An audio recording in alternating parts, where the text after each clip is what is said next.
Hey everyone, I sincerely appreciate your support. If you enjoy my audiobooks, I would be truly grateful if you could subscribe to the channel. And if you'd like to support even further, you're welcome to become a Patreon member, where you can access audiobooks of novels as long as they are freely available on the internet. Your kindness and support mean so much. Thank you. He walked towards the bushes with a sneer, his eyes flashing with evil thoughts. Mu Qing, this little girl, was completely different from the women of the sea country. Her fair and delicate skin and petite figure had long stirred his heartstrings. He had no reason to attack before, but now, the consequence of Mu Qing being caught would be to become a breeding tool. In this case, he might as well try it first. He used the mithril dagger to cautiously open the bushes to prevent Mu Qing's sneak attack. But after opening it, he was stunned because there was no figure of Mu Qing in the bushes, but only a piece of withered weeds.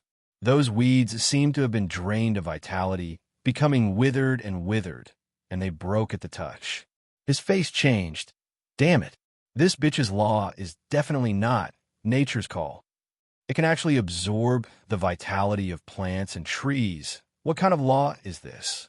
In the woods not far away, Mu Qing crawled on her body and moved forward cautiously, and the bloodstain on her back that was deep enough to see the bone had already healed, and a faint whiteness was revealed in the torn clothes. The most amazing thing is that she seemed to be invisible. She was clearly in the enemy's sight, but the enemy couldn't see her. Mu Qing walked towards the beach step by step. She believed that the mysterious and powerful Mr. Su must have his own plans, and what she needed to do was to survive as much as possible and go to the beach to meet Mr. Su. Among the 4 people in Su Mu's group, only Mu Qing used his strange ability to escape successfully. Yang Dongqing was caught in seconds, and Lu Dongliang persisted for a long time, and finally faced the siege of the crowd and was caught. As for Su Mu, he never appeared from beginning to end. Sometimes the gap between people is very large, even greater than that between people and dogs. When everyone was in danger and 2 people were even caught, Su Mu, the leader, was sitting leisurely on a reef by the sea, admiring the reflection of the bright moon in the sea. No one knew when he came, just like no one knew what he was doing by the sea. Mr. Su, a surprised voice came from the woods not far away, and Mu Qing ran out with messy hair and heaving chest. Su Mu did not look back, still calmly admiring the sea view. I thought no one would reach the beach, but I didn't expect Miss Mu to do it. If I am not wrong, your silver law should not be sequence 3, nature's call. Mu Qing was silent for a while and did not respond directly. It doesn't matter whether it is or not. Now is not the time to discuss my law. Since Mr. Su has seen through Hu Jie's plan long ago, and even has the leisure to enjoy the sea view here, he must have a way to turn the tables, right? Su Mu turned around, and the cold moonlight shone on his angular face, as if it was coated with a layer of silver light. He smiled slightly. How can I turn the tables? Mu Qing was stunned.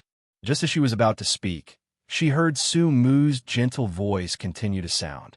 His voice was like a spring breeze, gentle and soft.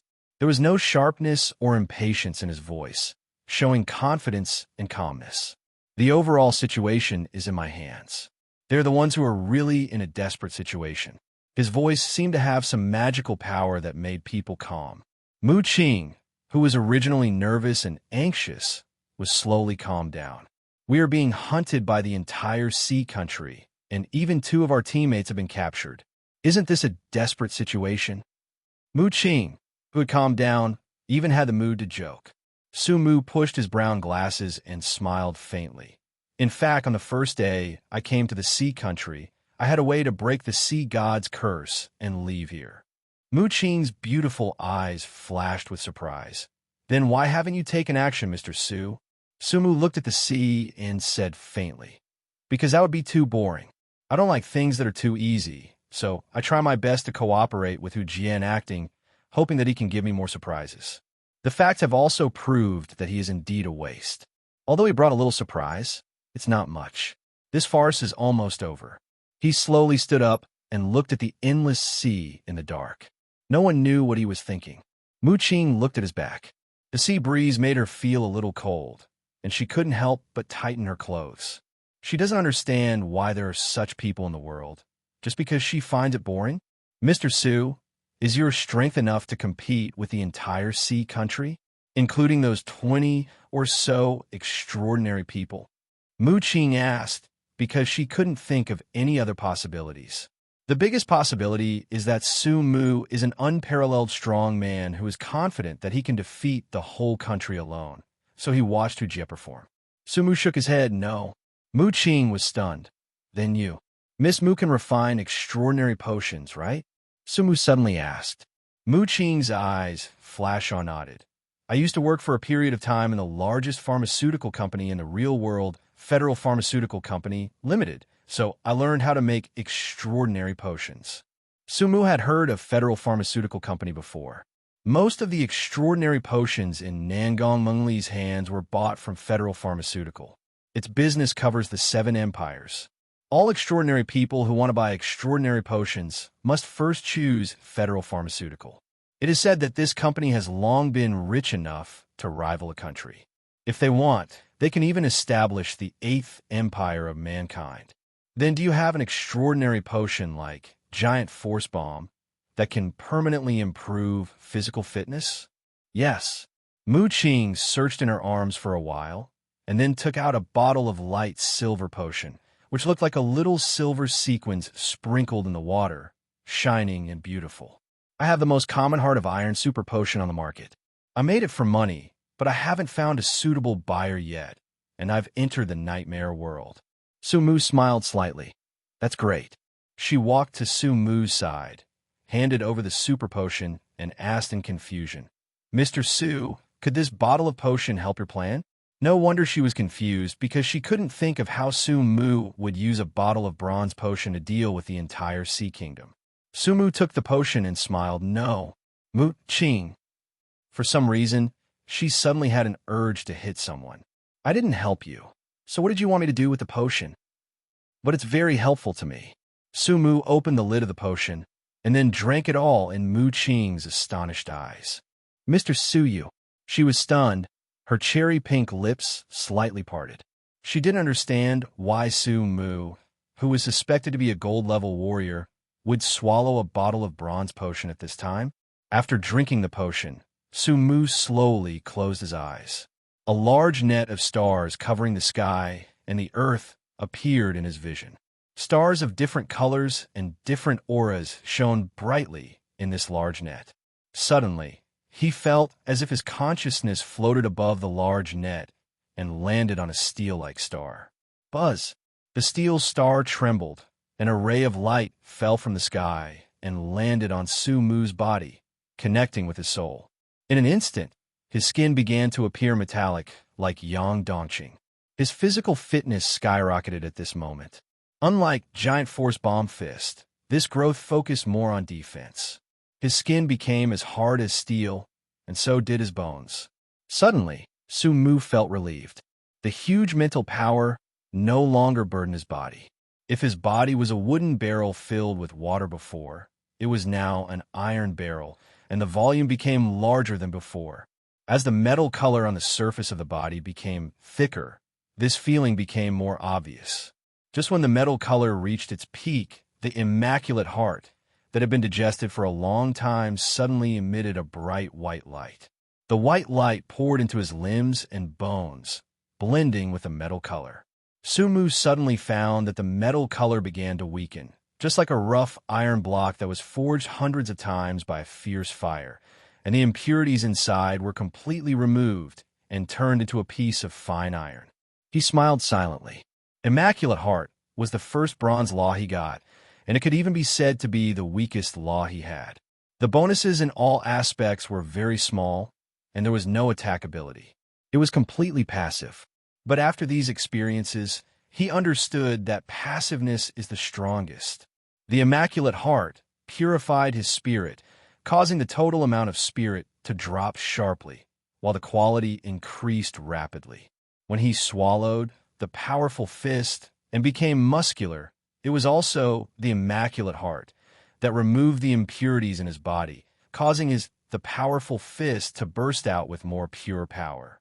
The current heart of iron is even more so, turning coarse iron into refined iron, greatly improving the defense. The changes in Su Mu's body lasted for a moment, and after a moment, the metal color on his body had completely disappeared and finally turned into a touch of white jade. He clenched his fists, feeling the power contained in his body, smiled slightly, and was very satisfied. But the next second, a look of surprise appeared on his face, and his palm unconsciously touched his throat.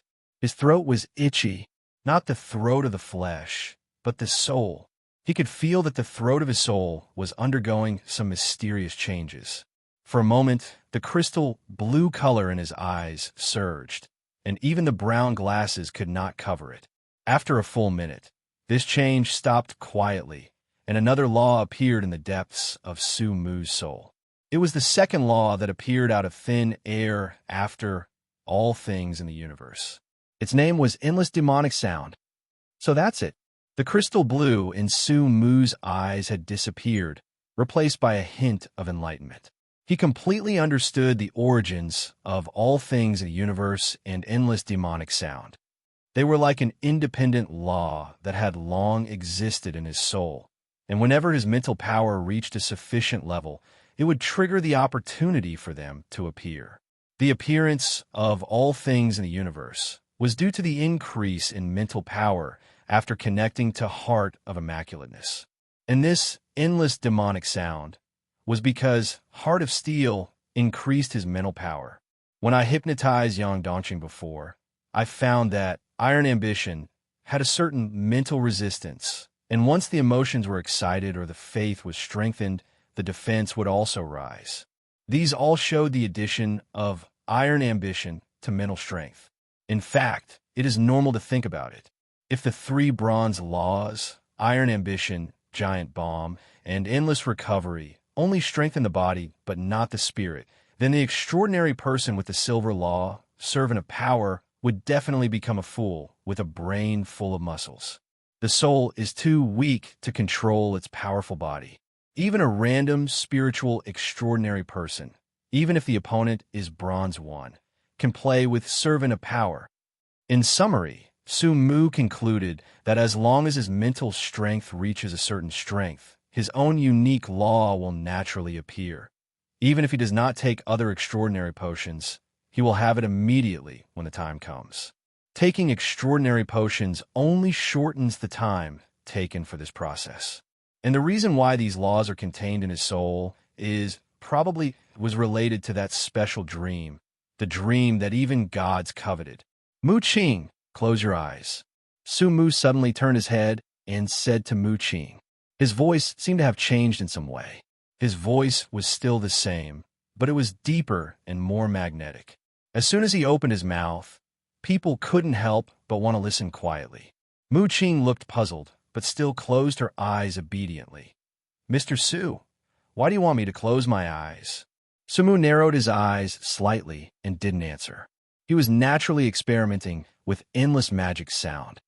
Unlike the visual illusion of all things in the universe, endless magic sound is a sound illusion that can control others through sound, mobilize emotions, enhance persuasiveness, and even simulate various sounds and launch sonic attacks.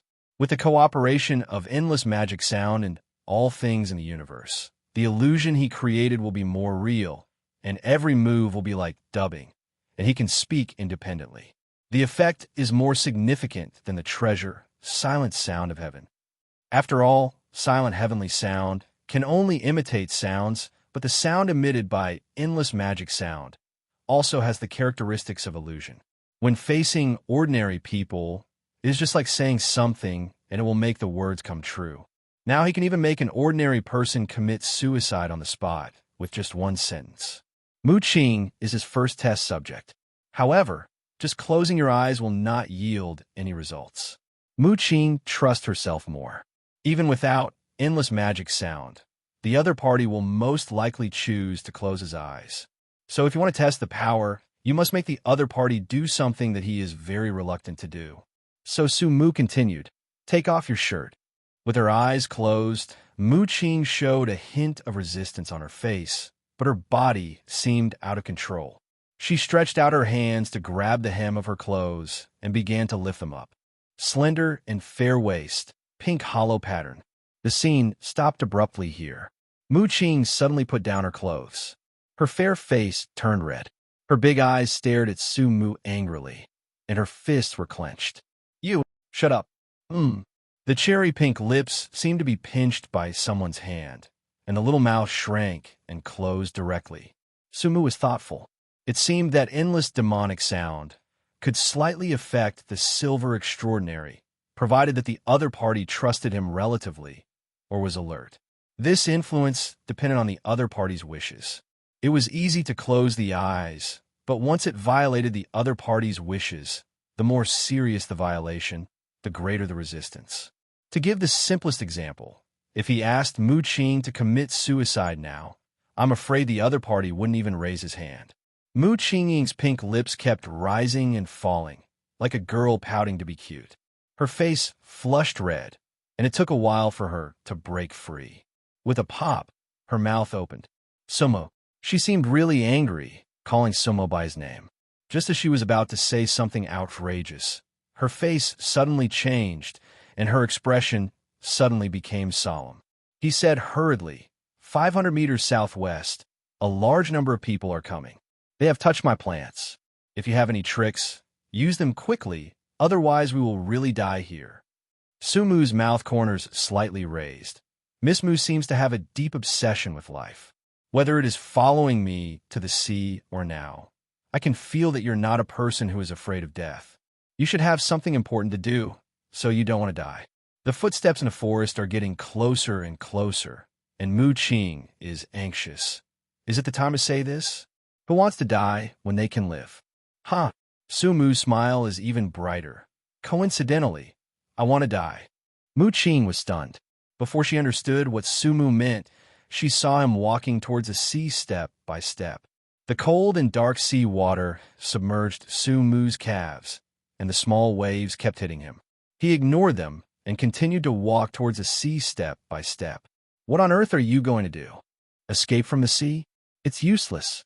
The sea is the territory of the sea god's followers. If you can't solve it on land, what's the point of going to the sea? Mu Qing was almost dying of anxiety. Su Mu's footsteps did not stop, and his gentle voice echoed from the seashore. Of course, die in the sea. Don't forget that the souls of all drowned people belong to the sea god. Maybe the sea god likes me more and lets me be the sea god's follower. Mu Qing was stunned and felt that Su Mu was a lunatic. What kind of solution was this? I'll be back in 5 minutes. Miss Mu, please wait for 5 minutes. Of course, if I don't come back, you can commit suicide with the poisoned sac hidden in your back teeth. Mu Qing's mind was shocked, and she had already lost her sense of proportion. She didn't know what Su Mu was going to do, nor did she know why the other party knew that she had hidden the poison, but now the only thing she knew was she could only choose to trust Su Mu. She could not defeat the entire Sea Kingdom by herself. If Su Mu really did not come back in 5 minutes, she would bite the poison sac and commit suicide, because she knew clearly what would be waiting for her once she fell into the hands of these beasts. Gradually, Su Mu's body had completely disappeared in the dark sea. He emptied all the oxygen in his lungs and swam towards the deep sea. Not long after, he felt a chest tightness from holding his breath, and a sickly red appeared on his fair face, but he was still swimming downstream.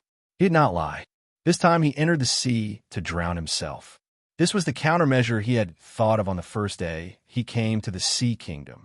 For him, the real threat was never the Sea Kingdom or the sea god's followers, but the Changsheng Tianzuan who existed in his soul like a time bomb. As long as the divinity of Changsheng Tianzuan was not eliminated, it would be useless for him to kill the sea god's followers. In the previous contact with the sea god's followers, the sea god's divinity on the other party did slow down the speed of Changsheng Tianzuan's invasion, but the sea god's divinity that could be used on the sea god's followers was too weak. Even if he killed the sea god's followers, it would only delay the invasion for a few days at most. Therefore, he set his sights on the sea god from the beginning. This sea is an extension of the sea god's power, and the souls of all drowned people will belong to the sea god. And his plan is to drown himself in the sea, so that the sea god will take his soul away, and then the exciting thing will come. His soul has long been regarded as a bag by Changsheng Tianzuan. When he thought that the two gods would fight for his soul later, Su Mu couldn't help laughing. Interesting. Really interesting. It is undeniable that this is a gamble with life as the stakes. But he likes such an exciting gamble and likes the feeling of controlling gods with a mortal body. Doesn't Changsheng Tianzuan want my soul? I'll put it in the hands of the sea god. Come and take it if you have the ability. As for the sea god's follower, Hu Jie, sorry, I never took him seriously. With such crazy thoughts, Su Mu's consciousness began to blur.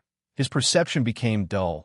The whole world seemed to be silent, and a strong feeling of suffocation made his lungs feel like they were about to burst.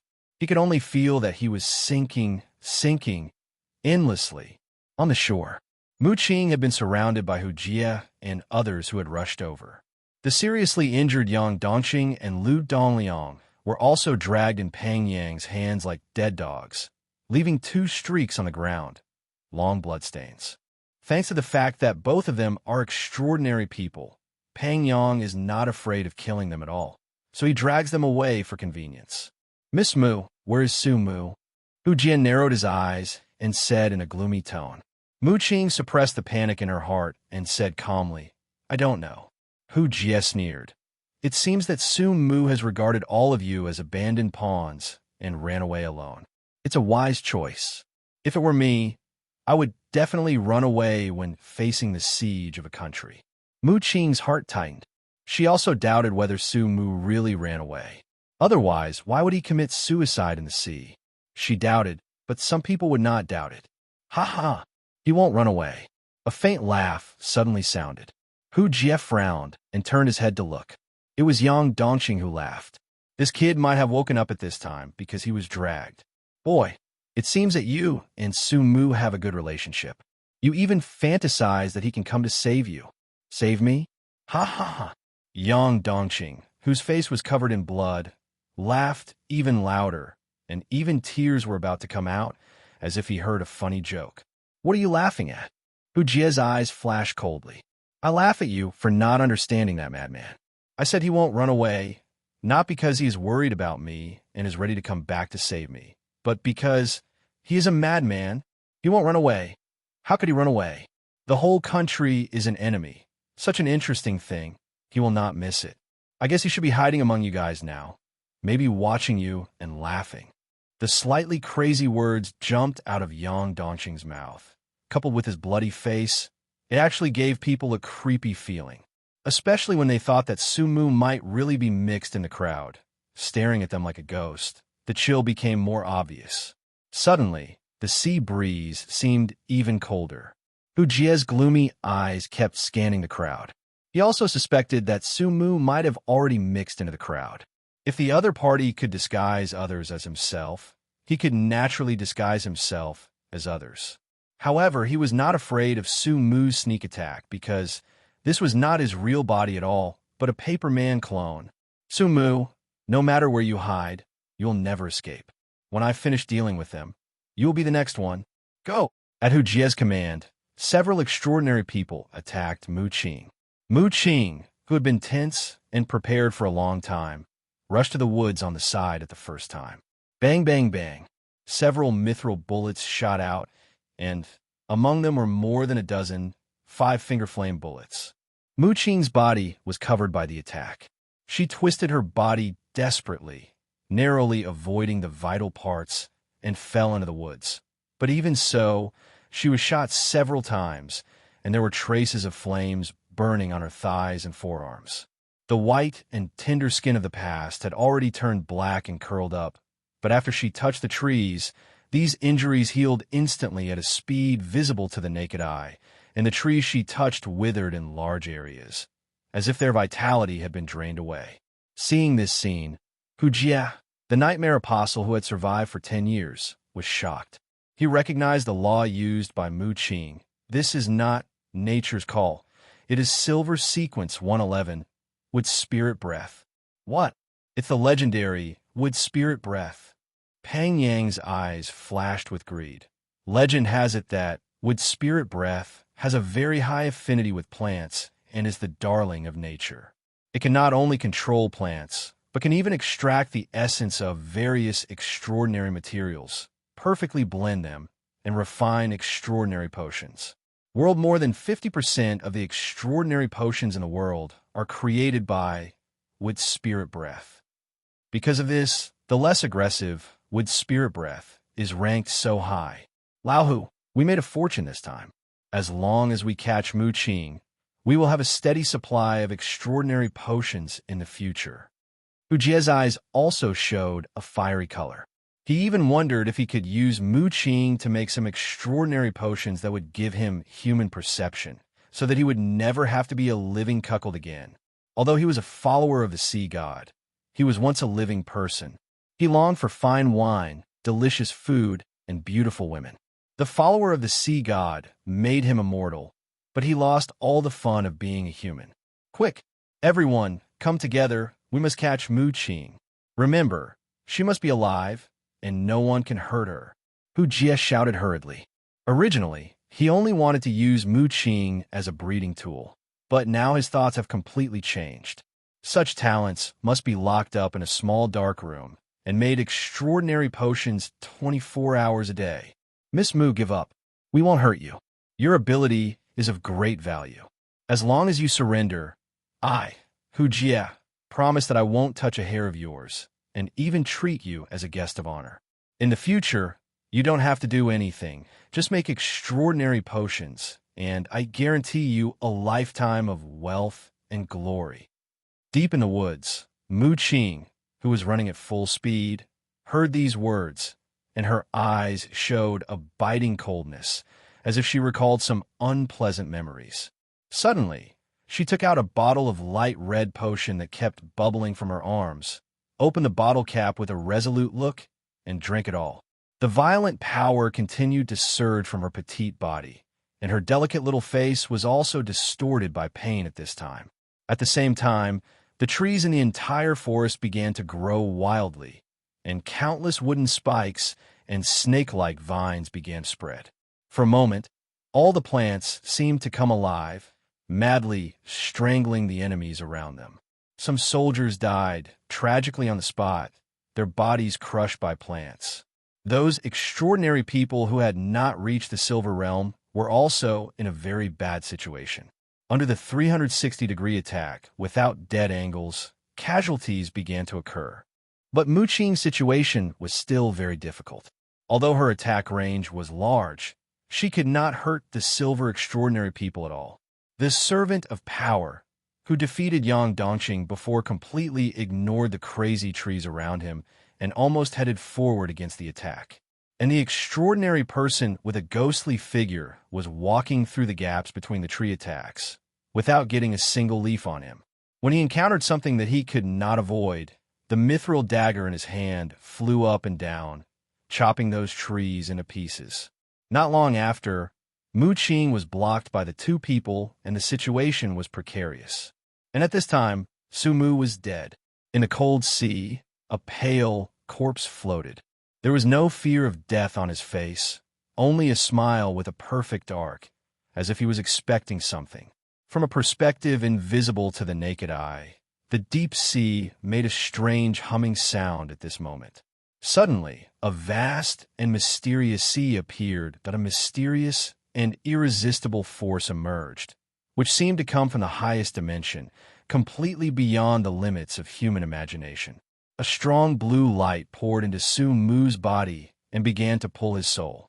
The ocean is the territory of the sea god, and the souls of all drowned people belong to the sea god, so the power of the sea god began to collect Su Mu's soul as usual. However, something unusual happened. Under the influence of that powerful force, the translucent Su Mu soul began to slowly float out of the body. But the next second, the soul suddenly stopped as if it was pulled by something, and it swooshed back into the body. At the same time, another supreme power emerged, and the terrifying green light almost dyed the sea green. In the dream, Su Mu excitedly looked at the statue of Changsheng Tianzuan in front of him. The statue that stood tall and upright had a furious look on its face, as if it had been provoked. The power of Changsheng Tianzuan continued to burst out, driving away the blue light that invaded the dream. How could he not be angry? He was about to succeed in catching the prey he had set his eyes on, but another god intervened. Gods can also be angry. Similarly, the sea god was also angry. Since ancient times, the souls of all drowned people belonged to him. Changsheng Tianzuan's actions were equivalent to snatching food from his bowl. Boom! The sea was suddenly covered with dark clouds, lightning and thunder, and the oppressive and terrifying atmosphere instantly swept across the entire ocean. The cold and dark sea water surged wildly, and huge waves hundreds of meters high frequently emerged, completely a scene of destruction. On the shore, Mu Qing, who was covered in wounds, had fallen to the ground powerlessly. The trees around her had already turned into raging fire and were burned to ashes. The best way to deal with her is to clear the trees around her, so that she can't rely on the vitality of the trees to recover herself, and she will naturally lose over time. Just as Hu Jie and others were grinning and preparing to capture her, a huge thunder sounded in the sky, and the terrifying lightning almost illuminated the entire sea kingdom, making it as bright as day. Hu Jie and the others were startled. They looked around and instantly felt their souls tremble. The originally calm sea was boiling violently like boiling water in a pot. Blue and green appeared on the seabed, and even the dark sky was infected. The two opposing supreme powers slowly spread, and everyone was shocked in an instant. Their faces turned extremely pale, and they all froze in place. What the hell is going on here? Hu Jie said in horror. Mu Qing, who had fallen to the ground, raised her head with difficulty. The blood blurred her vision. She looked at the sea covered by blue and green colors, and suddenly smiled. Her originally white teeth were stained red by blood, but she smiled very happily, and her beautiful eyes were full of brilliance. 5 minutes are up. What 5 minutes are up? What are you talking about? Hu Jie looked at Mu Qing in horror. Among the people present, he was the most terrified, because no one knew the power of the sea god better than him. A god entered the sea and was fighting with the sea god. The battle between gods was something he dare not think about. Such an existence might be able to destroy the entire sea kingdom with just a glance. Mu Qing smiled coldly at him. Your death date is also up. After saying that, she seemed to have been drained of the last bit of strength, and her head tilted and fainted on the ground. Hu Jie's eyes were bloodshot, and Mu Qing's words triggered a strong sense of uneasiness in his heart. Deep sea. On Su Mu's body, the blue and green lights had already completely covered him, and they fought fiercely like fighting for territory, refusing to give in to each other. This was just an external manifestation, and the real fierce battle was in the dream. In his dream, next to the statue of Changsheng Tianzuan, which was originally standing tall, there was a monster that was also 10,000 feet tall. The body of this monster was similar to a human, but the head had an octopus-like head, which was covered with twisting black flesh whiskers. The flesh whiskers were extremely thick and full of scarlet eyeballs.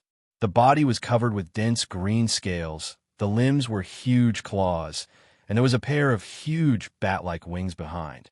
His abnormal deformity and appearance that violated the laws of nature constantly challenged human cognition. At this time, under the wide robe of Changsheng Tianzuan, hundreds of millions of translucent tentacles emerged, madly entwining towards the sea god. The sea god was naturally unwilling to be outdone, and the black flesh whiskers on his body surged. The scene was extremely weird for a while, with millions of translucent tentacles and millions of black flesh tentacles intertwined, tearing and entangled frantically. From a distance, it was like two gods devouring and merging each other. Su Mu stared intently, and two completely different whispers frantically affected his reason, but he became more and more excited. What a wonderful scene! He almost clapped his hands and cheered.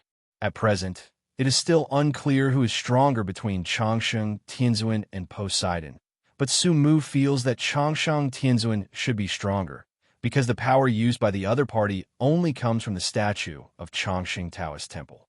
And Poseidon is this sea. It is difficult for humans to intuitively understand the level of strength and weakness of this power. They can only barely distinguish it according to the volume. Changsheng Tianzuan is the statue, and Poseidon is this sea. Now the two sides are in a stalemate, and who is stronger and weaker is naturally clear at a glance. It seems that the Poseidon's body is not here. Su Mu's eyes flickered. He didn't know what form the Poseidon existed in, but he knew that what was in front of him was definitely not the Poseidon's body. If all the oceans in the nightmare world belong to the sea god, then this ocean can only be regarded as a part of the sea god. This is what he had expected before. If the sea god's body is really here, then there must be no living person in the sea kingdom. In other words, the size of this nightmare cannot accommodate a real god. It is for this reason that Su Mu thought of suicide. If the sea god's body is here, he will definitely not commit suicide, because he will definitely die. No matter how strong Changsheng Tianzuan is, he can't fight against a complete god just by relying on the divinity attached to the statue. At this time, Changsheng Tianzuan and the sea god were basically completely covered by tentacles and flesh whiskers, and the appearance of the body could not be seen clearly. The stalemate between them continued. Su Mu smiled silently. This was the best ending for him. No matter which of the two gods won, he would die forever, so the best thing was that they stalemate each other. Of course, he knew that this stalemate would not last too long, just like two strongmen arm wrestling. After a long stalemate, one of them would be exhausted and the other would win. However, while they were in a stalemate, Su Mu had time to do something. Swish! In the endless deep sea, Su Mu's body suddenly opened his eyes. He was alive, but not completely alive. To be precise, his current state was similar to that of an immortal siren. His body was affected by the power of the sea god and became immortal.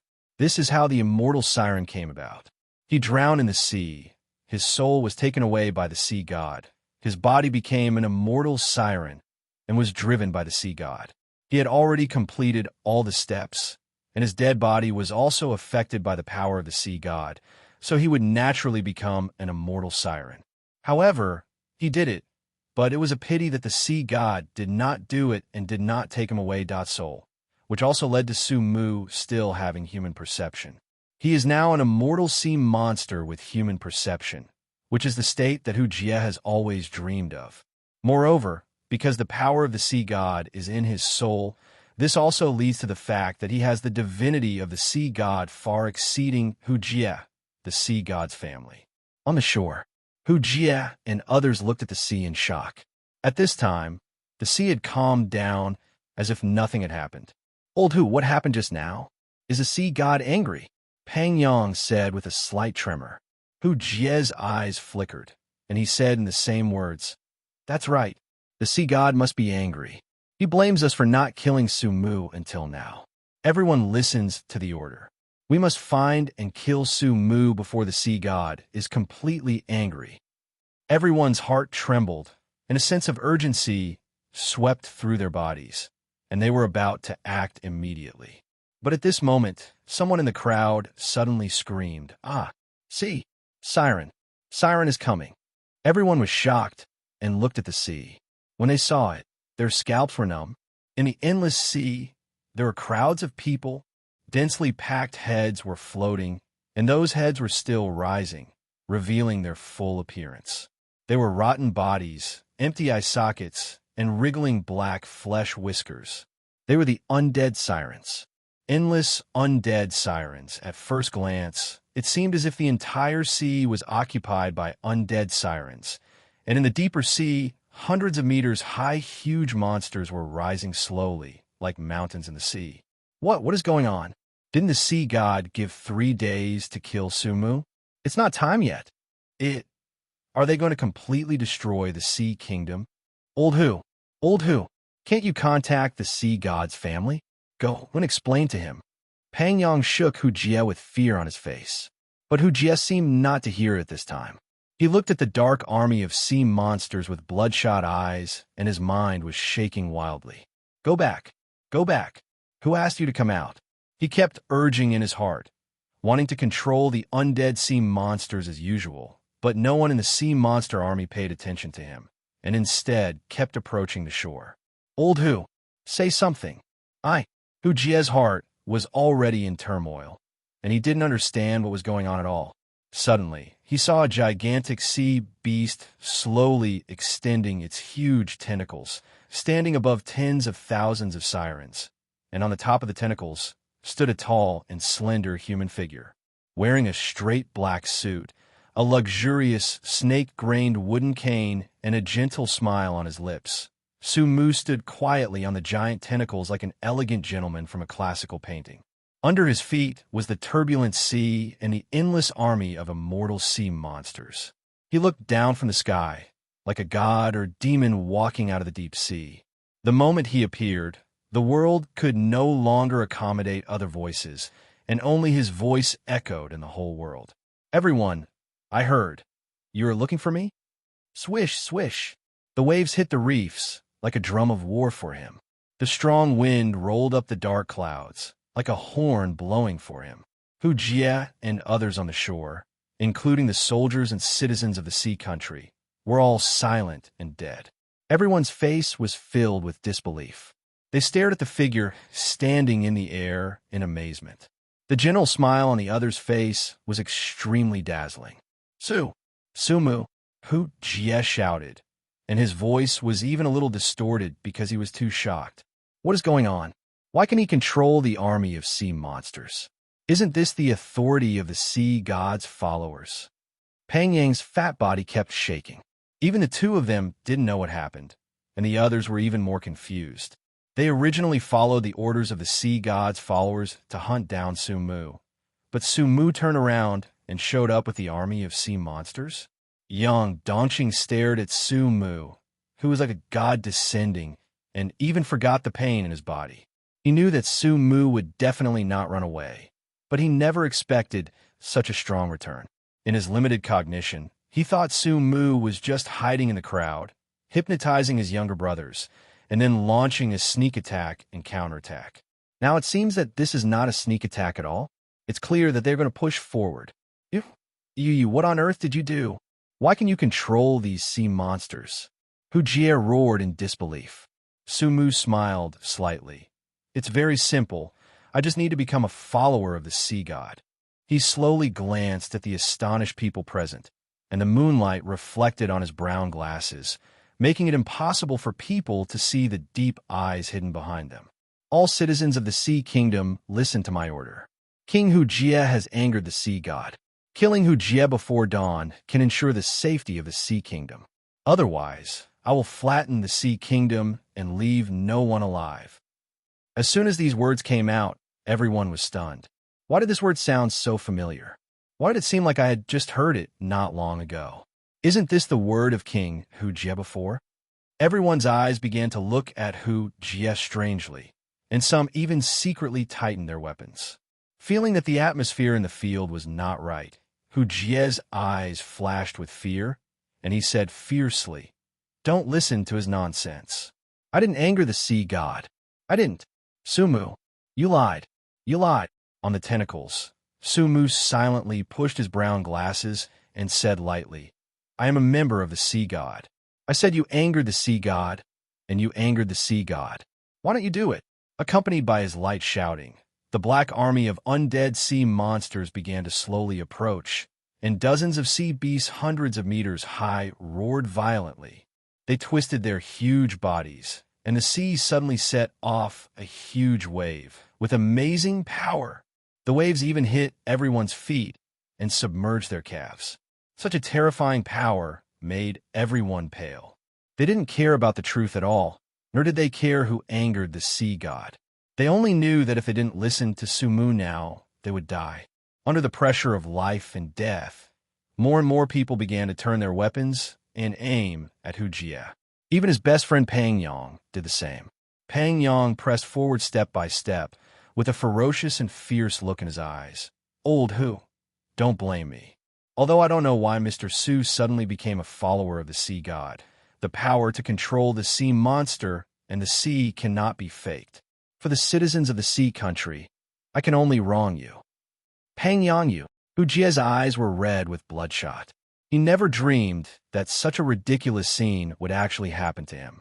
Just now Pang Yang kept saying that Su Mu would die for the sake of the people, and now he turned around and moved this set of words to himself. Hey, old Hu, I have no choice. You know, we have always been livestock living in the sea country, and the follower of the sea god is the owner of the livestock. We really can't disobey his orders. Seeing Pang Yang preparing to take action, the other wavering extraordinary people also surrounded Hu Jie with fierce expressions on their faces. You can't do this to me. He hesitated again, and finally gritted his teeth and said, it's the sea god's family. Finally, Hu Jie revealed his biggest secret, but no one believed it. Old Hu, what nonsense are you talking about? We have known each other for 5 years. How can I not know whether you are the sea god's family? Pang Yang said with regret, Don't worry, after you die, I will take care of your concubines for you, and I will treat your children as my own. Fuck you, Pang Yang. You are a stupid pig. Hu Jie's face suddenly became ferocious, and he yelled at the approaching crowd like crazy. I am a sea god's family. I am a sea god's family. At this time, Su Mu's calm voice sounded. The sinner Hu Jie not only offended the sea god, but also dared to pretend to be the sea god's family, which is aggravated. You citizens of the sea country had better give me a satisfactory explanation. Otherwise, the sea country will be completely submerged before the sun rises.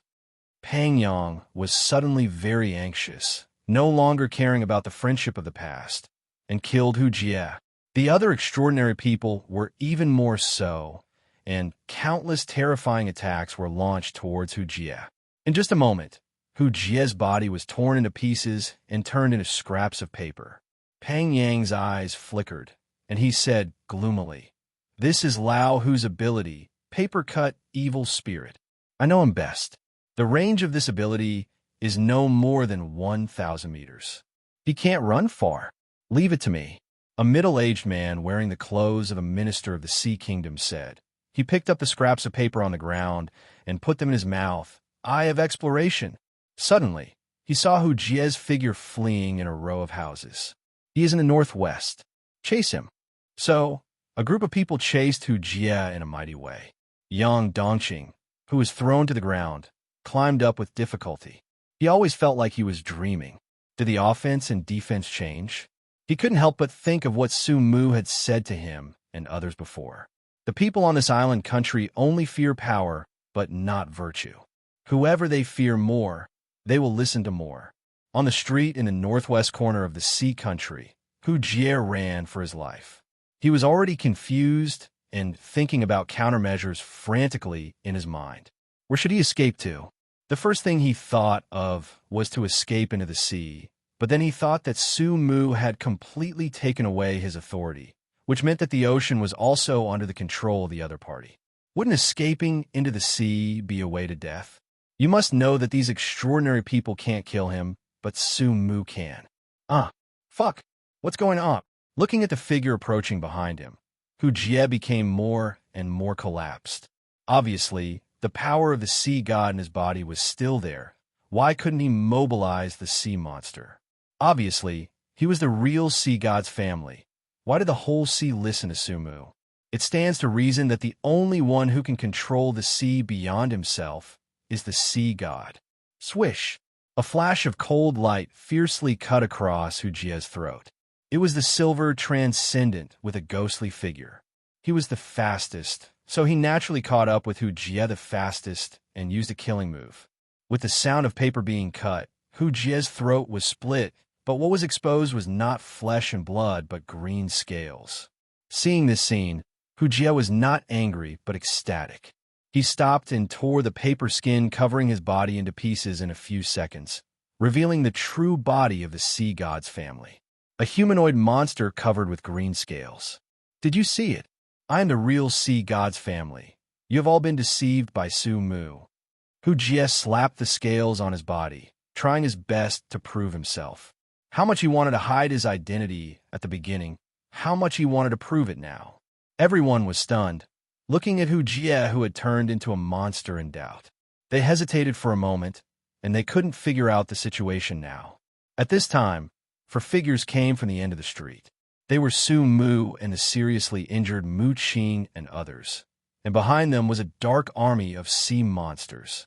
The pungent smell of decay spread wildly on the streets of the Sea Kingdom as the sea monster army entered, making people sick. The dull footsteps and the dripping sound of the sea water evoked the nightmares in everyone's hearts. They have lived in the Sea Kingdom for many years, and their fear of sea monsters is engraved in their bones. Now seeing the sea monster army landing, some people are even trembling with fear, fearing that the Sea Kingdom will be destroyed by force in the next moment. It seems that you're all people who value friendship and loyalty. Since you don't want to kill Hu Jie, let's die together. Su Mu slowly raised his palm and waved. The sea monster army behind him was about to charge immediately. Everyone's face changed wildly. Peng Yang shouted loudly, "Sir, wait a minute, we will kill Hu Jie now." Su Mu raised his hand to stop the action of the sea monster army behind him, and he smiled and said, "There is still an hour before sunrise." Everyone was shocked and dared not delay anymore. "Hurry up. Don't keep the sea god's family waiting for a long time." Peng Yang was the most active. Hu Jie's current appearance must be disguised by paper-cutting evil spirit. Kill him. Hu Jie almost vomited blood when he heard it, but unfortunately he had no blood now. The magic of the world has exceeded his imagination. He used paper-cutting evil spirit to disguise himself as a human, and everyone believed it. Now he took the initiative to expose his true identity, but it was considered a disguise. Is there any justice? More than 20 extraordinary people acted together, and even Hu Jie, who was strong, was in danger. Countless paper people flew out of him and fought with everyone. Mu Qing, who was standing behind Su Mu, had been shocked to numbness. Because she was unconscious before, she had no idea what happened. She only remembered that Su Mu and she had agreed on a 5-minute time, and then 5 minutes came. When she woke up again, she saw Su Mu and the sea monster army surrounding the sea country. The people of the sea country who were once enemies now turned against them and began to besiege the real sea god's family, Hu Jie. The most bizarre thing is that Hu Jie, who originally wanted to hide his identity, actually took the initiative to self-destruct, and no one believed it. She couldn't help but look at Su Mu's tall back, with a glittering look in her beautiful eyes. She now completely understood why Su Mu said that there was no need for a comeback. It really wasn't necessary. It was always Hu Jie who was in desperate situation. She also understood how ridiculous her previous plan to reveal Hu Jie's true identity was. The truth has never been important. The people of this island country stand in a line, regardless of justice or truth. They stand with whoever is stronger. In just a short moment, Hu Jie was already injured in many places.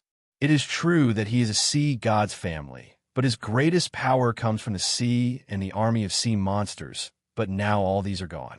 Now he can only rely on the paper-cut evil spirit and the immortal body of the sea god's followers. Die! The extraordinary person of servant of power seized the opportunity and punched Hu Jie's head from behind. Bang! The ugly head shattered, and the attacks of the others followed closely. Almost in an instant, Hu Jie was torn into pieces. Crash! His broken body turned into a pool of smelly sea water and scattered on the ground. Seeing this scene, everyone was stunned. Turning into sea water after death. Isn't this a sea monster? In fact, everyone is not stupid. Some people have already vaguely sensed that something is wrong.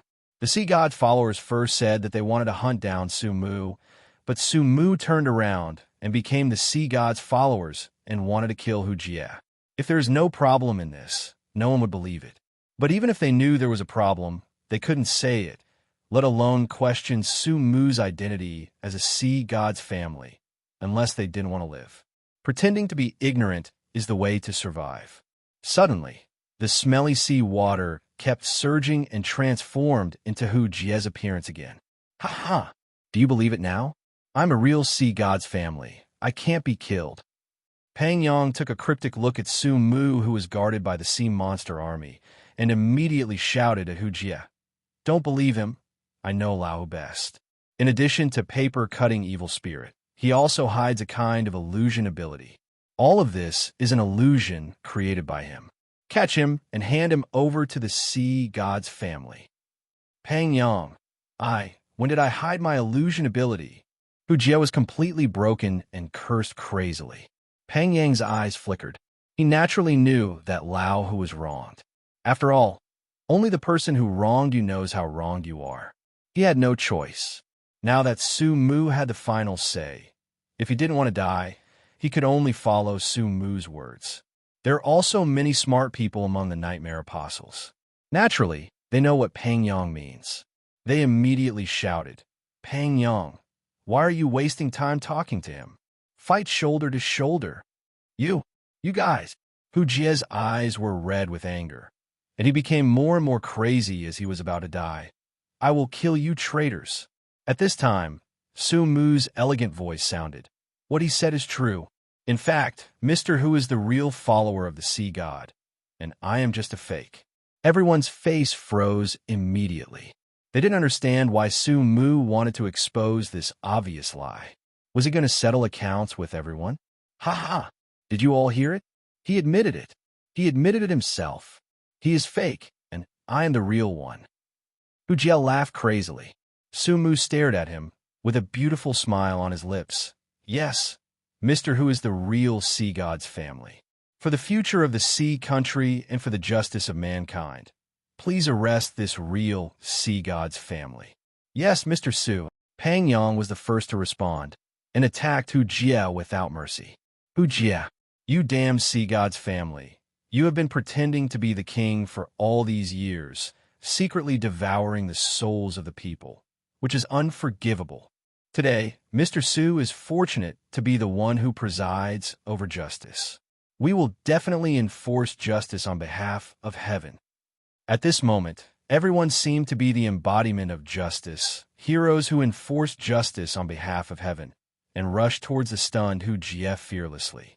If you put aside the process and only look at the result of this scene, anyone would think it is a fairy tale, where the warrior reveals the true identity of the Monster King, leads the deceived people, and works together to fight against evil. And Mu Qing and others who witnessed the whole process only felt deep irony in their hearts. What sea god's followers, what for the sea kingdom for justice are all pretexts, all slogans. Just like that, surrounded by a group of undead sea monsters, the more than 20 Nightmare Apostles and the sea god's followers started a life-and-death struggle. I want you to die. Die. The roars of countless souls rang out in Hu Jie's body, and his body began to expand strangely, and the black flesh whiskers on his body extended rapidly like dense venomous snakes. The two Nightmare Apostles who were unable to dodge were directly swept by the black flesh whiskers, bursting into violent screams, and then their souls were taken away. Hu Jie completely lost his mind and attacked the remaining Nightmare Apostles frantically. Facing the immortal Hu Jie, they could only fight back. After more than a dozen Nightmare Apostles were killed and injured, Hu Jie was completely controlled. His body was nailed to the ground by a spear, and his body was wrapped in dense chains, and his hands and feet were also removed. The wounded Pang Yang and others came to Su Mu, their faces filled with fatigue and flattery. Mr. Su, I have fulfilled my mission. Su Mu smiled slightly. You have done a good job. You could die now. Pang Yang and others' faces suddenly changed. No. Mr. Su, you can't kill us. We are the backbone of the sea country. We can provide you with souls as before. Aren't you the new sea god's family? Can we do everything as usual? You need souls after all. Su Mu frowned and said righteously, How dare you slander me? Come on, kill them all. He waved his hand, and the endless army of undead sea monsters behind him surged out like a tide, surrounding Pang Yang and others. Some of them were cursing, and some knelt down and begged for mercy, but the only response to them was the roar of the undead sea monsters. The injured Peng Yang and others were no match for the army of undead sea monsters. They fled frantically, but it was useless. There were sea monsters everywhere, and the sea country was an island country. Fleeing to the sea was tantamount to suicide, so their fate was already doomed. Ha ha! You bastards, damn it! Damn it! Hu Jie laughed crazily. Have you laughed enough? It's time for you to go on the road. Su Mu's gentle voice sounded beside Hu Jie's ears, like a warm spring breeze, blowing into Hu Jie's ears. Hu Jie's body trembled, and he laughed crazily. Su Mu, do you think you have one? Ha ha! It's not so easy to be a sea god's family. From now on, you will lose your soul and all the fun of being a human. You will always be like me, a monster. Su Mu smiled and stretched out his palm, holding a black flesh beard behind Hu Jie.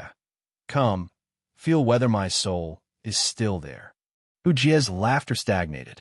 When his palm touched the black flesh beard, he felt the soul in Su Mu's body very clearly. No, he roared in disbelief, his face full of despair. Why? Before he could ask, a flash of green light passed by, and Hu Jie died with endless despair. Died with eyes wide open. He thought Su Mu would suffer the pain he had suffered over the years and live forever as a monster. But he found that he had already become what he had always dreamed of.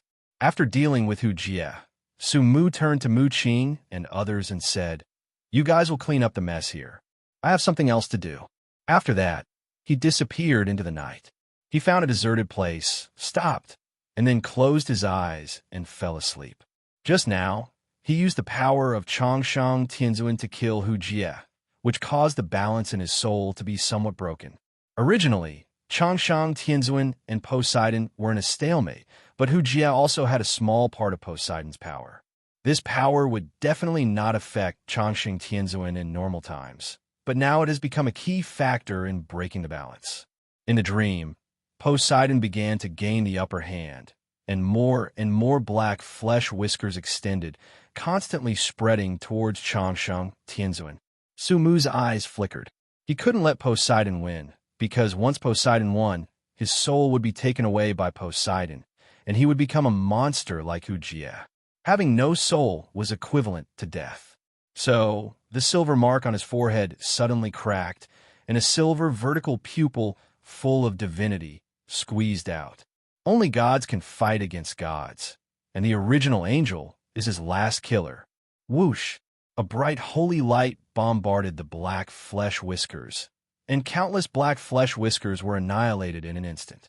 Changshang Tianzuan, who was originally at a disadvantage, began to exert his strength, and millions of translucent tentacles extended to counterattack Poseidon. Su Mu watched silently on the side. Naturally, he couldn't let Changshang Tianzuan win, and the ending would also be death.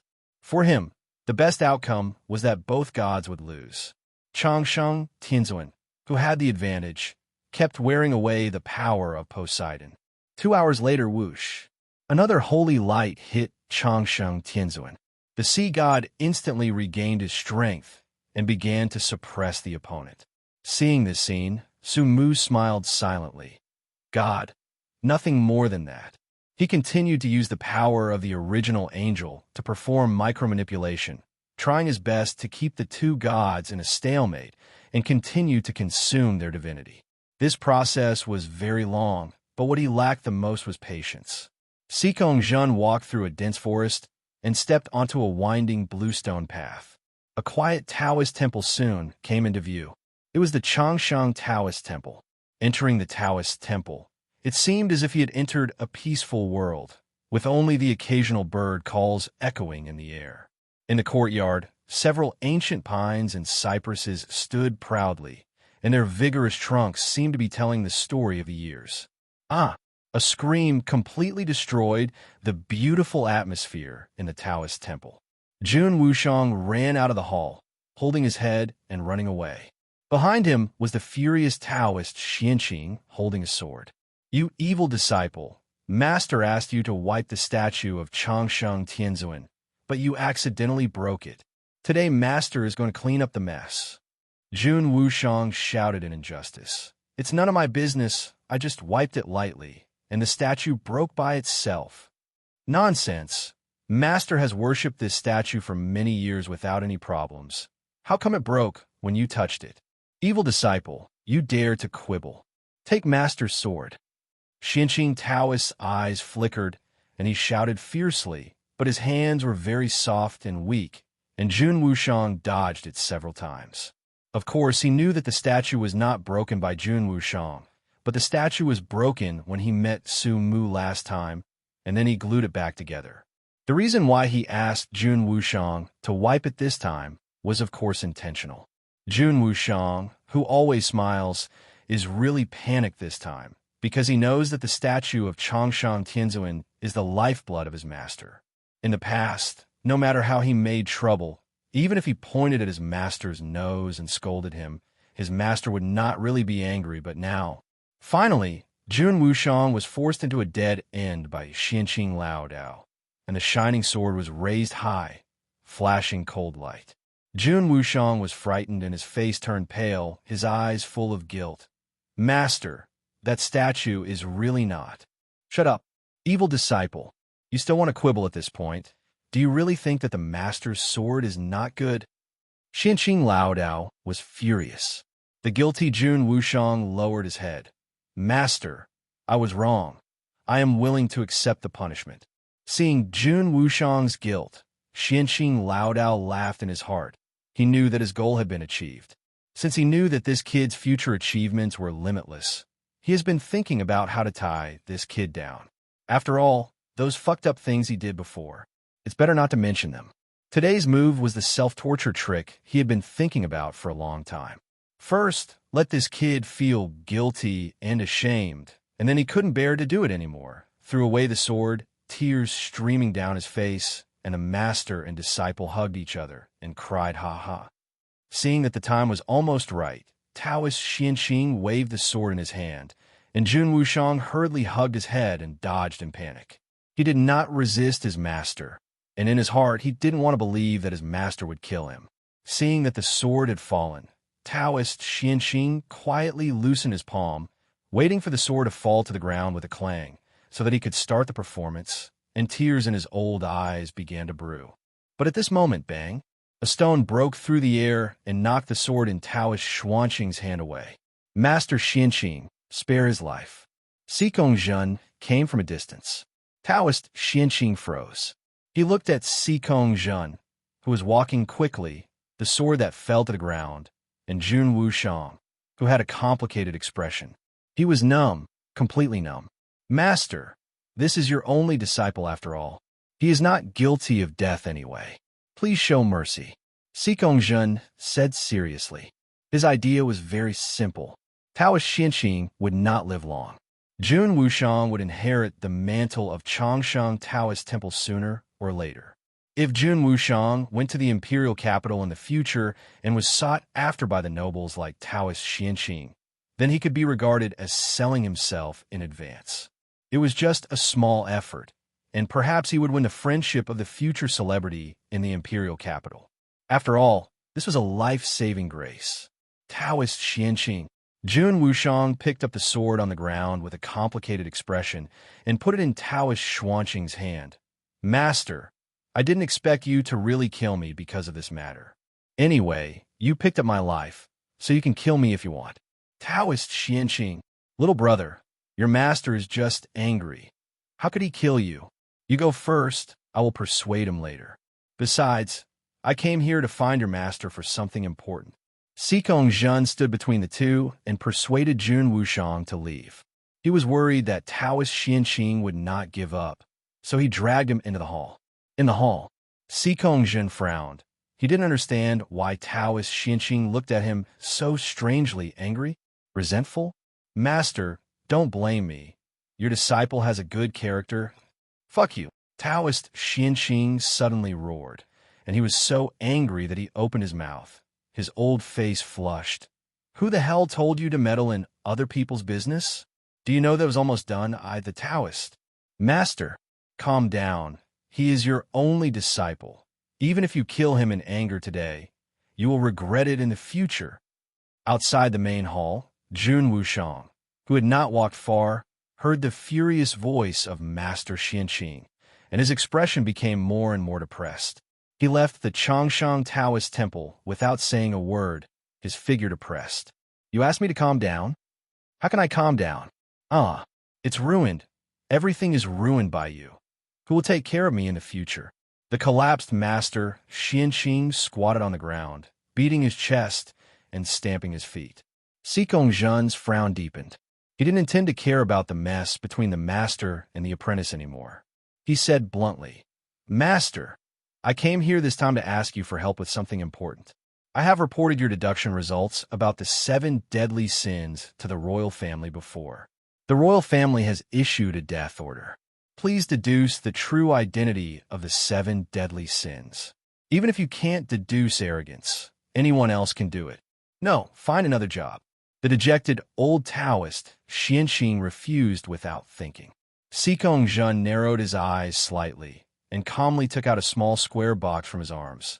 The royal family knows that your life is coming to an end, so they specially asked me to give you the 3-leaf longevity grass.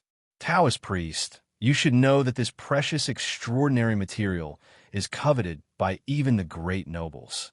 You can imagine the determination of the royal family to catch the 7 deadly sins. The eyes of the old Taoist, Xianqing, flickered. He naturally knew the preciousness of the 3-leaf longevity grass. This is a magical object that can prolong life. The more leaves it has, the higher its value. The 3-leaf longevity grass can prolong life by 3 years. The royal family can take out such a treasure, and he knows very well that he can't refuse it. It's not that he covets the 3-leaf longevity grass, but once he refuses, he will inevitably suffer a catastrophic disaster. So he took the small square box from Sikong Zhen's hand, and his old face showed a covetous greed. You have this treasure. You should have said it earlier. Sikong Zhen smiled faintly. Since the Taoist priest agreed, please start the ritual immediately. Not now. The statue of Changshan Tianzin was broken by my evil disciple. You have to wait for me to repair the statue first. And the medicinal effect of the 3-leaf longevity grass does not take effect immediately after it emerges, so come back in 5 days. Sikong Zhen looked displeased. Taoist priest, I've already said that the royal family attaches great importance to this matter. Taoist priest Xianqing blew his beard and glared, saying, What's the use of taking it seriously? I said 5 days, and it will take 5 days. I can't completely absorb the medicinal effect. What if I calculate halfway and my lifespan is exhausted and I die? You don't want to fail to calculate, right? In that case, I will come back in 5 days. I hope the Taoist priest will keep his promise. Otherwise, Sikong Zhen didn't say the rest of the words, but the threat was evident. Oh, I know. 5 days is 5 days. After Sikong Zhen left, Taoist Xianqing looked at the 3-leaf longevity grass in the box and began to worry. He was thinking about countermeasures.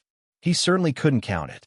The first of the 7 deadly sins, arrogance, was a messenger of Changshan Tianzin, and lust was the evil disciple Jun Wushang. Strictly speaking, he was considered one of the 7 deadly sins. The messenger of God established the 7 deadly sins, which must have been instructed by Changshan Tianzin. As the most devout believer of Changshan Tianzin, he would never betray him even if he died. He wanted to ask the messenger of God, Sumo, what to do, but Sumu had gone to the nightmare world and had not returned yet, so he could only delay time temporarily. In a private house of the Murong family, Murong Yin was constantly smashing everything in the room. Those precious vases and porcelains and valuable artworks and statues were all thrown on the ground by him and smashed to pieces. He vented for a long time and finally sat on the sofa with a gloomy face, picked up a bottle of wine and poured it into his mouth frantically. Bitch! Bitch! Lowly illegitimate daughter, a bitch born by a slave. How dare she? Bang! The bottle of wine was also smashed to pieces. During this period, Murong Yin was extremely depressed. Since Murong was deaf, he began to actively fight for the family property. He worked very hard every day, got up earlier than the chickens, slept later than the dogs, and ran around every day to win over relationships, and even didn't play with women. But even if he worked so hard, the position of the head of the family was still getting farther and farther away from him, and it was that damn illegitimate daughter who caused all this. Murong Mengli. Because Murong Zhuo once said that whoever can find the golden eye will be the next heir of the Murong family, and Murong Mengli found the golden eye. Although it was snatched away by arrogance, she found it after all, and she dared to face arrogance when everyone was afraid, saving some face for the Murong family. The voices calling for her to be the heir are getting louder and louder because she has taken the righteous cause. Especially the last comment of arrogance. I didn't expect that the Murong family is not all useless. You are very courageous. Comments from the Golden Strongman. Especially this Golden Strongman dared to risk the world's disapproval and kill the nobles in public. When arrogance's reputation rose, Murong Mengli's reputation also rose with it. Even outside, it was said that there were no men in the Murong family. Only Murong Mengli, a woman, took up the banner. Facing the empire's biggest criminal arrogance, a strange woman who survived a disaster. Gossip also published various chicken soups about Murong Mengli, such as the father's dislike for the brother's bullying and the counterattack of the illegitimate daughter. Everyone was not optimistic about you, but you were the most competitive. Even more outrageous was the forbidden love. I fell in love with the enemy who killed my father. No matter how outrageous the news was, anyone with a discerning eye could see that Murong Mengli had indeed become the most favorable candidate for the heir to the head of the family. This is indeed the case. No one knows better than Murong Yun how much advantage Murong Mengli has now. In addition to her reputation, Murong Mengli also won the support of Sikongzhan, because she had already promised Sikongzhan a part of the Murong family's property. Whenever Murong Yun thought of this, he could not control his rage. This damn bitch had already started selling off the property before she became the head of the family. In fact, he had also privately approached Sikongzhan and promised some of the property despite the pain, but the other party didn't like it at all. Later, he secretly inquired and found that Murong Mengli's offer was 10 times his. It could be said that Murong Mengli gave away almost half of her property in order to become the head of the family. He couldn't have such courage. In fact, these are not the decisive factors. No matter how high Murong Mengli's reputation is and how much she is willing to spend, she still has a fatal weakness. That is, she is not a transcendent. Why can an ordinary person compete with a silver level, second level, transcendent like him? But this weakness was eliminated today because Murong Mengli's bloodline awakened, awakening Murong the silver law of the family, speed of wind shadow, and became a silver first-level extraordinary. This is also the reason why Murong Yun was so angry today. He didn't understand why this damn bitch was so lucky that he awakened his bloodline at the critical moment and made up for the last shortcoming. Murong Yun knew clearly that if nothing unexpected happened, he would be finished. But fortunately, the accident still happened. He sat on the sofa in silence for a long time and finally dialed the phone in his hand. I agree to join you.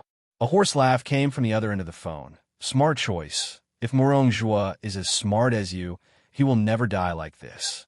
After a long time, a bloody figure appeared out of thin air in front of Murong Yun. The figure became solid at a speed visible to the naked eye, and finally turned into a handsome young man in a wine-red suit. The man also held a red wine glass in his hand, which was filled with a deep red liquid and exuded a pungent smell of blood. He looked at the gloomy Murong Yun with an evil smile on his lips and drank the blood in the cup with a look of intoxication on his pale face. Sure enough, the blood of a virgin is the sweetest. Murong Yun raised his head, and his bloodshot eyes flashed with madness at the end of his road. Can you really help me become the head of the family? The man in the red suit said disdainfully, Is your ambition to be the head of a small, noble family in this small town? With our help, you should look further ahead and return to the imperial capital like your father, to the center of power of the Red Flame Empire. Stop talking nonsense to me. Going to the imperial capital is a matter for the future. I want to know now if I can become the head of the family. The contempt in a man in the red suit became stronger and stronger. Joining us will not only make you the head of the family, but also give you endless life. Slowly you will understand how weak humans are, and only the blood race is the best race. Murong Yun sneered. You blood races from the Blood Moon Empire always boast of your racial superiority. If you are really superior, why is the world's first empire the Longyuan Empire, not your Blood Moon? The red suit man's eyes flashed with murderous intent, and the glass in his hand was instantly crushed into pieces. The Blood Moon Empire will eventually dominate the world, and the Longyuan Empire will fall into our hands sooner or later. Just like what you did to the Red Flame Empire? If I'm not mistaken, there are also many nobles in the Red Flame Empire who have been transformed into blood races, right? You will understand these after you join us. The last question, why did my father reject you? Your father was wavering. He wanted longevity, but he didn't want to be controlled by the blood race, so he placed his hopes on the golden eye. He originally planned to join the blood race before his lifespan ran out. If he couldn't find the golden eye, it was this hesitation that killed him. Otherwise, he wouldn't have died in the hands of arrogance. Murong Yun smiled coldly. It's a style of doing things, so I will never follow his footsteps, come on. The red suit man slowly opened his mouth, revealing sharp fangs, and bit Murong Yun's neck fiercely. With a large amount of blood loss, Murong Yun fainted. After an unknown amount of time, he woke up and felt indescribably relaxed and full of strength. He got up from the ground, but found that the man in the red suit had disappeared, leaving only a note that read, "Congratulations on joining the Great Blood Clan. We will help you become the head of the Murong family. And all you have to do is to enter the power center of the imperial capital as much as possible after becoming the head of the family." Murong Yun tore the note into pieces, and his face was no longer gloomy, but was replaced by confidence that everything was under control. This feeling is really good. Father didn't expect that you would leave me such a good legacy after your death. Thanks to you for not agreeing to the Blood Clan, I got the opportunity. Don't worry, under my leadership, the Murong family will regain its glory. It's a pity that the Murong family may not be the nobles of the Red Flame Empire at that time, but the Blood Moon Empire. But it doesn't matter. It doesn't matter where you are a noble. At this time, his face suddenly changed, and he covered his abdomen tightly. A strong feeling of hunger surged through his body. He couldn't help wanting to suck blood. This idea was so strong that even the obsession of the head of the family was thrown behind his mind. He quickly picked up the phone and called all the women he raised. An hour later, the room was full of female corpses, a total of 7. Their beautiful faces were filled with unbelievable fear, and there were 2 blood holes on their necks, and there was no life. But Murong Yun didn't care at all. Instead, he leaned on the sofa with a satisfied look on his face. This feeling is really good, but I didn't control the strength well for the first time, and I accidentally killed them all. It seems that I have to find a new group of women. After being depressed for several days, he felt relaxed and happy for the first time. He was in a good mood and turned on the record player to listen to music. A clean and ethereal female voice came from the record player, like a young girl in love, slowly narrating the beautiful expectations for the future and love. I look forward to a wonderful future, dreams shining in the distance. I look forward to the arrival of love, like the stars illuminating my heart. I look forward to the green of holly reflecting the light of time. I look forward to your expectations. This is a song that has been very popular in Xingqing recently, and it is also a song that Murong Yun likes very much. Every time he hears this song, it seems as if he sees a young girl in love singing softly in front of him, smiling sweetly. Song title, I look forward to it. After the song ended, Murong Yun slowly opened his eyes and smiled. I'm looking forward to it too. By the way, the woman who sang this song seems to be from Star City too. It's finally the last moment. In the dream, Su Mu sighed. He had been in the dream for 3 whole days. Except for occasionally returning to reality, eating something, and handling some affairs of the Sea Kingdom, he had been in the dream for micromanagement. Under his unremitting efforts, Changsheng Tianzuan and the sea god had both been injured. The two towering giants in the dream had long disappeared, leaving only two balls of light, one blue and one blue. The two balls of light seemed to be embedded together, constantly squeezing into each other's bodies. It's worthy of the divinity of the gods. Even at the moment of extinction, the two sides have not stopped at all. It's really a fight to the death. The next moment, Su Mu came in front of the two balls of light, stretched out his hand, grabbed the light balls, and stuffed them directly into his body. He wanted to completely control the divinity of Changsheng Tianzuan and the sea god, just like he controlled the divinity of the original angel. Before, these two divinities were too strong, and he couldn't do it, but now. The fisherman benefits from the quarrel between the snipe and the clam. As the two divinities were devoured by him, a violent tearing sensation came, as if his soul was torn apart alive. Buta's the silver vertical pupils at the center of his eyebrows burst into silver light. The tearing feeling was slowly suppressed. He used the divinity of the original angel to continuously merge. After a full day, he finally digested the two divinities completely. So far, Su Mu has the divinity of three gods, namely the original angel, the immortal god, and the sea god. And these three divinities also brought him three different abilities. The original angel is the Eye of God and has a powerful annihilation power. The ability of the immortal god is very interesting. He waved his hand, and a translucent tentacle extended from his body and waved at will. This tentacle is not aggressive, but it has the ability to extract life. That is, he can now extract the life of others to fill himself or give it to others. If the ability to extract life is used properly, it is basically equivalent to immortality. However, limited by the influence of his own life level, his body cannot store too much life at all. If he wants to live forever, he can only extract the life of others every once in a while. Su Mu was indifferent to immortality, and infinite life only brought infinite boredom. As he thought about it, the translucent tentacle suddenly turned black, a bit like a combination of the black flesh whiskers of the sea god and the tentacles of the immortal heavenly lord. At this time, the tentacles can not only extract life, but also soul. Su Mu thought about it and finally named it Touch of God. In addition to the touch of God, the biggest gain should be the immortal body attached to the divinity of the sea god. The real immortal body, even Mithril can't restrain it, which already belongs to the realm of gods. However, because of his soul, although he has human perception, this is also the biggest weakness of the immortal body.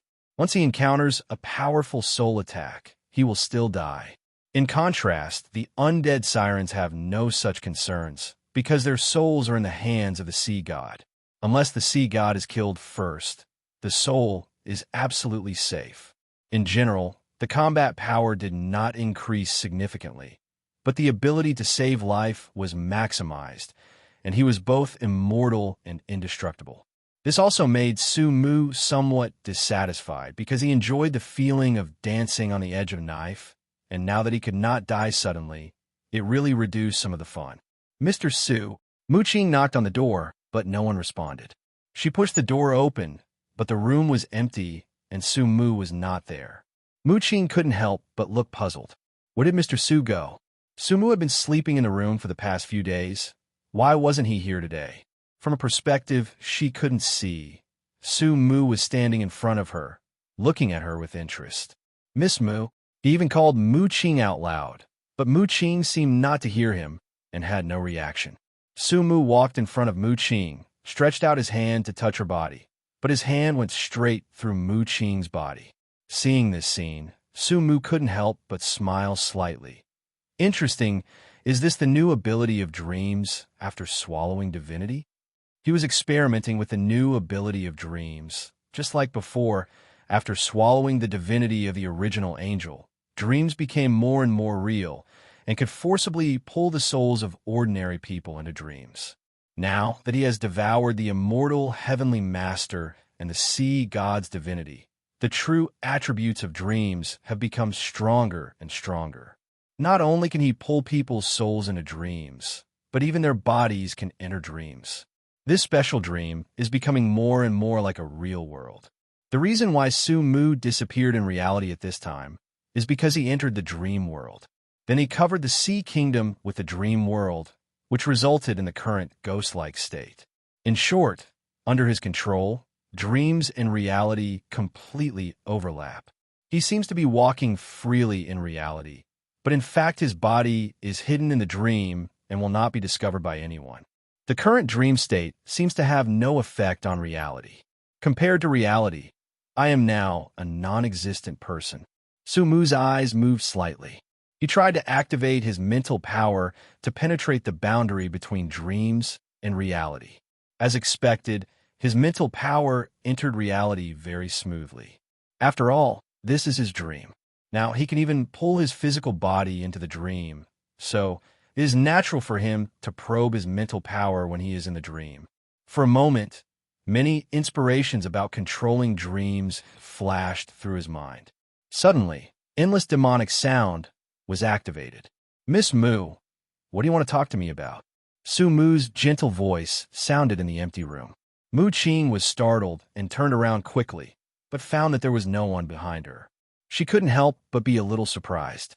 Her beautiful eyes kept scanning the surroundings, trying to find Su Mu's trace, but found nothing. "Mr. Su, where are you? I'm next to you." Mu Qing was more and more surprised.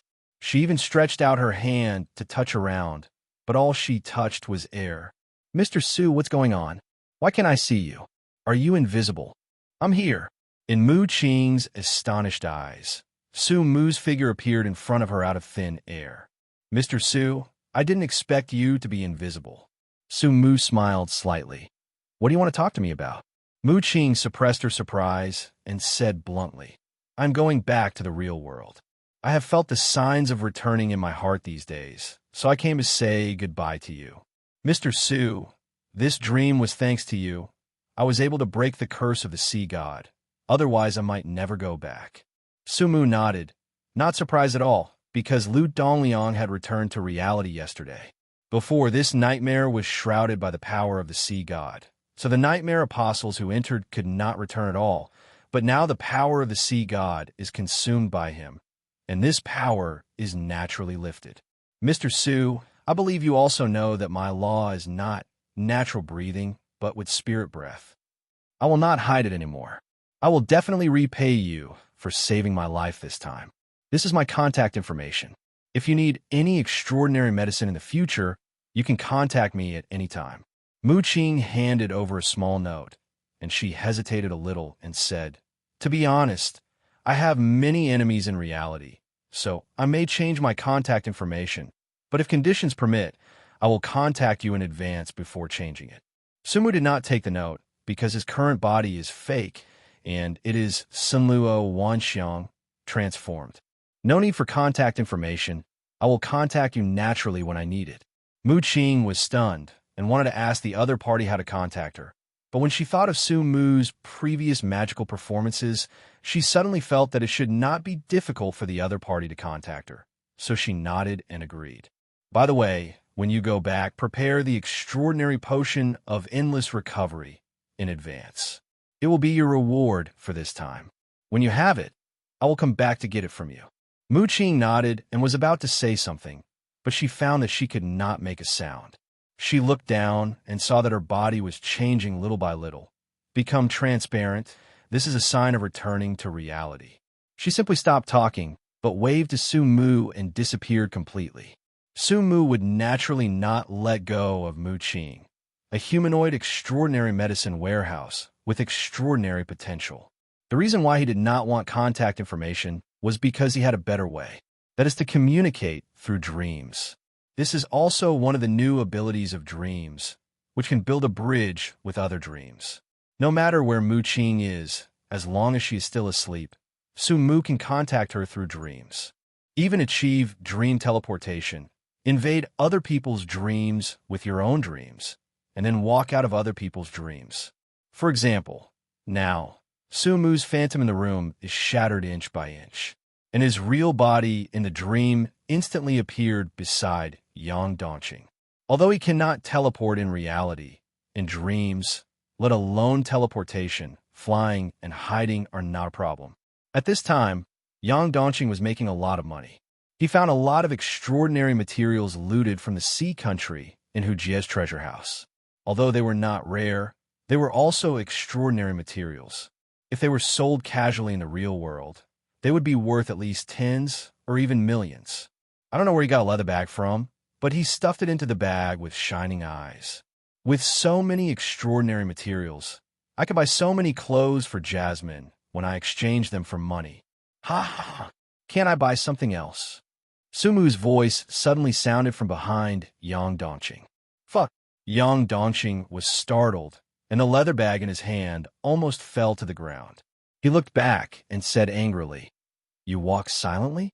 I was almost scared to death by you." Sumu smiled slightly. He didn't walk silently, but he didn't walk at all. He used dreams to teleport here, and then his body walked out of the dream, which created a teleportation effect. However, this kind of teleportation has a very serious limitation. That is, it can only be teleported once. If he wants to continue teleporting now, he must sleep first, enter the dream, and then control the overlap of the dream and reality before he can teleport. Your bag is too small. It can't hold too much. Let me do it. As he said that, Sumu took out the sheepskin bag, a storage treasure, and put all the extraordinary materials in the warehouse into his pocket in the astonished eyes of Yang Dongqing. These extraordinary materials are mainly sea heartgrass, which are of average value and can be used to refine some water-based extraordinary potions.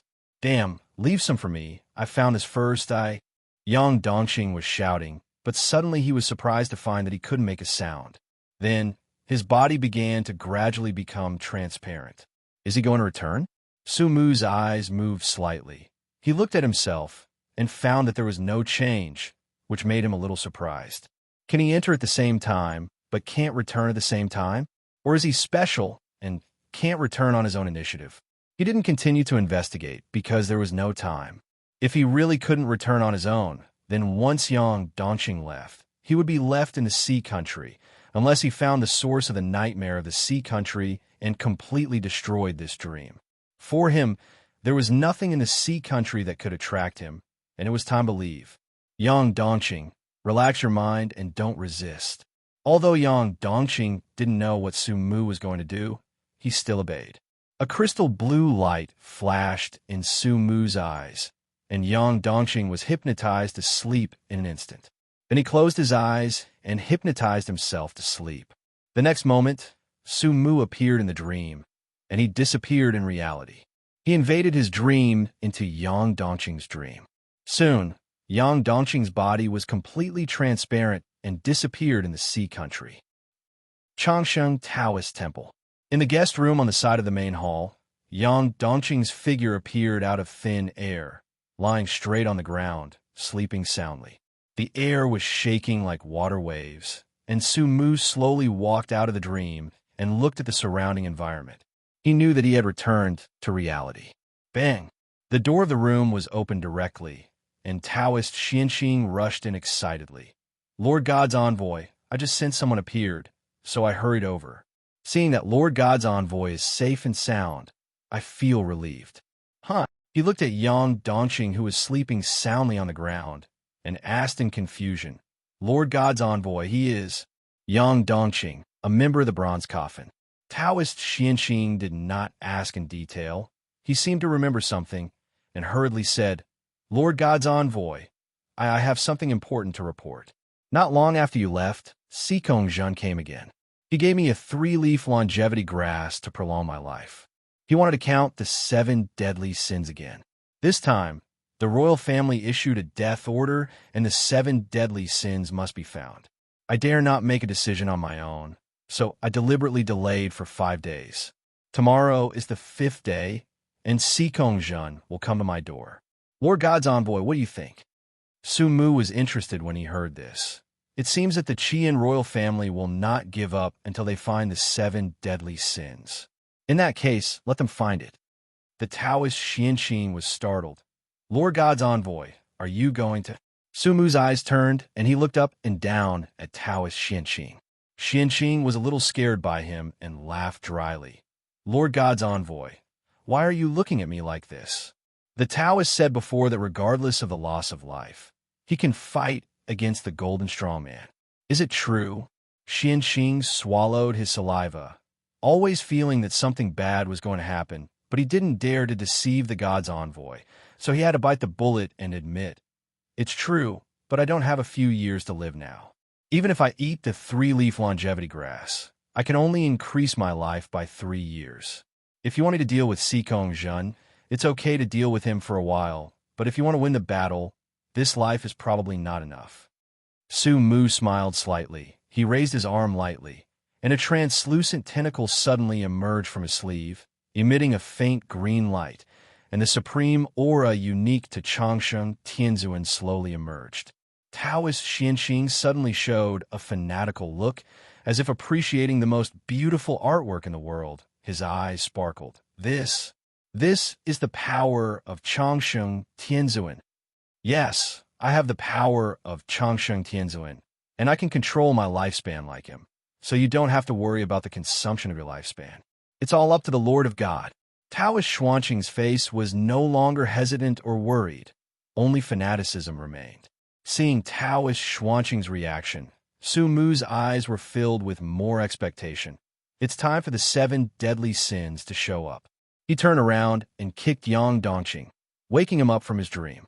Let's go back to the bronze coffin and see what kind of surprises these people have prepared for me during my absence. Su Mu said expectantly, I'm not going back to the bronze coffin. I'm going to find Jasmine. Yang Dongqing, who was in love, said so. Bronze Coffin Company. Su Mu saw Nangong Mengli, whom he had not seen for many days. She was still frowning after her revenge, as if she had encountered some difficulties. However, when she saw Su Mu return safely, her frowning brows relaxed, and a smile reappeared on her beautiful face. She gently pulled the hair scattered on her cheeks and smiled sweetly. Welcome back, Su Su. How was the nightmare world this time? Did you encounter any danger? Su Mu nodded lightly and said calmly, There is no danger, just died once. Nangong Mengli was stunned at first, and then laughed out loud. I haven't seen you for a few days. You are more humorous. Su Mu smiled without comment.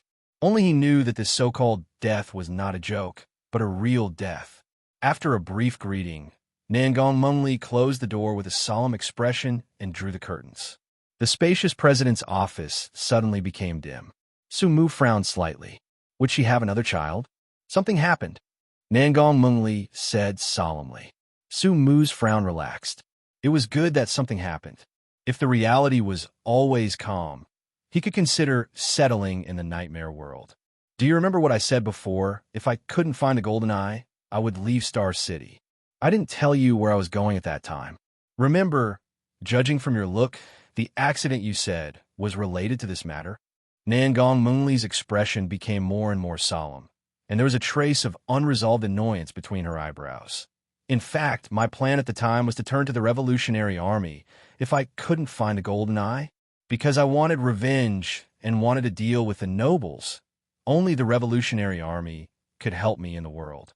Su Mu suddenly realized, so you contacted the Revolutionary Army in advance, but because I found the golden eye, it disrupted your plan to join the Revolutionary Army? Yes, the Revolutionary Army came to the door.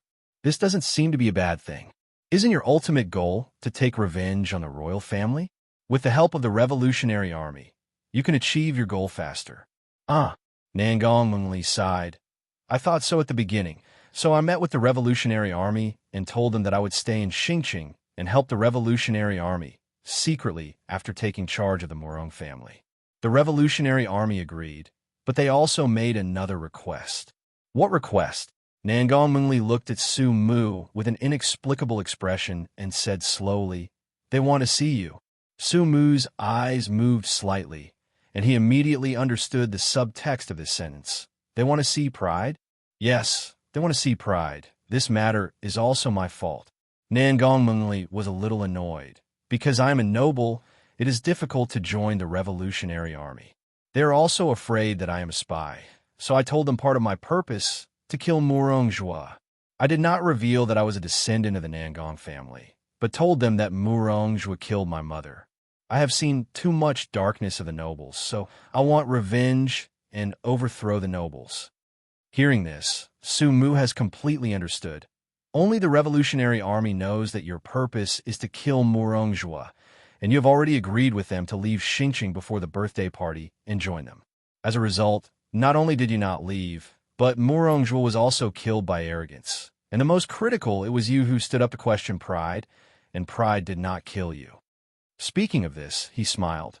In this way, even a fool can see that you are related to pride. Otherwise, all this is too coincidental. Nangong Mengli nodded with an ugly face. That's right. Although I deceived the Law Enforcement Bureau, I couldn't deceive the Revolutionary Army because they knew my purpose and naturally guessed that I was acting with pride at the banquet. So they concluded that I knew pride, and this time I came to see pride. Once I disagree, they will make public the fact that I contacted the Revolutionary Army privately and let me die without a burial place. Huh. Sumu laughed even more hard. No wonder the Revolutionary Army can survive the siege of the Red Flame Empire. If they were really a group of naive and passionate idealists who wanted to overthrow the nobles for justice, they would not have survived until this time. Nangong Mengli agreed very much. Since ancient times, it is normal for those who have achieved great things to do whatever it takes, but they used it on me. How many people are there? One. Oh, one person dared to come to the arrogant person who is suspected to be a gold master, and Xingqing currently has Sikongjin in charge. It seems that this person is also gold. The one who came is Yin Moxie, one of the 3 deputy commanders of the Revolutionary Army, a gold master. When mentioning this name, Nangong Mengli's eyes flashed with obvious fear. The 4 words golden strongman aroused Su Mu's strong interest. Sikongjin and Yin Moxie, 2 golden strongmen, are looking for pride. Things are becoming more and more interesting. Especially Yin Moxie. He knows that you are related to pride, but he still wants to threaten you, which shows that his purpose is not to win over pride to join the Revolutionary Army. Nangong Mengli's eyes flashed with a cold color. They will not let pride join the Revolutionary Army. Why? Because pride killed the nobles. Ha ha! Sumu suddenly laughed out loud. So that's it. I didn't expect the Revolutionary Army to be so interesting. They have never killed nobles. Even if they caught nobles, they only used them to fight with the Qian Empire in exchange for ransom. They are afraid of touching the bottom line of the Red Flame Empire and causing a crazy counterattack from the Empire. The real purpose of their formation of the Revolutionary Army is to recruit them, right? I don't know about this. In their words, the Revolutionary Army is still relatively weak compared to the Red Flame Empire and is far from the point of breaking up at the Empire. At present, the Red Flame Empire is facing internal and external troubles, and the Blood Moon Empire is eyeing it covetously. The major nobles inside are not of one mind and are fighting each other. Therefore, the Empire does not have much power to deal with the Revolutionary Army. But once the Revolutionary Army touches the bottom line, it may anger all the nobles and cause the nobles to unite to deal with the Revolutionary Army. Nangong Mengli's mouth curled up with a hint of sarcasm. That's human nature. Sumu smiled and said, for the nobles, they don't care who is the emperor as long as they are still nobles. The Revolutionary Army also understands this, so they dare not offend the nobles. Just like in ancient times, the aristocratic families are ironclad and the dynasties are changing. In wars, it is the civilians who die. No matter who comes to power, they still have to rely on these aristocratic families. Let me guess, the purpose of Yin Moxie looking for pride is very obvious. I'm afraid he wants to use the 7 deadly sins to kill some nobles, make the Qian Empire chaotic, and attract firepower for the Revolutionary Army. What do you have to fight? Nangong Mengli said worriedly. Only she and Su Mu knew that the so-called 7 deadly sins was just an empty shell. It was not an organization composed of 7 extremely vicious gold masters, as rumored by the outside world. Even the leader of the 7 deadly sins, arrogant, was only a bronze transcendent. Of course I have to meet them. Not only do I have to meet them, but I have to meet them openly. whether it is Sikong Jun or Yin Moxie, since they are visiting sincerely. How can the 7 deadly sins neglect them? Gradually, a grand plan emerged in Sumu's mind. It was time to let the name of the 7 deadly sins resound throughout the world. In a quiet villa in the lower city, Yang Dongqing stood in front of the door holding a bunch of jasmine flowers. "Jasmine, I'm back." "Knock, knock, knock." He knocked hard on the door of the villa. He and Jasmine bought this villa together. After joining the bronze coffin, he made some money, and Jasmine also made a good income by releasing records. So the two bought a villa to live in and bid farewell to the old and dilapidated bungalow. Going out to perform again, Yang Dongqing scratched his head. His phone and keys had long been lost in the sea of the Sea Kingdom, so now he couldn't get into the house at all. Took a look at the precious door. He was a little reluctant to break it violently, so he ran directly to the public telephone booth and called Jasmine. "Beep, beep. The phone you dialed is turned off. Please call again later." No one answered. It seems that she is really performing, so go to Jasmine's company and wait. She will definitely return to the company after the performance. Yang Dongqing stopped the car and went straight to Jasmine's company. The roads in the downtown area were crowded and narrow, and had been in disrepair for many years. Many places were full of potholes. In the taxi, Yang Dongqing's body kept rising and falling with the bumps of the vehicle. The jasmine flowers in his hand were also like this, and the petals were slightly deformed by the bumps. "Master, drive slower. My flowers are going to break." As Yang Dongqing complained, a delicate jasmine petal fell silently. Soon, Yang Dongqing arrived at the company where Jasmine worked, Dream Chasing Media Company Limited, which was actually controlled by Sumu and belonged to one of the industries under the Viper Gang. At that time, Sumu arranged Jasmine to work in this company in order to better control Yang Dongqing, and Jasmine's dream was to hold a concert and become a singer. Jasmine did have the talent to do this job. She was outstanding in both appearance and voice. She was beautiful and had a sweet voice. Not long after, she officially debuted with a song, "I'm Looking Forward." Although she was not a big star, she was at least well-known locally, that is, in Xinjiang. Occasionally, she also participated in commercial performances and helped the company make a lot of money. Yang Dongqing walked into the company building with ease. This was not his first time here. He came here almost every day to find Jasmine before. Everyone in the company knew that he was Jasmine's boyfriend. "Hey, Laoli, where's Jasmine?" Yang Dongqing saw Jasmine's agent running hurriedly in the corridor of the company, so he stopped him. The agent named Lao Li looked up and saw that it was Yang Dongqing. He immediately showed an anxious look on his face. "Mr. Yang, you are finally here. Something terrible has happened." Yang Dongqing's face changed slightly. "What happened? Is it related to Jasmine?" "Jasmine has been missing for 3 days." "What?" Yang Dongqing's face suddenly changed, and the jasmine flowers in his hand slipped and scattered on the ground. He said anxiously, "What happened? Why did Jasmine disappear?" Laoli was also sweating anxiously, sighing and said, "I don't know either. 3 days ago, Jasmine participated in a commercial performance and went backstage to change clothes. As a result, she just disappeared like that. I couldn't find her anywhere. Later, I reported it directly to the Law Enforcement Bureau. Now the Law Enforcement Bureau is also looking for her, but there is no news." Yang Dongqing's breathing stagnated, as if a big hand was pinching his neck, and it was difficult to breathe. His heart couldn't stop beating wildly, and an ominous premonition came to his mind. "Then what are you still doing here? Hurry up and find her." He roared with red eyes, and the power of a supernatural person burst out, frightening Laoli. Yes, I'll find her right away." Yang Dongqing, with a pounding heart, also ran away from the company. Emoli, don't get into trouble. He was like a headless fly, anxiously turning around on the main road, attracting the attention of pedestrians around him, and whispering.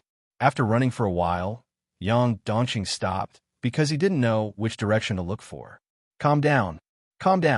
Think carefully about what to do. Sumu. By the way, Sumu is the leader of the Viper Gang. He has so many people under him, he will definitely be able to find Jasmine. He ran towards the nearest phone booth his hands shaking with anxiety, and kept dialing the number.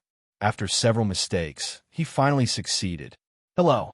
Sumu's gentle voice came from the other end of the phone. "Jasmine is missing," Yang Dongqing shouted anxiously. "People in the company said she has been missing for 3 days. Sumu, please help me find her quickly. You must find her. Wait for my news." Sumu's voice was still gentle on the phone. For some reason, Yang Dongqing's anxious heart calmed down a little when he heard this familiar voice. "What's wrong?" Nangang Mengli looked at Sumu in surprise. Yang Dongqing's voice seems to be very anxious. "Jasmine is gone." Nangang Mengli frowned and said, "Is it the little girl who sang the song I was looking forward to?" Sumu nodded. "Jasmine is just an ordinary person. The only thing that is unusual about her is probably that she has a boyfriend who is a superhuman. I suspect that someone came for the bronze coffin. After all, Yang Dongqing is an employee of the bronze coffin. I'll go out first." As Sumu left, a huge intelligence network covering Star City was instantly activated. He didn't have nothing during the time he joined the bronze coffin. As the head of the intelligence department, how could he not have an intelligence network? So he often used his spare time to randomly hypnotize some lucky audiences. At present, his intelligence network has already spread over most of Star City, and he has people in both the upper and lower city districts. A few hours later, Sumu's intelligence network received news that the last place where Jasmine appeared was a commercial performance site in the upper city district. The surveillance showed that Jasmine never came out again after entering the backstage. During the time when Jasmine disappeared, a total of 127 vehicles left the scene. After checking the ownership of the vehicles, it was found that the boss of Xinghao Chamber of Commerce, the director of Chuanxing Film and Television, and the reporter of Xingqing Radio Station were among the vehicles that left. Sumu looked at the long list in his hand and finally locked his eyes on the 3 words Murong family. There was a black business car at the scene that was registered with the Murong family. His eyes moved slightly, and he noticed something strange. First of all, he could do it like this: only the directors of several large chambers of commerce and the nobles in the entire Star City could have kidnapped Jasmine without anyone noticing and concealed it from the intelligence network. Star City is not the only noble family in the Murong family, but the Murong family is the largest noble force in the area. Some declining small noble families do not even have a blood awakener and rely entirely on the legacy of their ancestors to survive.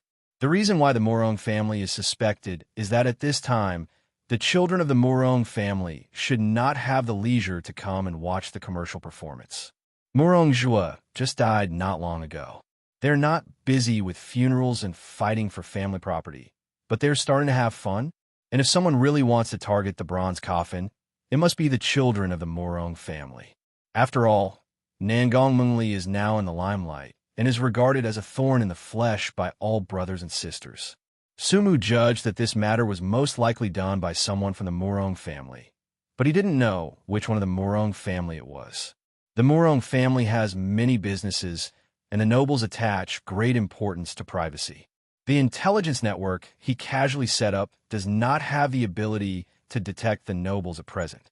The only thing that puzzled him was why they had to attack Jasmine. Were they really naive enough to think that they could use Jasmine to threaten Yang Dongqing and then overthrow Nangang Mengli? Nangang Mengli's current external persona is a silver-level extraordinary person who has awakened the wind shadow speed. Of course, in fact, Nangang Mengli found a treasure that can control the wind, and then used the treasure to add a little wind effect to herself when performing flower blooms instantly. In their cognition, Yang Dongqing is only bronze level 1 now, and the gap between the two sides is too large, and sneak attacks cannot make up for it. If you want to find out the information about the bronze coffin, you should not look for Yang Dongqing, because those who are involved in the specific affairs are ordinary employees. The most important thing is that if you want to turn Yang Dongqing against you, you should at least do it secretly, right? Kidnapping Jasmine for 3 consecutive days and making it known to everyone, what's the point? Even someone as smart as Su Mu sometimes fails to take into account such sudden situations that arise on a whim. Bang! The office door suddenly opened, and Yang Dongqing rushed in with an anxious look on his face. Any news? One thing, this matter should be related to the children of the Morong family. The Morong family. I'll go find them now. Yang Dongqing was furious when he heard this and was about to rush out, but was stopped by Su Mu. The Morong family's industries are all over Xingqing. Do you know where they hide people? If you go there rashly now, you will only alert the enemy. What should I do? Am I just waiting here? Jasmine has been missing for 3 days. What if she has any problems? Be patient. I have a way to find Jasmine. What way? Into a dream. At night, Sumu lay on the bed and fell asleep. He waited until very late to make sure that Jasmine was asleep at this time. After entering the dream, he began to sense Jasmine's dream. Soon, in the vast dream, a star representing Jasmine appeared. Found it. Sumu muttered to himself, staring at the star.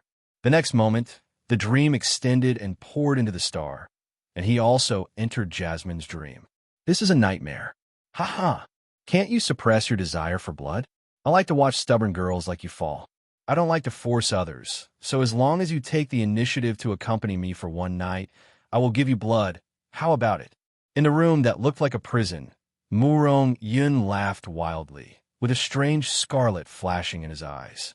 He seemed to have changed. His skin was as pale as paper, and there were 2 sharp fangs at the corners of his mouth, flashing cold light. Jasmine was imprisoned here, with the same pale face and fangs growing on the bloodless lips. No, I don't want blood. Take it away. Jasmine was terrified and struggled constantly, but she couldn't get rid of Murong Yun's control at all. A young child suddenly appeared in Murong Yun's hand, and he pinched the neck tightly and handed it to Jasmine's mouth. You can't resist this instinctive temptation. You have been turned into a vampire by me. Accept the reality. Ha ha ha. Accompanied by Jasmine's scream, the surrounding scene changed rapidly. This time it was a manor. She was tied to a huge stage with leg shackles and was singing "I'm Looking Forward to It." She was crying while singing, and Murong Yun in the audience had a satisfied look on his face. It's really more exciting to listen to real people singing. The scene changed again. This time it was Jasmine and Yang Dongqing's home. The two hugged each other tightly, but the next moment Jasmine's mouth grew sharp teeth and bit Yang Dongqing's neck fiercely. Yang Dongqing was dead, and Jasmine cried bitterly while holding Yang Dongqing's body like a child who had done something wrong. I'm sorry. Seeing this scene, Sumu frowned slightly. Blood clan? Dreams are manifestations of human subconsciousness. Usually, they're so chaotic, especially nightmares, but they reflect reality to a certain extent. He tried to guide Jasmine's dream and restore what happened in the past 3 days. After a moment, countless scenes appeared in front of him, and he finally figured out the cause of this incident. The reason turned out to be Jasmine's song. I look forward to it. In this era of aristocratic rule, sometimes being famous is not a good thing, because I look forward to Jasmine, who is popular, being targeted by Murong Yun, just because the other party likes this song and likes Jasmine's voice. This kind of thing is common among aristocrats, but this time it happened to Jasmine. Then Murong Yun kidnapped Jasmine and imprisoned her. He hated those women in the upper city who actively catered to him. Instead, Jasmine, a commoner in the lower city, didn't care about her aristocratic status at all, which gave him a different feeling. At first, he used coercion and inducement to see Jasmine cry and compromise, but he failed, so he came up with a plan to turn Jasmine into a vampire and force her to suck blood. A vampire who has sucked blood cannot resist the temptation, and Murong Yun's goal is to watch her fall. Su Mu's eyes moved slightly, and he extended his dream, covering the surroundings like an unfolding field. After breaking through Jasmine's dream, he saw the real environment in which Jasmine herself was. A dim room, with a lot of dry blood on the ground. The traces were very fresh. Jasmine was imprisoned in an iron cage, sleeping with tears on her face. Sumu did not wake up Jasmine, but walked out of the room. In his dream, he completely ignored the heavy iron door in front of him and walked straight through. He walked through the house like a ghost, without any interaction with the real world. After a while, He entered the room on the top floor and met Murong Yun and a man in a crimson suit. Lord Xuan, I have successfully mastered the power of the Blood Clan in the past few days, and I can start to eliminate other heirs of the Murong family. However, I'm not sure about dealing with Murong Mengli. Murong Yun said with difficulty. Shui Yuan smiled coldly. Murong Yun, I really overestimated you. As a Silver 2, you have the power of the Blood Clan, but you can't even deal with a Silver 1 woman. Murong Yun's face became more and more ugly, but the blood suppression between the Blood Clan made him dare not refute at all. So he had to explain, no, Lord Shui Yuan, Murong Mengli is a very evil woman. In fact, before I became a Blood Clan, I secretly dealt with her once, using a Silver 3rd level treasure with long-range attack. But this woman's Wine Shadow speed is too fast. Obviously a Silver 1. She was able to dodge the attack of that treasure. I even suspect that her speed is almost comparable to Murong Jua. It's easy for me to defeat her, but it's hard to kill her, so I have to trouble you to do it. You're a gold warrior, and it's easy to kill Murong Mengli. Humph. Trash. Shui Yuan snorted coldly. If you spend less time on women, you won't be so bad at this. How long have you been a vampire? You dare to give others a first embrace? Do you know how much blood you need to suck to make up for a first embrace? Murong Yun was immediately terrified. You know everything? With my perception, I can tell even if there's an extra fly in this villa.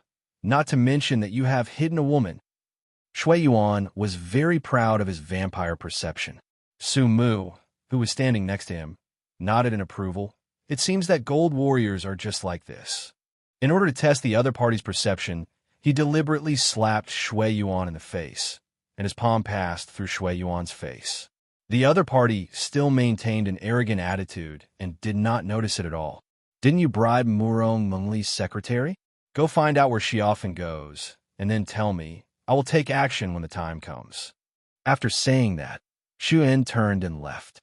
Sumu looked at Xuan's departing back thoughtfully. Another Golden Master, a small star city. There are more and more Golden Masters coming. In the final analysis, everything is still caused by the 7 deadly sins. Damn bitch. I was scolded by Lord Xuyuan. Murong Yun said with a gloomy face, and naturally attributed the fault to Jasmine. He turned and walked downstairs, came to the door of the room where Jasmine was imprisoned, and smiled coldly. This bitch hasn't sucked blood for a day. I'm afraid she can no longer suppress her body's instincts. I want to see in this state you still don't obey. Just as Murong Yun was about to open the door of the room where Jasmine was imprisoned, a dull sound suddenly came from the gate of the villa. With a thud, it seemed as if something was knocking against the door. Murong Yun's face changed slightly immediately. This was his private villa, very secretive. How could someone knock on the door in the middle of the night? He loosened his hand, holding the door handle, and walked towards the gate of the villa like a ghost. He listened carefully at the gate, but there was no movement outside the door. After a little hesitation, Murong Yun suddenly opened the door. It was empty outside. There was nothing except the lawn outside the villa. His face darkened. With his strength at this level, how could he have auditory hallucinations? The door must have rang just now. Just as he was about to search, he found a low bush shaking slightly from the corner of his eye. The next moment, an orange cat showed its head. Its vertical pupils emitting green light looked at Murong Yun cautiously, and then ran away. Murong Yun frowned slightly. Is it a cat? He closed the door and walked towards the room where Jasmine was imprisoned again. What he didn't know was that Jasmine was gradually disappearing at this time, her body becoming transparent little by little, and finally disappearing completely. Jasmine was pulled into the dream by Sumu. Since she swallowed more divinity, the dream has become closer to the real world and can initially carry the material of the real world. For example, people. But this ability to pull people into dreams is limited. The carrying capacity of dreams is limited and cannot carry a large amount of real matter. It is best to have dead objects because dead objects will not move or resist. Once a living thing enters and struggles violently in the dream, It will affect the stability of the dream and cause the dream to collapse. It's okay for ordinary people, but if a superhuman enters the dream in the flesh and tosses in it, the dream will inevitably collapse, and the more powerful the superhuman, the stronger the power he carries, and the greater the damage to the dream. Therefore, this ability is not very aggressive at present, and can only pull some ordinary people or voluntarily enter the extraordinary people who have no resistance consciousness. At present, Jasmine has become a vampire, beyond the scope of ordinary people, but she is in a coma, so she will not resist, and Sumu easily pulls her into the dream and takes her away. Click!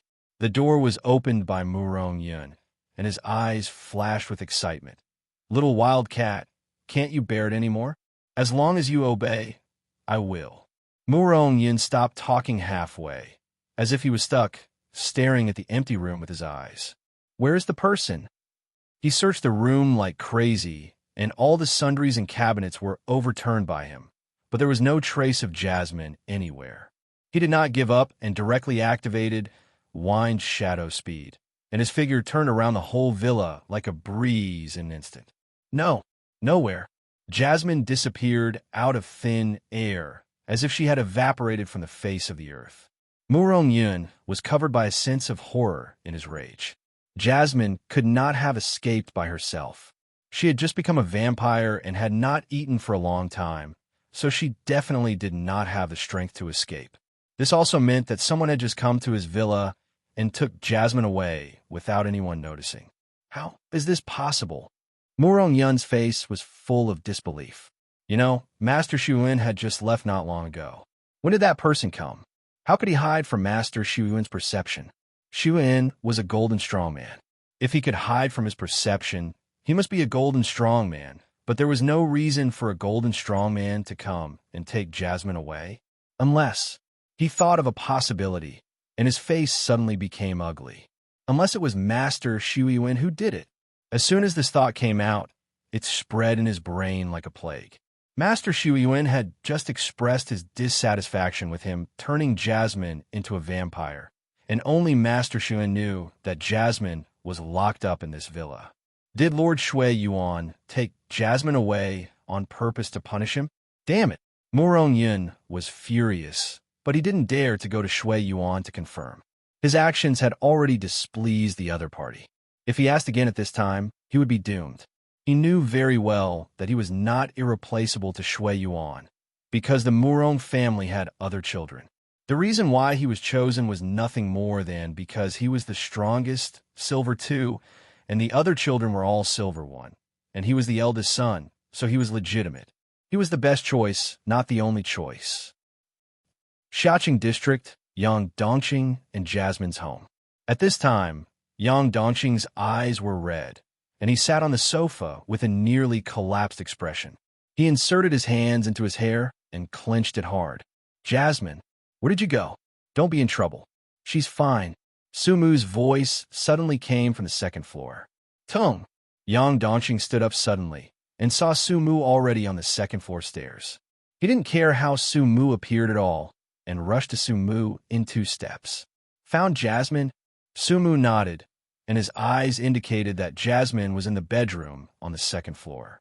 Yang Dongqing's expression, which was close to collapse, instantly became ecstasy, and he rushed straight to the bedroom on the second floor. Bang!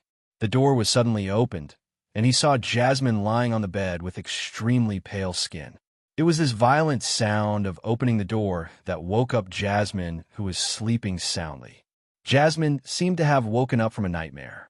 Her face was covered with tears, and she looked terrified. Her slender and pale arms waved wildly. No, no, I don't want blood. Yang Dongqing's heart was about to break. He rushed to the window, held down Jasmine's waving hands, and said with red eyes, It's me. Jasmine, it's me. Jasmine looked at Yang Dongqing as if she had just woken up from a dream. She was stunned for a moment. Her eyes widened in disbelief, and then tears burst out. She trembled and reached out to touch Yang Dongqing's face. Dongqing, is it really you? Am I dreaming? You are not dreaming. It's me. It's me. Are you okay? Jasmine, where have you been these days? Yang Dongqing held Jasmine's little hand tightly and put it on his cheek. It felt cold and had no body temperature, like holding the hand of a corpse. He felt more and more distressed. Why am I here? Wasn't I?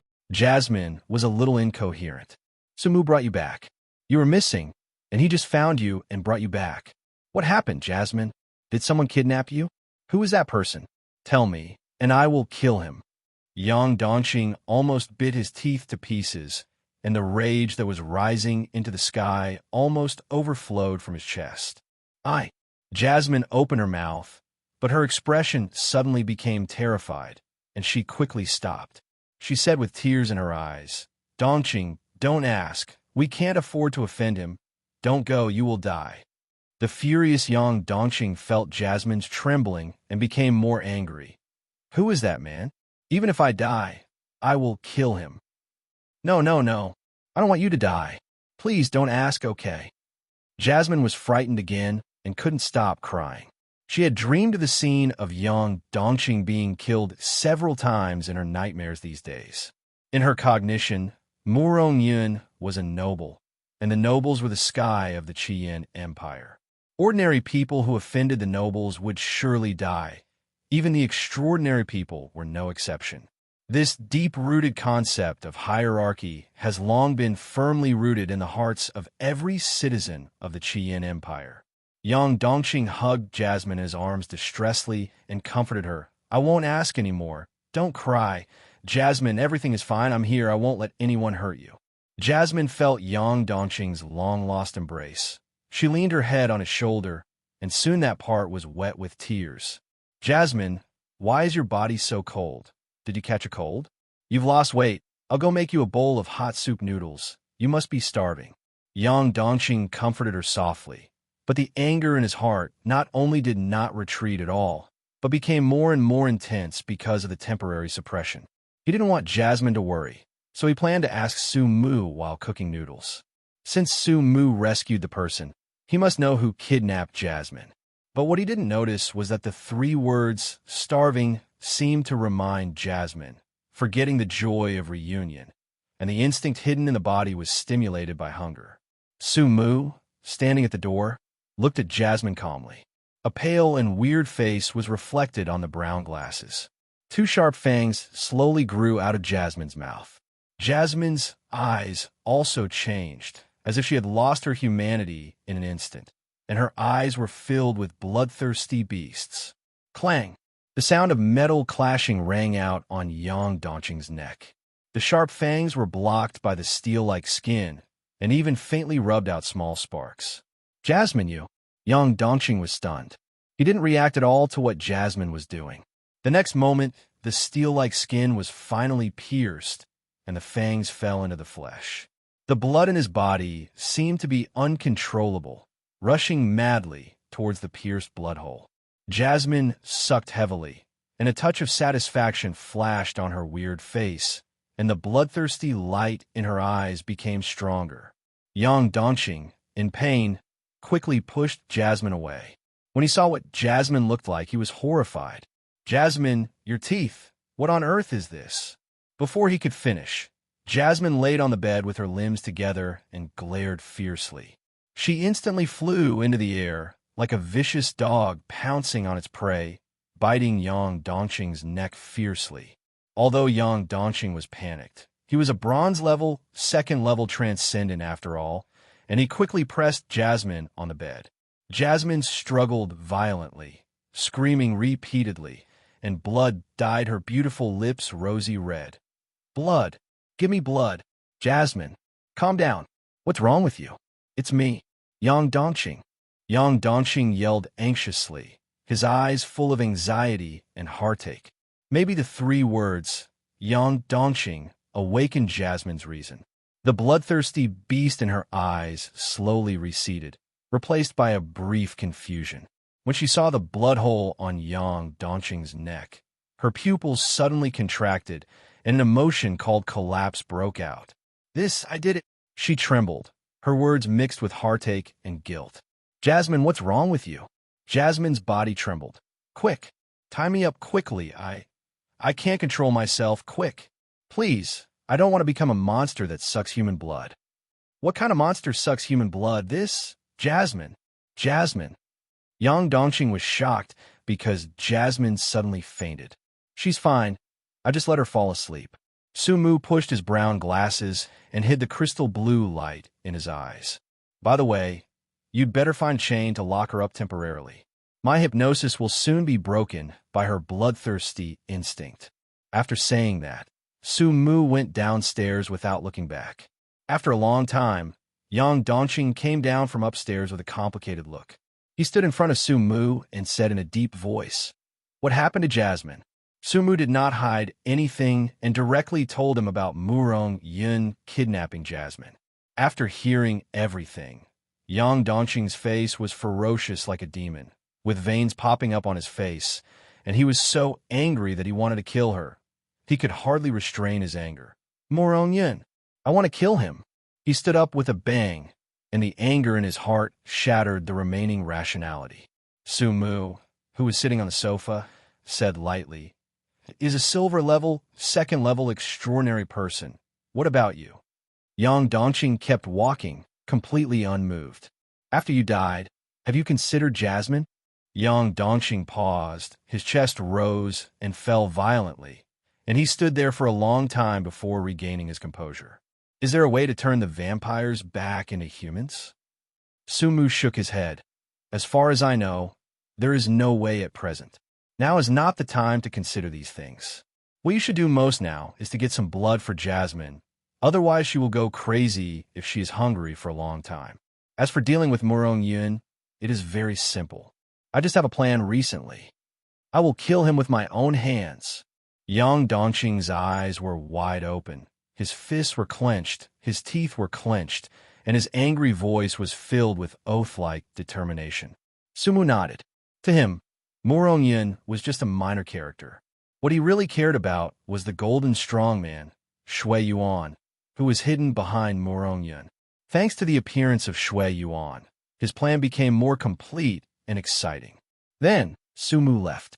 With Yang Dongqing and Jasmine in their current state, they were indeed not suitable to meet people. He returned to the bronze coffin and went to Nangong Mengli to ask about the information of the Blood Clan. The Blood Moon Empire is composed of blood clans and humans. Their blood clans are like nobles, and humans are like livestock. They are sucked blood by blood clans every day. This model has lasted for hundreds of years. The people of the Blood Moon Empire have long been accustomed to it.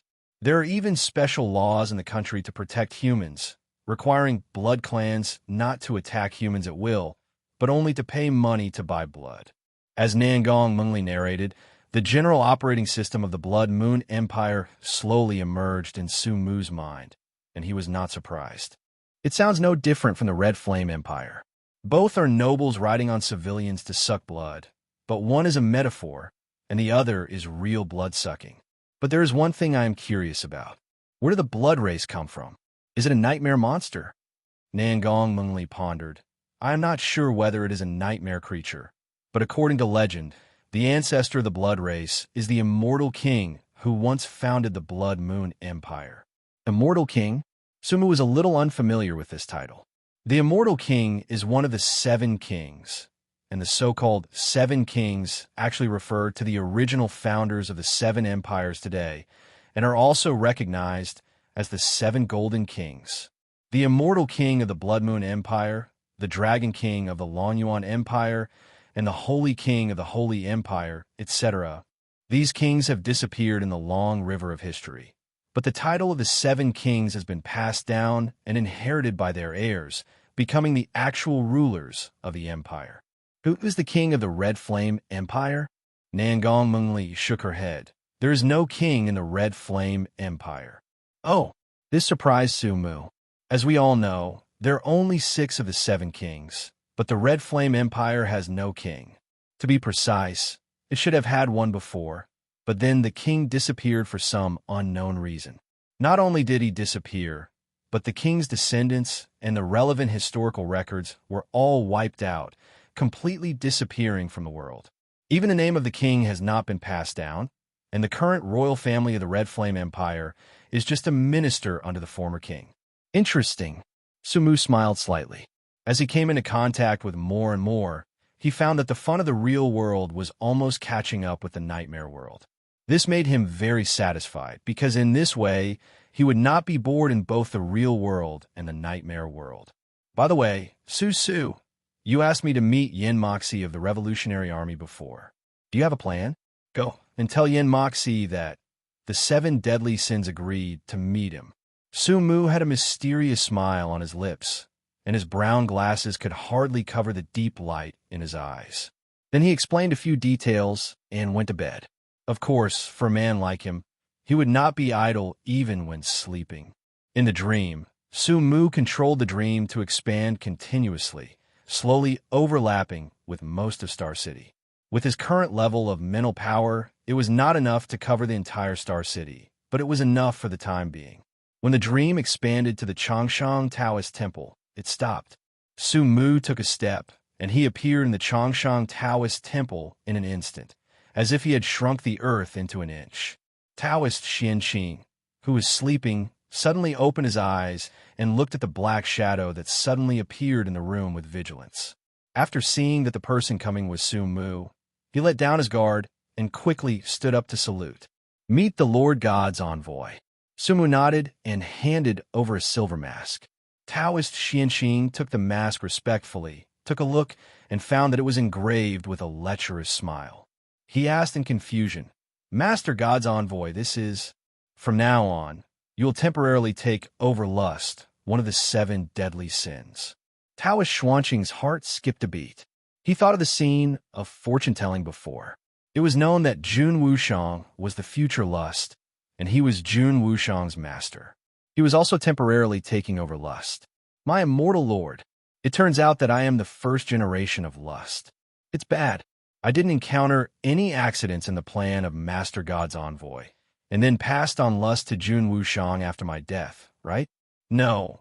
I have to call that evil disciple back tomorrow and hold a ceremony for him to pass on the ordination ceremony, so that he can be recognized by the immortal Lord. From then on, he can perform the immortality Taoist art.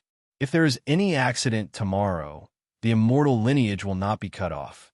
Tomorrow, Sikongzhen will come to my house. You help him calculate some information about the 7 deadly sins. May I ask what information the Divine Messenger wants to calculate? Sumu smiled mysteriously and whispered a few words. The Taoist Xianqing was shocked. Master Divine Messenger, are you planning to? Sumu smiled and nodded, turned and left the Changshan Taoist Temple. He performed dream teleportation again. This time, he came to Murong Yun's home. It was already dawn, and Murong Yun had just fallen asleep.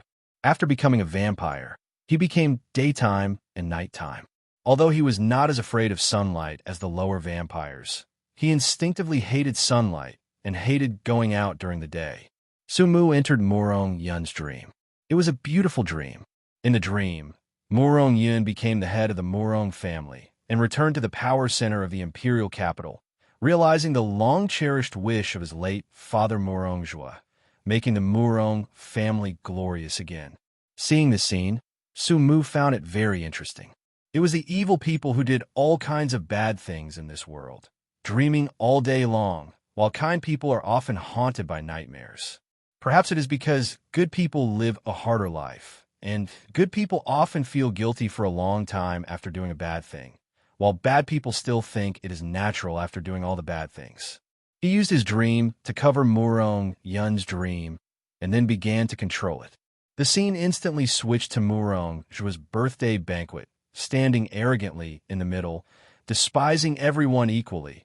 While Murong Zhua fell in a pool of blood, his head fell to the ground, staring at Murong Yun with his eyes wide open. This was the most terrifying day in Murong Yun's smooth life, and it was also his lingering nightmare. On this day, his father died tragically, and the Murong family became a laughingstock. Suddenly, Murong Zhua's head opened his mouth, and his mouth kept opening and closing. Yuner, why don't you avenge your father? Murong Yun, who was hiding in the crowd, was startled and his face suddenly turned pale. Father, don't talk, I'm scared. At this time, Awang looked over and said jokingly, What? You want revenge? Murong Yun waved his hands repeatedly, and just when he was about to say that he would not take revenge, he found that he could not say a word, and his body walked out of the crowd uncontrollably and came to Awang. Very good, you are very courageous. As a reward for you, I allow you to go down and accompany your father. Awang raised his hand lightly, and Murong Yun's head fell to the ground. But Murong Yun, whose head fell to the ground, found that he was not dead, but sat in a row with his father's head, watching Awang's killing spree, killing everyone present, including Nangong Mengli. The picture was broken. A new scene soon emerged. This time, Murong Yun saw a more horrifying scene. It was still Murong's birthday party, and all 7 deadly sins appeared. Uniform black tuxedos, gentleman hats, white gloves, and silver masks.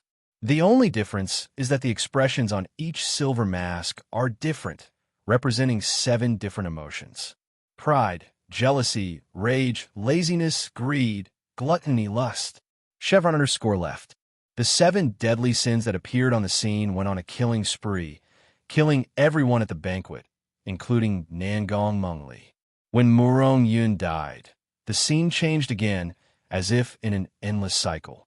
This time, the 7 deadly sins came directly to Murong's house to kill people, and Nangong Mengli would die every time. Repeated again and again, the 7 silver-white masks seemed to be engraved in the depths of Murong Yun's soul, making him unable to forget for a long time. The most interesting thing is that every time the 7 deadly sins were dispatched as a whole and killed people, it was always jealousy among the 7 deadly sins that killed Nangong Mengli. Ah! Murong Yun screamed and woke up from a nightmare. He was relieved when he realized that he was dreaming for a moment. But soon his face turned grim again, and he gnashed his teeth and said, "Damn the 7 deadly sins." He had very complicated feelings towards the 7 deadly sins, both fearful and grateful. He was afraid because of the 7 deadly sins' strength and recklessness, killing his father in public, and he was afraid of following in his father's footsteps. He was grateful because the 7 deadly sins killed his father. Otherwise, he would not have become a vampire and have the opportunity to rise to power. Murong Yun calmed down for a long time before he calmed down his palpitations. At this moment, his cell phone suddenly rang. He picked up the phone and saw a message on it, which was sent by the undercover of the bronze coffin. 2 days later, at 6 p.m., Murong Mengli will leave Xingqing for Lanshan and is suspected of trading with the directors of the Chamber of Commerce in other provinces. Seeing this news, Murong Yun sneered. "I've finally waited for it. With Sikong Zhen in charge in Xingqing, it's hard to attack you, but you just want to leave Xingqing to die? Huh? God-given opportunity. God-given opportunity. No, I have to contact Lord Shuyuan as soon as possible. The opportunity cannot be missed." Just as he was about to contact, he suddenly stopped, and a flash of inspiration flashed in his mind. His expression became ecstatic. 7 deadly sins. Yes, it's the 7 deadly sins. I can use the 7 deadly sins in this plan. His brain was working rapidly, and a clear and feasible plan gradually took shape in his mind. Murong Mengli was a nobleman. Once killed, it would definitely cause an uproar, especially since Sikong Zhen was in Xingqing. This was equivalent to killing someone under his nose, which was simply a slap in his face. The killing of the nobles by the 7 deadly sins had already shocked the whole country, but the imperial capital sent an imperial envoy to investigate, and another noble died right under the nose of the imperial envoy. It is conceivable how much of a commotion this would cause. Sikong Zhen, who had been searching for the 7 deadly sins in vain, must have been furious. In order to prove his ability to the royal family, he would definitely do his best to investigate the matter of Murong Mengli and give an explanation to the royal family. He couldn't have 2 nobles die in succession without doing anything. At that time, as the biggest beneficiary after Murong Mengli's death, he would definitely be investigated. But if I let Lord Xuan pretend to be the 7 deadly sins to kill people, and I happened to be in some public occasions that day and had sufficient proof of my absence, then, ha ha! Murong Yun laughed excitedly and couldn't help but admire his wit. If I divert the trouble to the 7 deadly sins, Sikong, Zhen won't notice me. It's perfect. The 7 deadly sins are really my lucky star. After being excited for a while, he calmed down a little and continued to think. It must not be pride, because pride let Murong Mengli go once before, and it is obviously illogical to kill Murong Mengli again now. So we can only arrange the other 7 deadly sins. 7 silver-white masks with different expressions kept flashing in his mind, and finally, a silver-white mask with a jealous face was fixed in his mind. Bronze Coffin Company. An ordinary middle-aged man stood expressionlessly in front of Sumu. Chief, as you ordered, the information has been sent to Murong Yun. Sumu nodded. You did a good job, go down. The middle-aged man turned and left. His expression returned to normal. Nangong Mengli leaned on the desk with her hands supporting the desk, and her round buttocks were slightly deformed by the edge of the desk. She looked at Sumu and said with interest, Are you sure Murong Yun will let Shui Yuan pretend to be jealous? Sumu smiled slightly. I'm sure because I have hinted in his subconscious mind. In fact, many times people's flashes of inspiration, whims, sixth sense, etc. are all subconscious. The interesting thing is that when the subconscious emerges, even if it seems absurd, people often believe it unswervingly. Have you ever bought a lottery ticket? Do you think I need to buy a lottery ticket? Nangong Mengli asked with a smile on her lips. Sumu shrugged. What I want to say is that this feeling is a bit like buying a lottery ticket. For example, when you suddenly think of a string of numbers, there's always a special feeling in your heart. Other feelings think that this set of numbers is special. There's a high probability of winning the prize and attribute it to intuition. In fact, it may be that you accidentally saw the date on the poster, the time on the phone, etc., which caused the hint. Really? Nangong Mengli gently brushed the scattered hair behind her ears, revealing her fair and delicate side face and the corners of her mouth slightly raised. Then Su, I have a whim every time I see you. Is it because you also planted a hint in me? It may also be because you are more humble. Nangong Mengli. She glanced at Sumu with a strange look and then said nonchalantly, Then are you sure that Xuan will listen to Murong Yun? Why not? In fact, if they were not so stupid, they should have thought of this plan long ago. If you don't kill Murong Yun, you can't get to the top, which is not in line with Shui Yuan's purpose of infiltrating the Qian Empire. But if you die, Murong Yun will be the biggest suspect. At this time, the best thing to do is to find a scapegoat. A scapegoat that will make people feel reasonable even if the nobles are killed. Susu, sometimes I think you're really scary. People's hearts are just like toys in your hands. You just need to hide behind the scenes, and those golden strongmen are just like chess pieces on the chessboard, allowing you to control them. Speaking of this, she paused, smiled, and said, Of course, it is also charming. Thank you for the compliment. Okay, it's time for me, the chess piece, to move. Nangong Mengli left and went to a remote coffee shop. Maybe it was because of the remote location and simple decoration. There were no customers in the coffee shop at this time, only a young man in waiter's clothes. Hello, what would you like to drink? A cup of Jade Manor's exquisite rose words. No rose, cold brewed with nitrogen. 3 spoons of sugar in the coffee. And I like swans. Please make the latte art in the shape of a swan. Thank you. The waiter smiled and nodded. Okay, please wait. Soon, a cup of coffee with swan milk foam floating on the surface was served on the table. At this time, a hoarse voice sounded in Nangong Mengli's mind, like the voice of an old smoker who smoked too much and seemed to have been tempered by years and full of stories. We meet again, Miss Murong. Nangong Mengli took a sip of coffee with a normal expression. The pale milk foam stained her red lips. She licked it gently and said lightly, Mr. Yin, are you not going to show up? No need to speak. This is the ability of my subordinates, spiritual link. You can understand it as using the spirit to make a phone call. I am not in this coffee shop, so I will talk to you in this way for the time being. How is it? Is there any news from the 7 deadly sins? Arrogant agrees to see you. Very good. Yin Moxie's hoarse voice revealed a hint of satisfaction. Time and place. Nangong Mengli put down the coffee in her hand, and a mysterious smile appeared at the corner of her mouth. You don't need to know, because arrogant will find you personally. Yin Moxie fell into a brief silence. This sentence revealed a lot of information.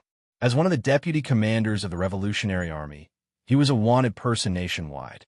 When he came to Xingqing, he naturally had to hide his whereabouts. It could be said that except for himself, even his subordinates did not know his location.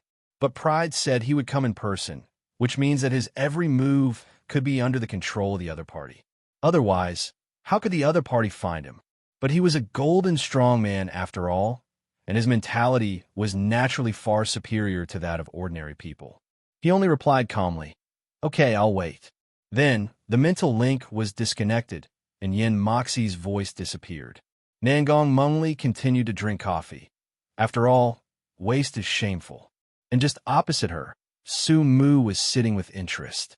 He sat on a large leather sofa, but the sofa did not sag at all, and no one noticed that there was one more person in the coffee shop. Mental link?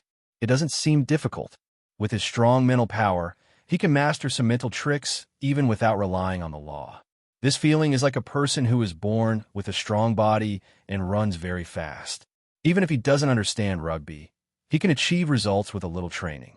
As the saying goes, if you master one method, you can master 100 methods. This is exactly the truth. He slowly stood up and watched a thin line of mental power being pulled away from Nangong Mengli's body. The speed was so fast that it was not noticeable to the naked eye. But all this could not stop Su Mu. He caught up with the disappearing mental line, like teleporting. His body passed through layers of walls like a ghost, passed through one room after another, and finally sank into the ground and came to a small underground base. For the sake of secrecy, this base was built very small. There are not many staff members inside, only 3 people, and one of them was a woman with short brown hair who had just performed the mental connection.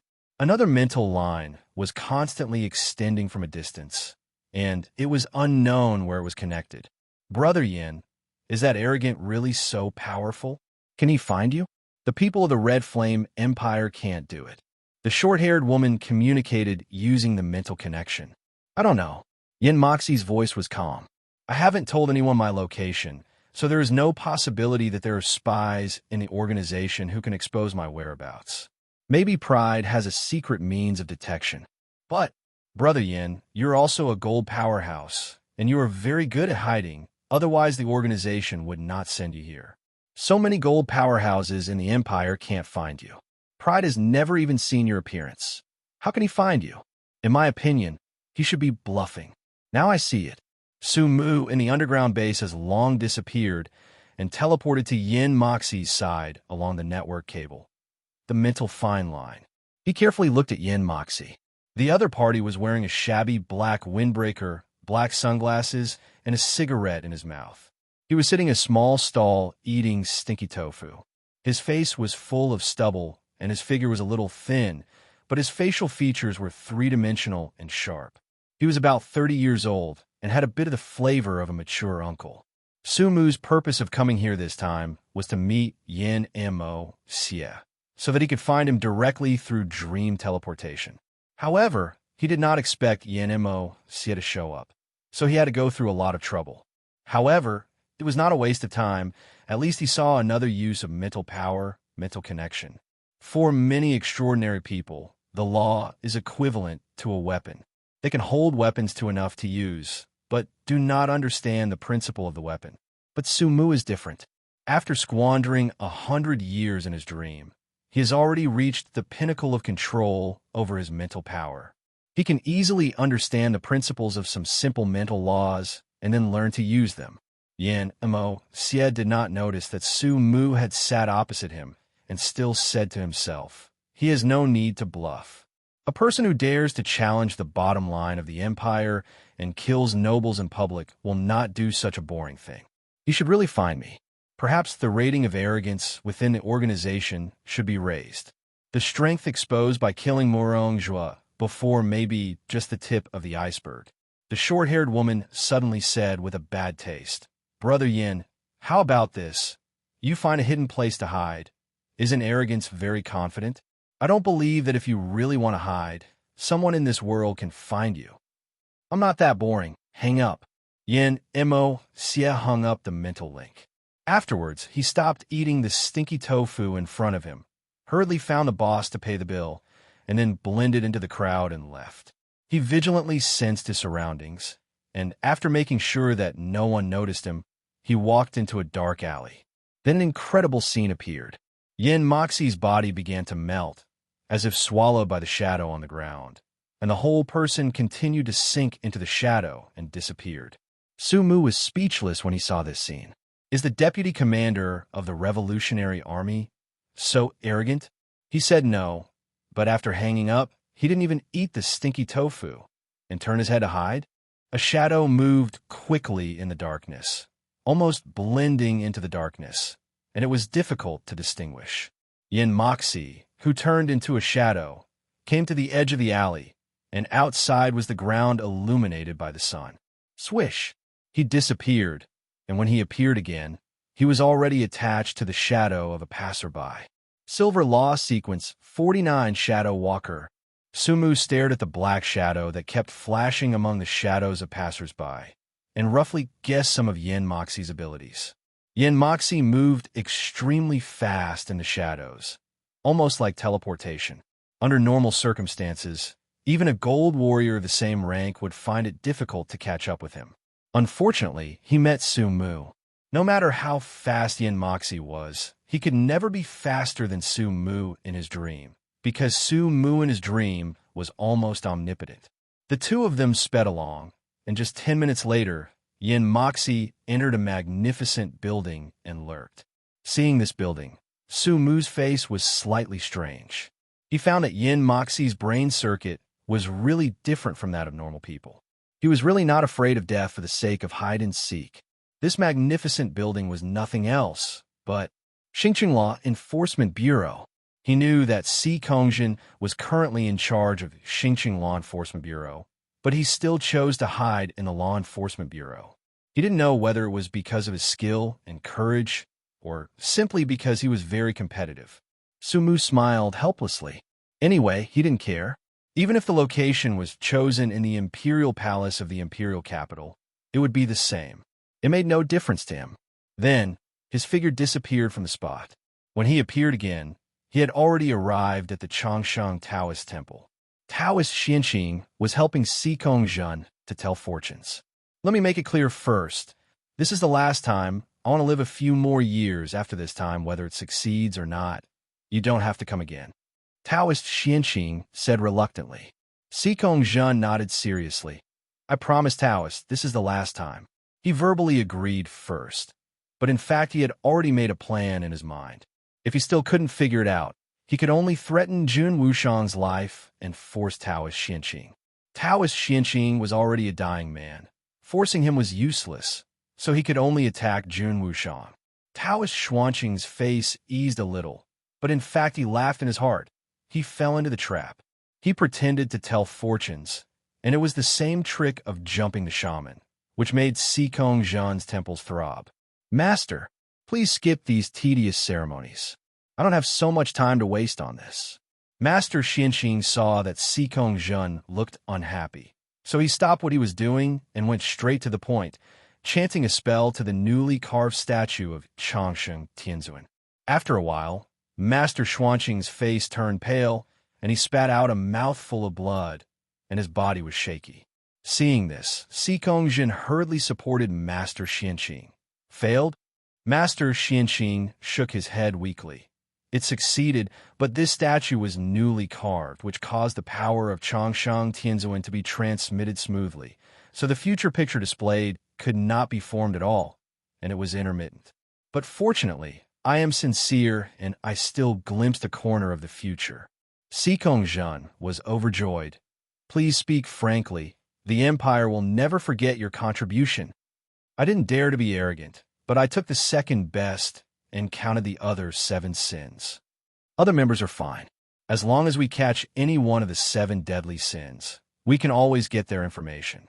May I ask, Taoist priest, who did you calculate? Jealous. Si Kongjun narrowed his eyes slightly. Who is his real identity? I didn't calculate his identity, I just calculated his position. What position? Sikong Zhen's tone was a little anxious, mainly because he saw Taoist Xuanqing's weak appearance, as if he was about to die in the next second. Lan what? Taoist priest, tell me quickly, you can't die yet. Sikong Zhen was very anxious, and hurriedly took out a bottle of expensive healing potion from his body, opened the bottle cap, and was about to pour it into Taoist Xuanqing's mouth. But at this time, Taoist Xuanqing seemed to have a last burst of light, staring at the bottle of extraordinary potion with shining eyes, snatched the potion, and put it in his pocket. He stood aside leisurely as if nothing had happened, looking righteous, ignoring Sikong Zhen's gloomy expression, and said lightly, Lanshan, Master Xuanqing. Sikong Zhen said in a deep voice, his eyes full of haze. Envy invites greed to meet at Lanshan in 3 days. This is a good time to arrest the 7 deadly sins. Greed. Sikong Zhen's anger stagnated. 7 deadly sins? Yes, anyway, this is what I saw in the future. Jealousy seems to have something important to do and met with greed. The two of them are sneaky and must have done nothing good. You should ambush at Lanshan. Sikong Zhen frowned when he got the news. What are their strengths? Master Xuanqing thought for a while. It should be gold. The two seem to have some disagreements and fought. It seems that they are both gold strongmen. Sikong Zhen frowned deeper and deeper when he heard the words. Taoist Xuanqing looked at him with disdain. You forced me to calculate, and now that I have calculated it, you dare not go. Then my calculations are in vain? You can't handle it. You won't call for help.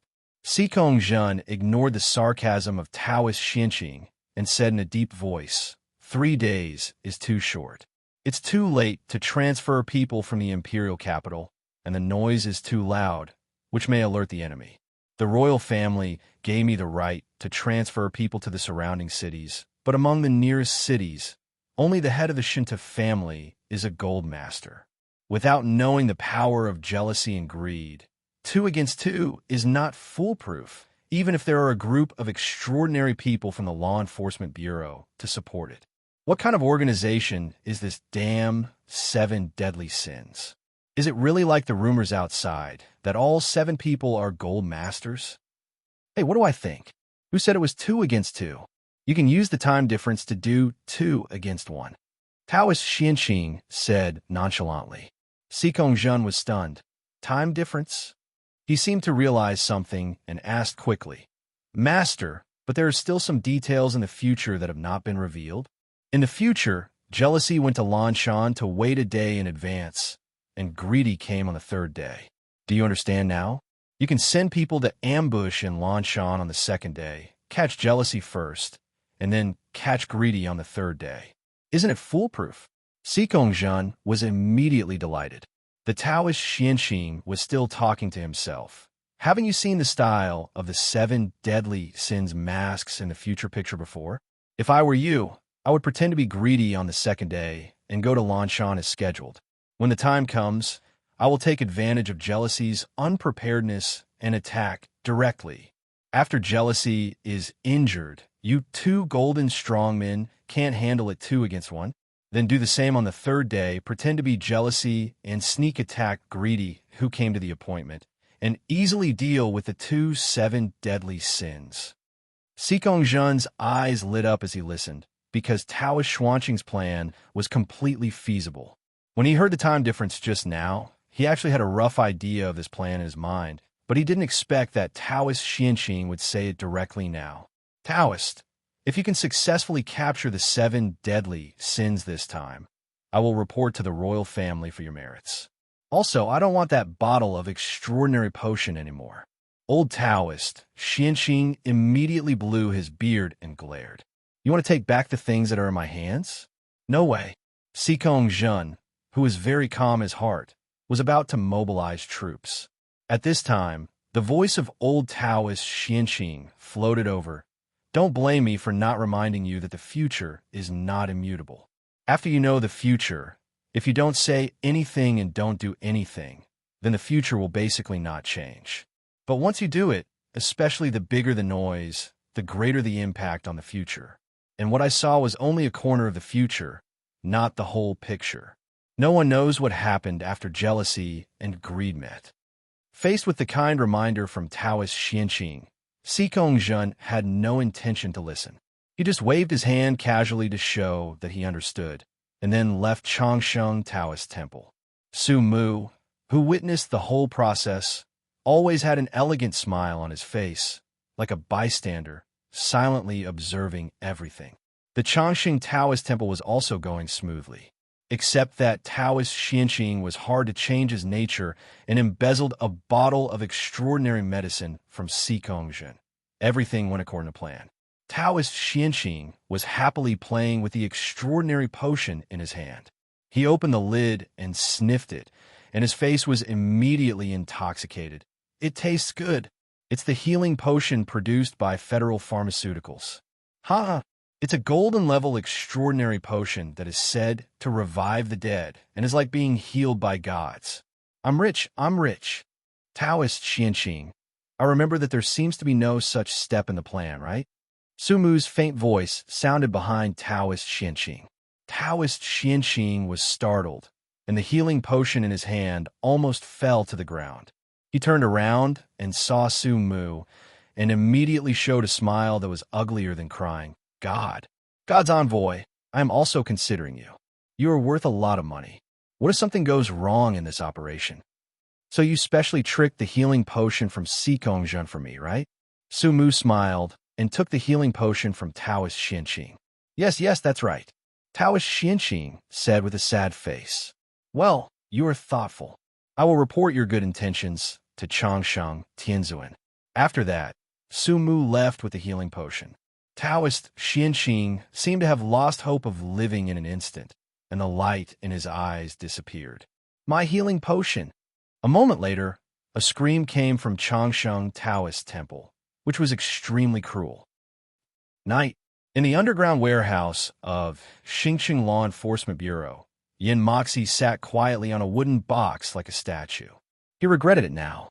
In order to compete with arrogance, he made himself like a prisoner caught by the Law Enforcement Bureau, locked up in the warehouse all day without seeing the sun.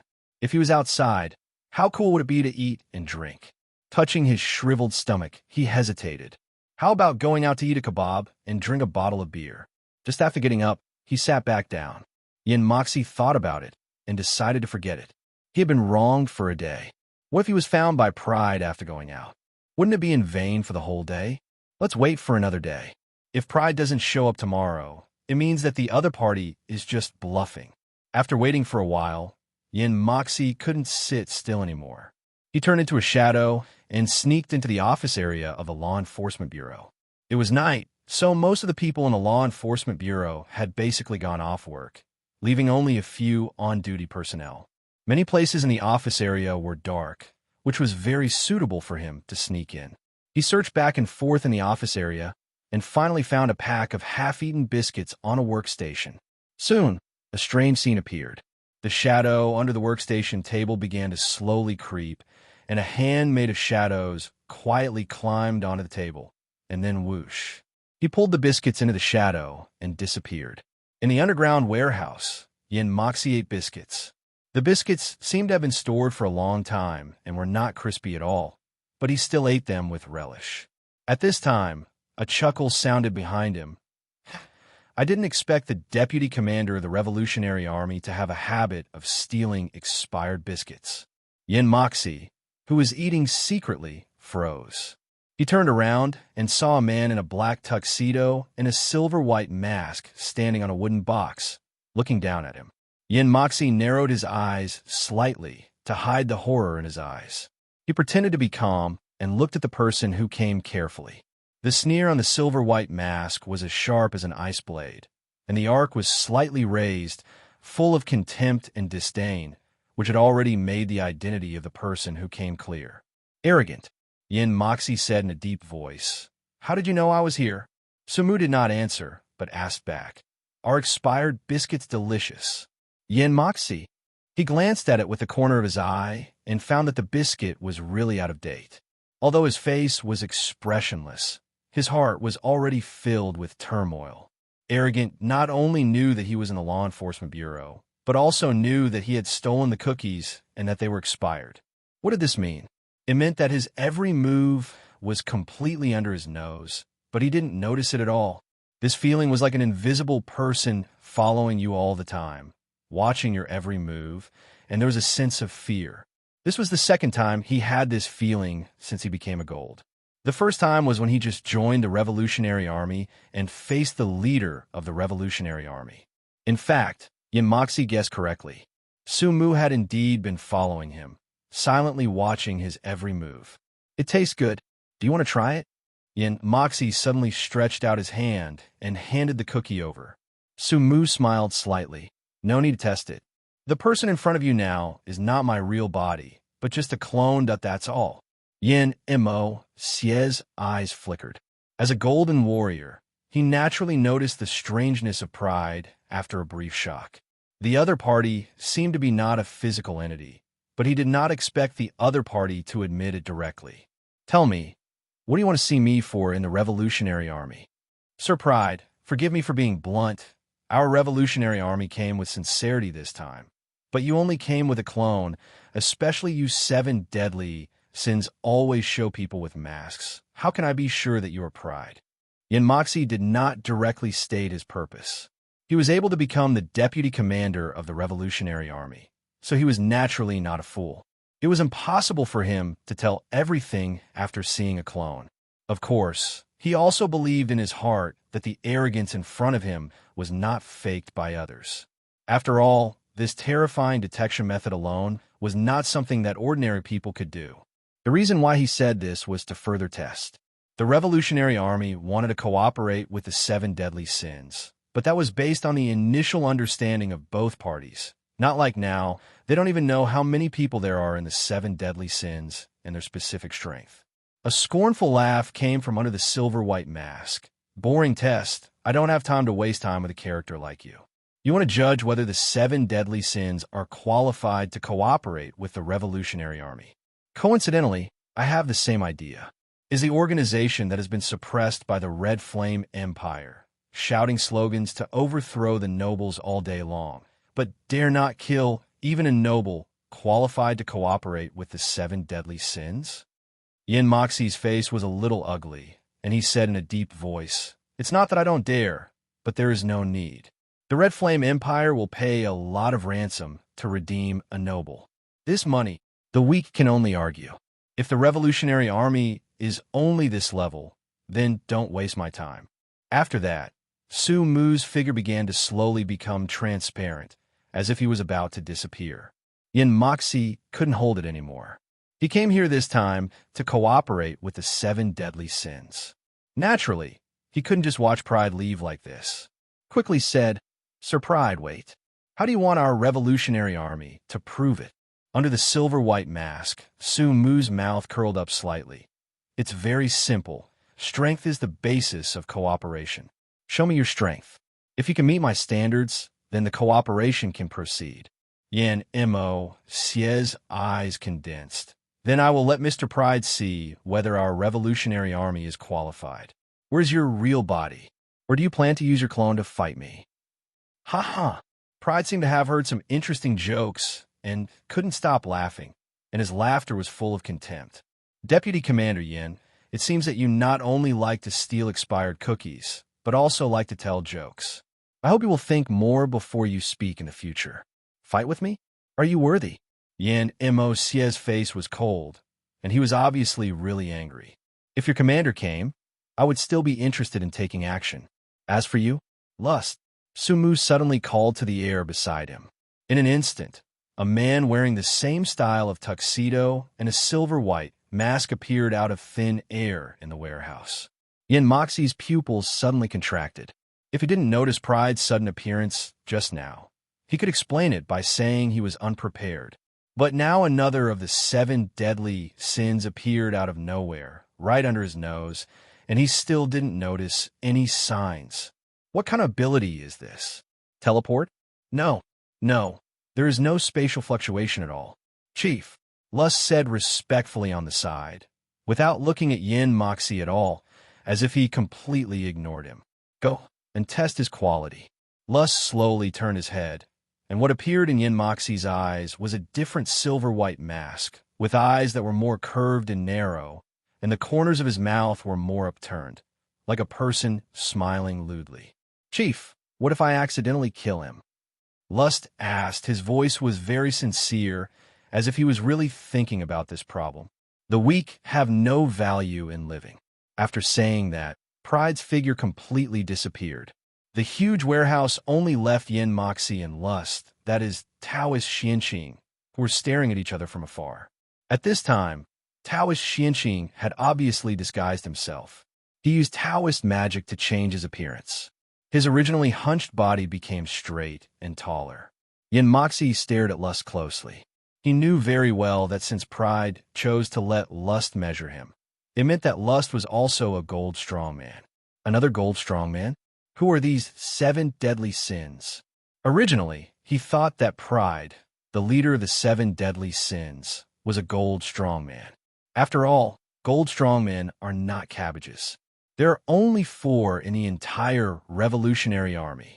They are the commander and 3 deputy commanders. Normally, an organization with 1 gold strongman can be called first class. But when the 7 deadly sins came, 2 gold strongmen appeared, which has occupied half of the high-end combat power of the Revolutionary Army. And this is the premise that the other 7 deadly sins have not appeared. If it is true that all 7 of the 7 deadly sins are golden warriors as rumored, then the strength of this organization cannot be described as strong, but terrifying. "Uncle, since the leader has said so, you must be careful. Don't blame me if you die." Taoist Xianqing shook his head slightly, and his old bones made a crisp sound, but his voice was as young as a teenager. Obviously, he gave himself a persona of an innocent and beautiful boy. He had not made a move for many years, but at this moment, he could not hide his excitement. In fact, it was not that he did not want to make a move, but the longevity Taoist technique would hurt the enemy and himself once it was made. Who would be so bored as to shorten his life? But now with Su Mu's support, he no longer has to worry about the limitation of his lifespan and can have a good fight. Before coming, Su Mu went to the lower city to randomly select more than a dozen social scums, plundered their lifespans, and instilled them into Taoist Xianqing. Because Taoist Xuanqing's strength is at the golden level, the quality of his life is very high. The hundreds of years of life of these dozen ordinary people can only increase Taoist Xuanqing's life by a few years, but it is enough to deal with a battle. Seeing that Lu Yu was planning to take action, Yin Moxie's face changed. "Wait a minute, do you want to do it in the Law Enforcement Bureau?" Taoist Xianqing was stunned. "Yes, wouldn't it be courting death to do it in the Law Enforcement Bureau?" Just as he was about to speak, he suddenly remembered what Su Mu had said before, making himself as arrogant as possible. So the words turned into contempt when they came to his lips, like a young man bragging. "What's wrong with doing it in the Law Enforcement Bureau? If they dare to come and disturb us, the worst that can happen is that they will all be killed." Yin Moxie felt a little cold in his heart. He had discovered that these 7 deadly sins were all lawless people. He had seen their arrogance. Now this lustful man who looks young is so arrogant? He didn't take the Enforcement Bureau seriously at all. Their Revolutionary Army is already the largest rebel organization in the empire. They don't dare to do such things on weekdays, but the 7 deadly sins dare to do it. What Yin Moxie didn't know was that Taoist Xianqing didn't dare to fight here, but the game between people is like this. I know you don't dare, so I dare. Anyway, you have to persuade me later. As expected, Yin Moxie persuaded. There is no need to make trouble. Follow me. Swoosh. Yin Moxie turned into a shadow, drilled out through the gap of the window, and merged into the darkness. The dissatisfied voice of Lust came from behind him. "Hey, don't go. I haven't fought in the Enforcement Bureau yet. How interesting." Yin Moxie ran faster and disappeared completely in the darkness in a blink of an eye. This time it was Taoist Xuanqing's turn to be dumbfounded. My God, this kid's golden law is Shadow Demon. Damn, it's known as the law that is best at escaping in sneak attacks. It's still night. How can I keep up with this old Taoist? Just as he gritted his teeth and prepared to spend some life to calculate Yin Moxie's position, Su Mu's voice sounded in Taoist Xuanqing's mind through the mental link. 100 miles to the east. Taoist Xianqing was stunned at first, and then overjoyed, saving several days of life. In an empty wilderness, Yin Moxie walked out of the shadows and turned into a human form. He looked at the darkness around him and raised his mouth slightly. His golden law, shadow demon, is best at escaping. The reason why he tried his best to get rid of lust was to make the opponent suffer and reduce lust momentum. When real strong men fight, sometimes the competition and momentum is also extremely important. Just when he was feeling pleased with himself, suddenly, the young man's unique smug laughter sounded behind him. "Hey, I caught you." Yin Moxie was shocked and turned around quickly, only to see Lust holding a shining long sword like a sword fairy, breaking through the air from 100 meters away. Damn it! When did he run behind me? Yin Moxie, who was always very confident in his speed, was a little upset at this time. He was the first to come out of the law enforcement bureau, and the destination was chosen by himself, but Lust ran farther than him. However, he had no time to think about it. He spread his hands, and the shadows around him suddenly surged silently, turning into thousands of black thin lines that intersected in his palms, like knitting a ball of wool, madly intertwined together. Just as he was about to throw the shadow ball in his hand, a more bizarre scene appeared. Lust, who was rushing over 100 meters away, disappeared like teleportation. Before he could see how the other party disappeared, a piercing chill came from behind, and the hair on his back stood up instantly. He threw the shadow ball in his hand behind him without thinking. The shadow ball instantly turned into a shadow curtain. Swish! A sword light flashed, and Lust unfolded the shadow curtain and suddenly got out of it, attacking Yin Moxie again. This time Lust completely took the initiative, and Yin Moxie could only passively defend in a hurry. Su Mu, who was standing aside, smiled. Yin Moxie was not weak, and he could not guarantee that Taoist Xianqing would win, so he naturally had to help him. With his current strength, although he could not hurt the golden strongman, he could still distract him. Lust, who just rushed over from 100 meters away with a sword, was actually an illusion created by all things in the world and endless demonic sound.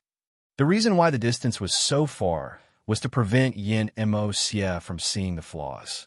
When Yin Moxie was attracted, Taoist Xianqing, who had just arrived, took the opportunity to launch an attack and firmly took the initiative. Yin Moxie was worthy of being the deputy commander of the Revolutionary Army. After a brief panic, he quickly began to exert his strength. He instantly escaped into the shadows and distanced himself from Taoist Xianqing like teleportation. He stretched out his hand and grabbed the darkness with 5 powerful fingers. The darkness seemed to have a physical body and was firmly grasped in his hand. Then the darkness surged like water waves. As he waved his hand vigorously, hundreds of shadow balls like small black holes shot out, covering the sky and earth, densely packed, completely blocking Taoist Xianqing. Taoist Xuanqing's face changed, and he held the long sword upright in front of him and made a gesture with one hand. Immortality Taoism. 10,000 swords. Buzz. The crisp sound of swords resounded through the wilderness, and the long sword in his hand split into 2, and then into 4. In an instant, it turned into a sea of swords, facing the shadow balls. The fierce collision sound was endless, and the shadow balls seemed to contain extremely high energy, which destroyed the long swords that came into contact with them. But fortunately, the number of long swords was more than the shadow balls, so they did not lose immediately. Yin Moxie seized the opportunity and pressed down with one hand, under current. The darkness within a radius of several miles seemed to be dragged by some force, gathering madly under the feet of Taoist Xianqing, and terrifying energy was brewing. Boom! The shadow energy erupted, like a volcanic eruption, and the violent shadow torrent drowned Taoist Xianqing with the breath of destroying everything. My immortal Tianzuan, are young people nowadays so fierce? Taoist Xianqing exclaimed in his heart, but his hands did not slow down at all. The immortal Taoist art. All things wither and flourish. A green light suddenly appeared under his feet and suddenly extended, turning into a huge green light array, which blocked the undercurrent tightly. After the violent undercurrent came into contact with the green light array, it seemed to be exhausted and began to gradually weaken. Yin Moxie was shocked. What kind of law is this? Does it involve time? As a caster, he could clearly feel the shadow power weakening. Just like the blooming, withering, and dying of flowers, the power was constantly decreasing. At the same time, the green light array was growing stronger, like a seed taking root, sprouting, growing, and blooming. Damn it, this lust is so difficult to deal with. How powerful should their leader pride be? He suddenly understood why the other party was so contemptuous when he was about to fight pride before. From the current situation, he really did not have the qualifications to fight pride. However, as a golden strongman, he could not give up the fight just because the enemy's means were weird. He took a deep breath, his face became solemn, and his momentum began to surge. The shadows around were pulled by this invisible momentum, and the darkness trembled like water waves. The wisps of shadows continued to gather on Yin Moxie, like countless black silks entwined on him. As the darkness gathered more and more, Yin Moxie's figure was almost submerged in the darkness. At this time, his appearance had completely changed, as if he was wearing a layer of shadow armor. The joints of the armor, as well as the palms and soles of the feet, all had slender and sharp spikes, and two thick shadow horns grew on the helmet. The whole person seemed to have walked out of the shadows, the demon king that came out. The shadows continued to pour in, and his body began to grow taller, 2 meters, 3 meters. My God, the immortal! This kid wants to fight with me to death. Do you have any life left? Come on, or I can't stop him. Taoist Xianxing exclaimed in his heart. Sumu naturally wouldn't let the two fight to the point of desperately fighting. If both of them were injured, the subsequent plan would not be able to proceed. He hasn't completely absorbed the shadow energy yet. Take this opportunity to attack him, and I will cooperate with you. Taoist Xianxing received the instructions and no longer hesitated. His life burned wildly, and the bright sword light tore the shadow ball blocking in front of him and attacked Yin Moxie like a ghost. He must break the shadow armor before the other party is fully formed, otherwise it will be troublesome. A touch of green light bloomed from the tip of the sword, like the rising sun, and instantly shone brightly, dispersing the shadows around. Yin Moxie controlled the shadow energy around him, and the dark silk floating in the air attacked frantically, and Taoist Xuanqing's figure was immediately blocked. Seeing that the opponent's transformation was about to be completely formed, at this critical moment, Su Mu's endless demonic sound was activated. He came to Yin Moxie's side and used endless demonic sound directly into his ear to simulate the whispers of the sea god. Buzz, evil, degenerate, ominous, indescribable, terrifying whispers exploded in Yin Moxie's ears. Su Mu, who possessed the divinity of the sea god, could simulate whispers that were the most similar in the world. The defenseless Yin Moxie was hit directly by the whispers of the sea god, and his brain was instantly in chaos. The thousands of shadow energy bands that he had originally controlled immediately collapsed, and even the shadow energy covering his body was briefly stagnant. However, Yin Moxie regained his clarity of mind in just a moment. However, when masters fight, a slight mistake can lead to a huge difference. A moment of distraction becomes the key to victory or defeat. Taoist Xianxing seized the opportunity, and the long sword with green light cut through the sky. At the moment when the shadow energy stopped flowing, he stabbed the sword into the gap of the heavy shadow armor. Puff! That was the sound of the long sword entering the flesh. The shadow energy flying all over the sky slowly fell back, and the surrounding darkness returned to calm, and the bright red blood flowed from Yin Moxie's abdomen. Lustfully put away the sword, made a sword flower, and sheathed the long sword. Uncle, you can't do this. You have lived in vain at such an old age. Taoist Xianxing shook his head in disappointment, as if he felt that the battle just now was not enjoyable. Yin Moxie covered the wound on his abdomen, and the blood wet his palm. The wound was not deep. It was obvious that Taoist Xianqing showed mercy. Otherwise, the opponent could have pierced his body with a sword while he was distracted. There was no loss on his face after the defeat, only heaviness. Victory and defeat are common in the military, and he was not so unable to afford to lose, although the loss was a bit unfair.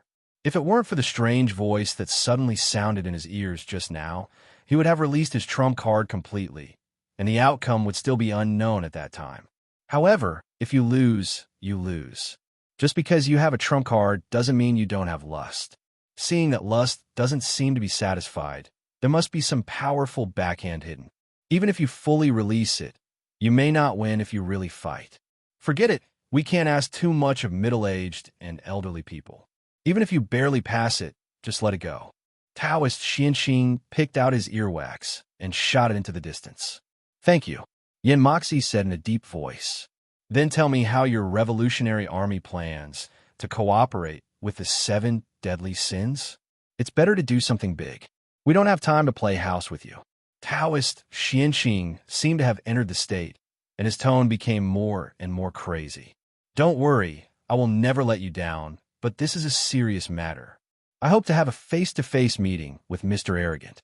You tell me first, and I will consider whether to notify the leader. If it is a small matter, I can make the decision. Yin Moxie took a deep breath and said solemnly, "Kill the nobles of the imperial capital." What? Kill the nobles of the imperial capital? Taoist Xianqing was suddenly shocked. He didn't expect that the revolutionary army was so bold now. Killing marginal nobles is not enough, and they have to go to the imperial capital to kill nobles? After exclaiming, he realized that he was a little out of control, so he sneered, "Hee, I think it's a big deal. Killing a few nobles. Do you still need to cooperate with us?" Yin Moxie was stunned, and he had a deeper understanding of the lawlessness of the 7 deadly sins. Is killing the nobles of the imperial capital a small matter?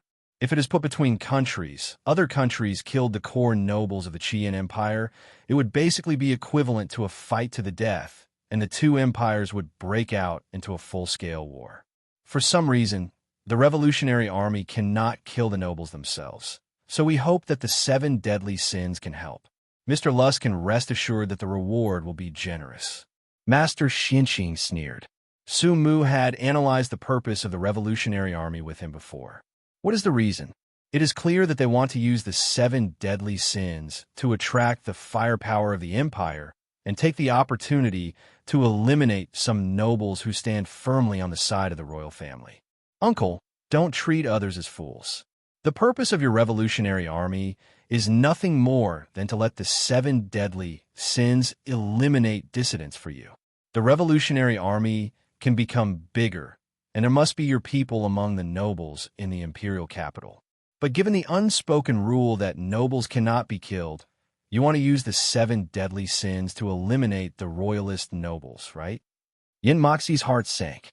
He didn't expect that the lust of the suspected teenager was so sharp and saw through the plan of the revolutionary army at a glance. He simply admitted, "That's right, but this is no loss for the 7 deadly sins because you have already killed the nobles and you are in a life-and-death struggle with the Red Flame Empire. Your ranking on the wanted list is even higher than that of the revolutionary army. It's no big deal to kill another noble, and the revolutionary army will give you a satisfactory reward." What reward? Taoist Xianqing, who had just lost a bottle of gold potion, was still more concerned about this. Yin Moxie's eyebrows jumped, and he was a little surprised. Is this the courage of the 7 deadly sins? They didn't ask who to kill at all, as if killing anyone was the same, and they only cared about the price. Royal treasure. When these 4 words came out, Su Mu frowned slightly, because he didn't know what the royal treasure was. Fortunately, Taoist Xianqing lived to such an old age and was indeed knowledgeable. Do you have the royal treasure? Taoist Xianqing was full of doubt. If you really have it, why are you being chased by the Red Flame Empire? Besides, even if you really have it, how can you trade such a treasure? We do have the royal treasure, but it is incomplete. As you said, if the complete royal treasure was in hand, the Revolutionary Army would not be in this situation now. At this time, Sumu transmitted, "What is the royal treasure?" Taoist Xianxing quickly replied in his mind, "Lord God's envoy, the royal treasure is the most powerful treasure in the world. You know the 7 kings, right? The royal treasure is the peerless magic weapon created by the 7 kings with all their national strength. It is rumored that the reason why the 7 kings can be kings and crush a group of gold powerhouses is largely because of the royal treasure, which is a magic weapon that surpasses the gold level and is above the gold treasure. The royal treasure is the national treasure of the 7 empires." The weapons of the 7 kings? Sumu's eyes moved slightly, and he was vaguely interested. He didn't expect that there would be an unexpected surprise this time, but he also knew that the royal treasure that Yin Moxie could take out would definitely not be too strong. Otherwise, the other party would never use it for trading. As far as I know, the 7 royal treasures should be in the hands of the major royal families. Why do you have them? Taoist Xianxing narrowed his eyes. Most of the royal treasures are indeed in the hands of the royal families of the major empires, but the royal sword of the Longyuan Empire only has the scabbard left. Taoist Xianxing was shocked. "You have the royal sword in your hand?" Yin Moxie shook his head. "I said, it is a broken royal treasure. The sword of royal power was broken in the Battle of 7 Kings 100 years ago. Those fragments fell into the hands of different forces. In order to reproduce the sword of royal power, they added many rare materials to their own fragments and finally cast 12 swords. Later generations called them the 12 swords of royal power, and we only have one of them. Legend has it that as long as the 12 swords of royal power are gathered, the glory of the sword of royal power can be reproduced. You must know that the Dragon King of Longyuan Empire is respected by the world as the world's strongest, and he's also the most powerful among the 7 kings.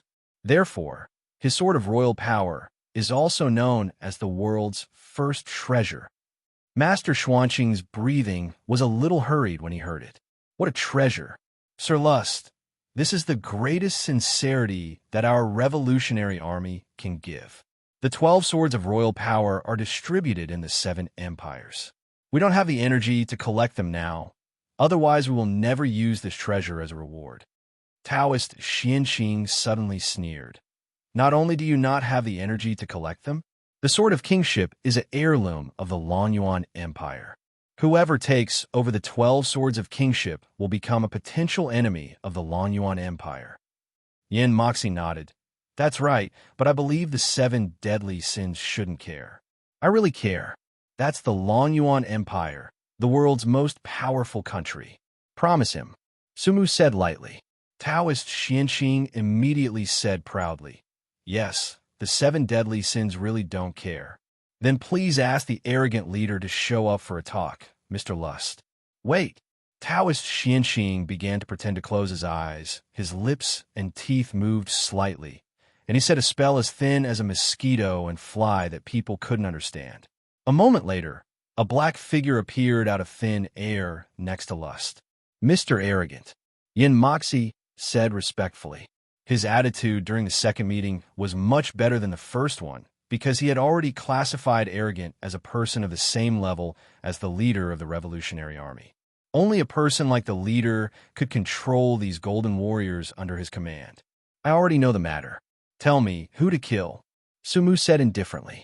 Yin Moxie glanced around vigilantly and then whispered, "Gong Sun Quan, the cabinet minister of the imperial capital. This person has not awakened his bloodline. He is an ordinary person, but he is unparalleled in wisdom and is deeply favored by the royal family. He is in a high position and has great power. He is the commander-in-chief of the secret guards. He has repeatedly encircled and suppressed the revolutionary army, causing us heavy losses. Please help, Mr. Aowang." "Ordinary person?" Aowang's voice began to turn cold, and his arrogant eyes looked at Yin Moxie. "You took great pains to come to me, but in the end you just want to kill a piece of trash?" Suddenly, the atmosphere began to solidify, and a strong sense of oppression came from Aowang. Yin Moxie's body stiffened, and he felt like a mortal standing on a stormy sea. Momentum is a very subtle thing. This thing has nothing to do with strength. It is completely psychological oppression. For example, the ancient emperor was obviously an ordinary person who had to eat, drink, defecate, and urinate. But when the lower class people saw the emperor, they only had awe in their hearts, and the timid ones couldn't even speak. Another example is a child who failed the exam and went home and saw his father sitting on the sofa without saying a word. These are all manifestations of momentum. Moxie has this feeling now. He seems to be facing a terrifying strong man who is invincible and has the whole world under his feet. The arrogant look in his eyes makes him sweat faintly on his forehead. He can't imagine how powerful he must be to have such a terrifying momentum. This is the momentum that belongs to the bronze, immortal Emperor Su Mu. Although he is bronze, he dares to think and dream. Momentum is only useful after others have a preconceived idea. To put it bluntly, the other party must first know your identity and determine that you are very powerful. Only then can the effect of momentum be doubled. Otherwise, no matter how strong the momentum of a beggar on the roadside is, others will only think that the beggar is pretending. But if someone says that this beggar was once a billionaire and later gave away all his wealth for charity, you will be in awe and feel that he is extraordinary.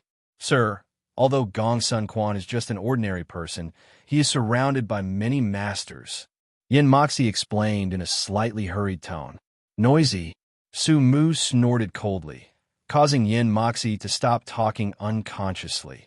The 7 deadly sins are not so low-key as to go to great lengths to attack an ordinary person. The Revolutionary Army really disappoints me. The cooperation is terminated. After saying that, Su Mu and Taoist Xianxing were about to turn around and leave. Moxie suddenly looked anxious. This time, he saw the strength of the 7 deadly sins and his own bottom line. If the cooperation was not achieved, it would be a huge loss. Sir, stay. He hurriedly stepped forward and blocked the way of the two. Su Mu glanced at him with disdain and said only one word: get lost. His behavior was completely in line with his arrogant personality, and he fully demonstrated his arrogance. Taoist Xianxing on the side pulled out his sword in a very cooperative manner, and a brilliant green light rose from his body. The strong air pressure caused a sudden gust of wind, and even many small white air currents appeared under his feet, and the grass around him was blown to the ground. Moxie's heart sank suddenly, and he resisted the pressure of the 7 deadly sins and said with a stiff upper lip, Mr. Arrogant, we really want to cooperate with your organization. If you think that killing an ordinary person is an insult to your identity, then we could discuss it again. There are many targets we want to eliminate in the imperial capital, including some powerful nobles, and we can talk about these. He spoke quickly, fearing that the other party would lose patience and take action directly. After listening, Su Mu stopped and said indifferently, we don't accept orders below gold. What? Moxie was shocked again. He couldn't remember how many times he was shocked, but the 7 deadly sins organization did shock him too much. We don't accept orders below gold? Doesn't this mean that we, the 7 deadly sins, only kill gold strongmen? This is not arrogance. It is completely lawless. No wonder the 7 deadly sins dared to kill nobles in public. Now it seems that killing nobles in public has been restrained. You should know that there are only dozens of gold masters in the entire Qian Empire.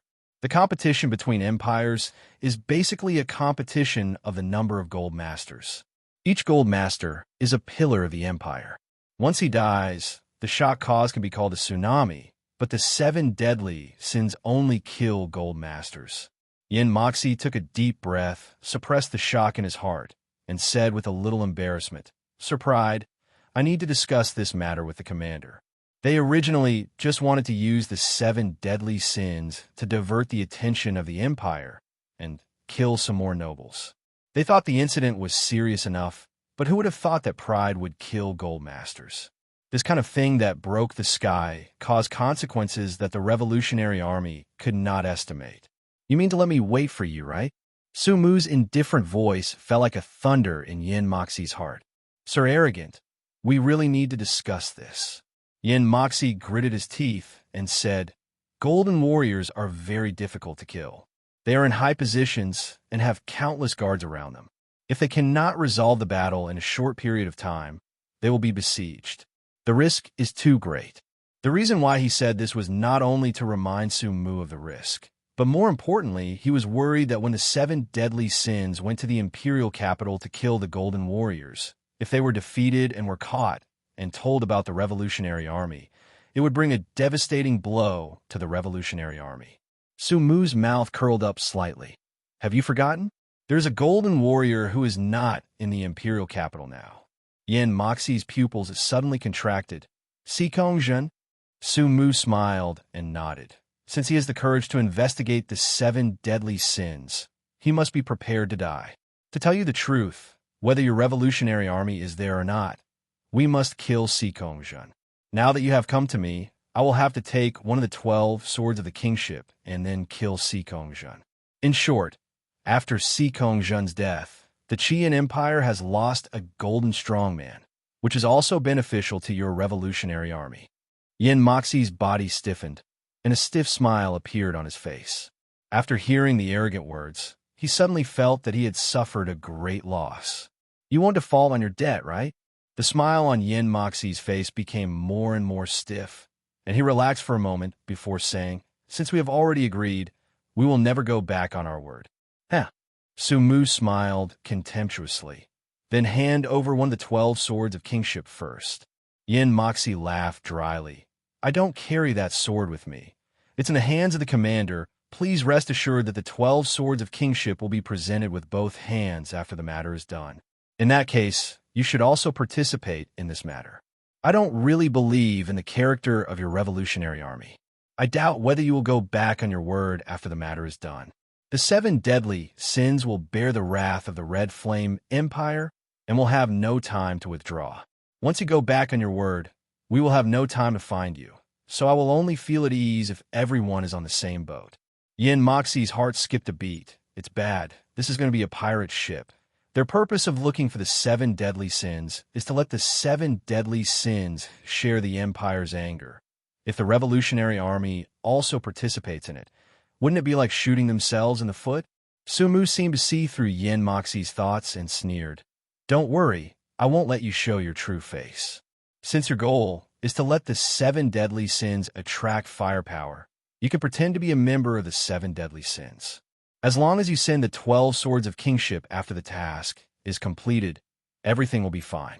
Otherwise, I will make this matter public and let everyone know that Deputy Commander Yin of the Revolutionary Army is one of the 7 deadly sins and participated in the killing of Si Kong-jun."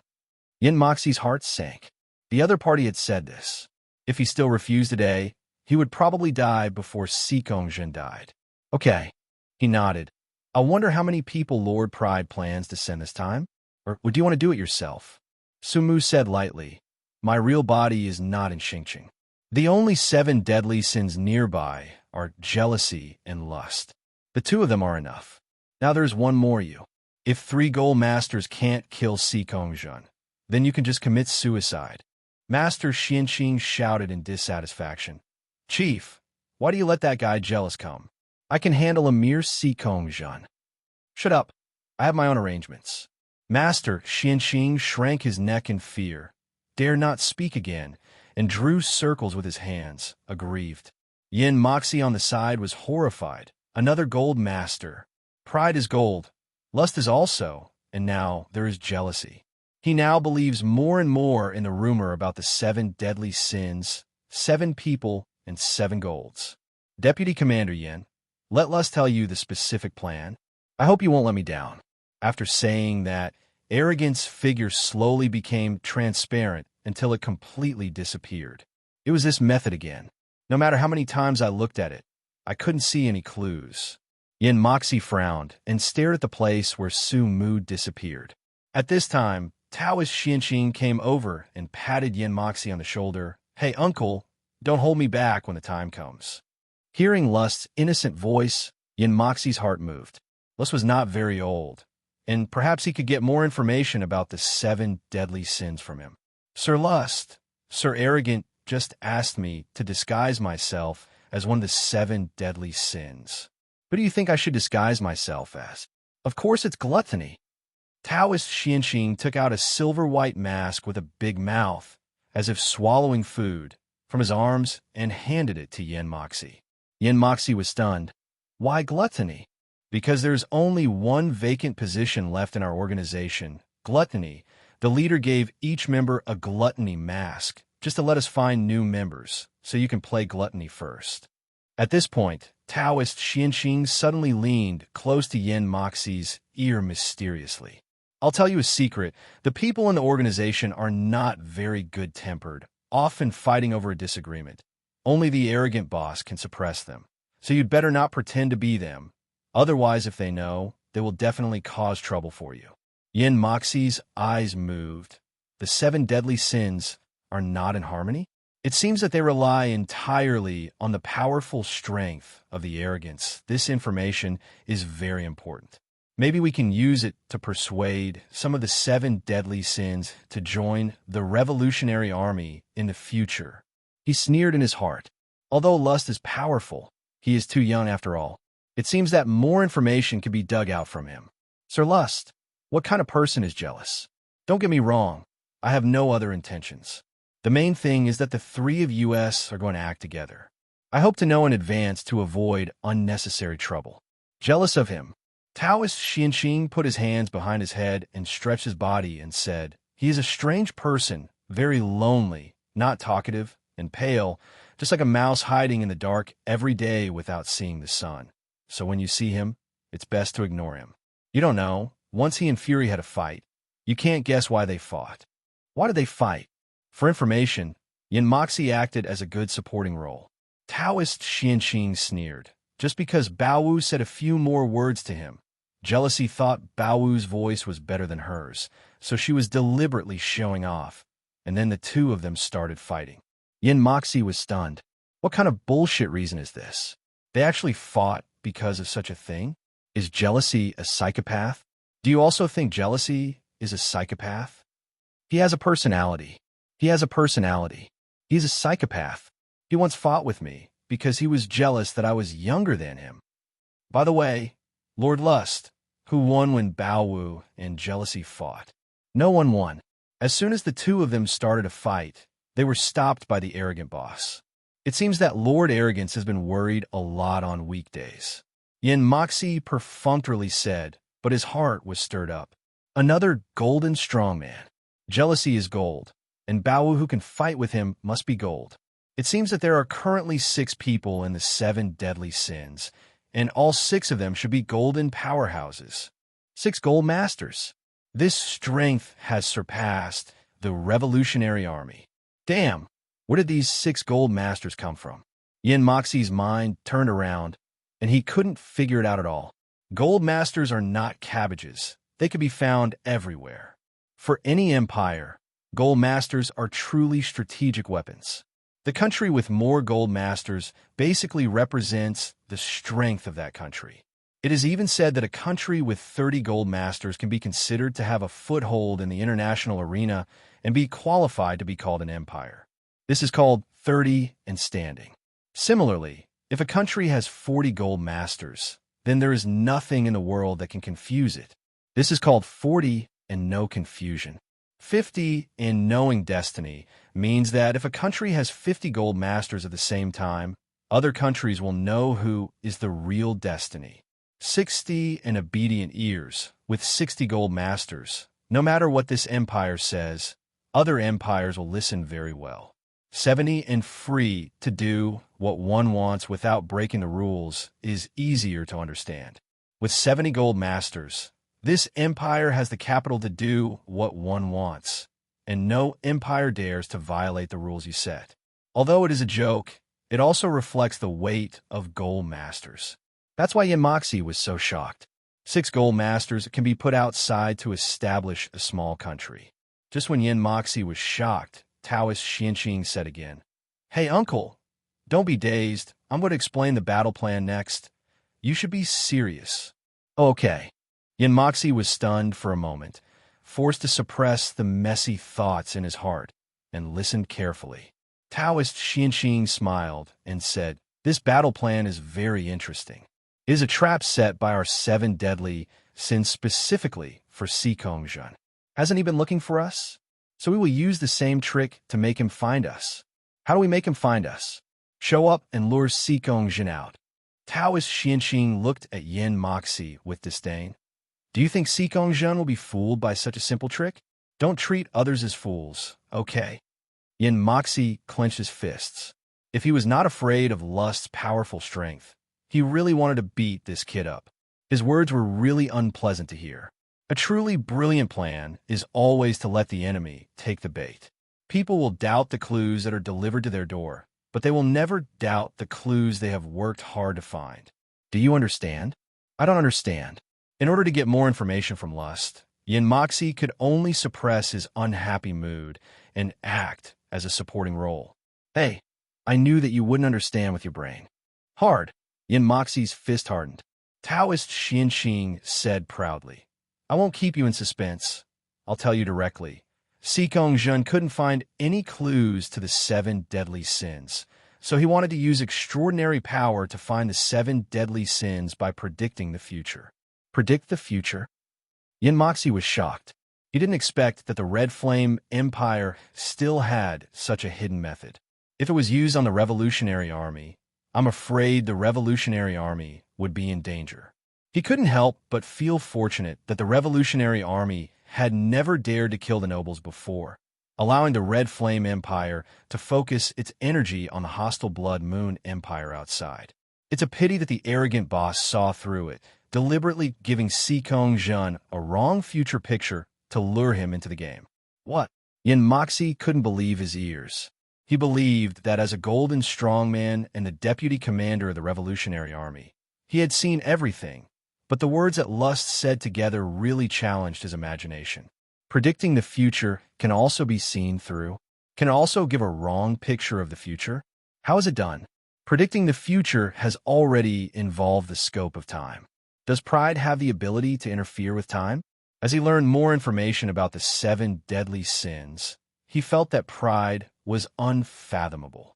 "Sir Lust, I'm sorry I can't understand. Can the future be forged?" Taoist Xianxing glanced at him and said lightly, "Others can't, but it doesn't mean that Boss Pride can't.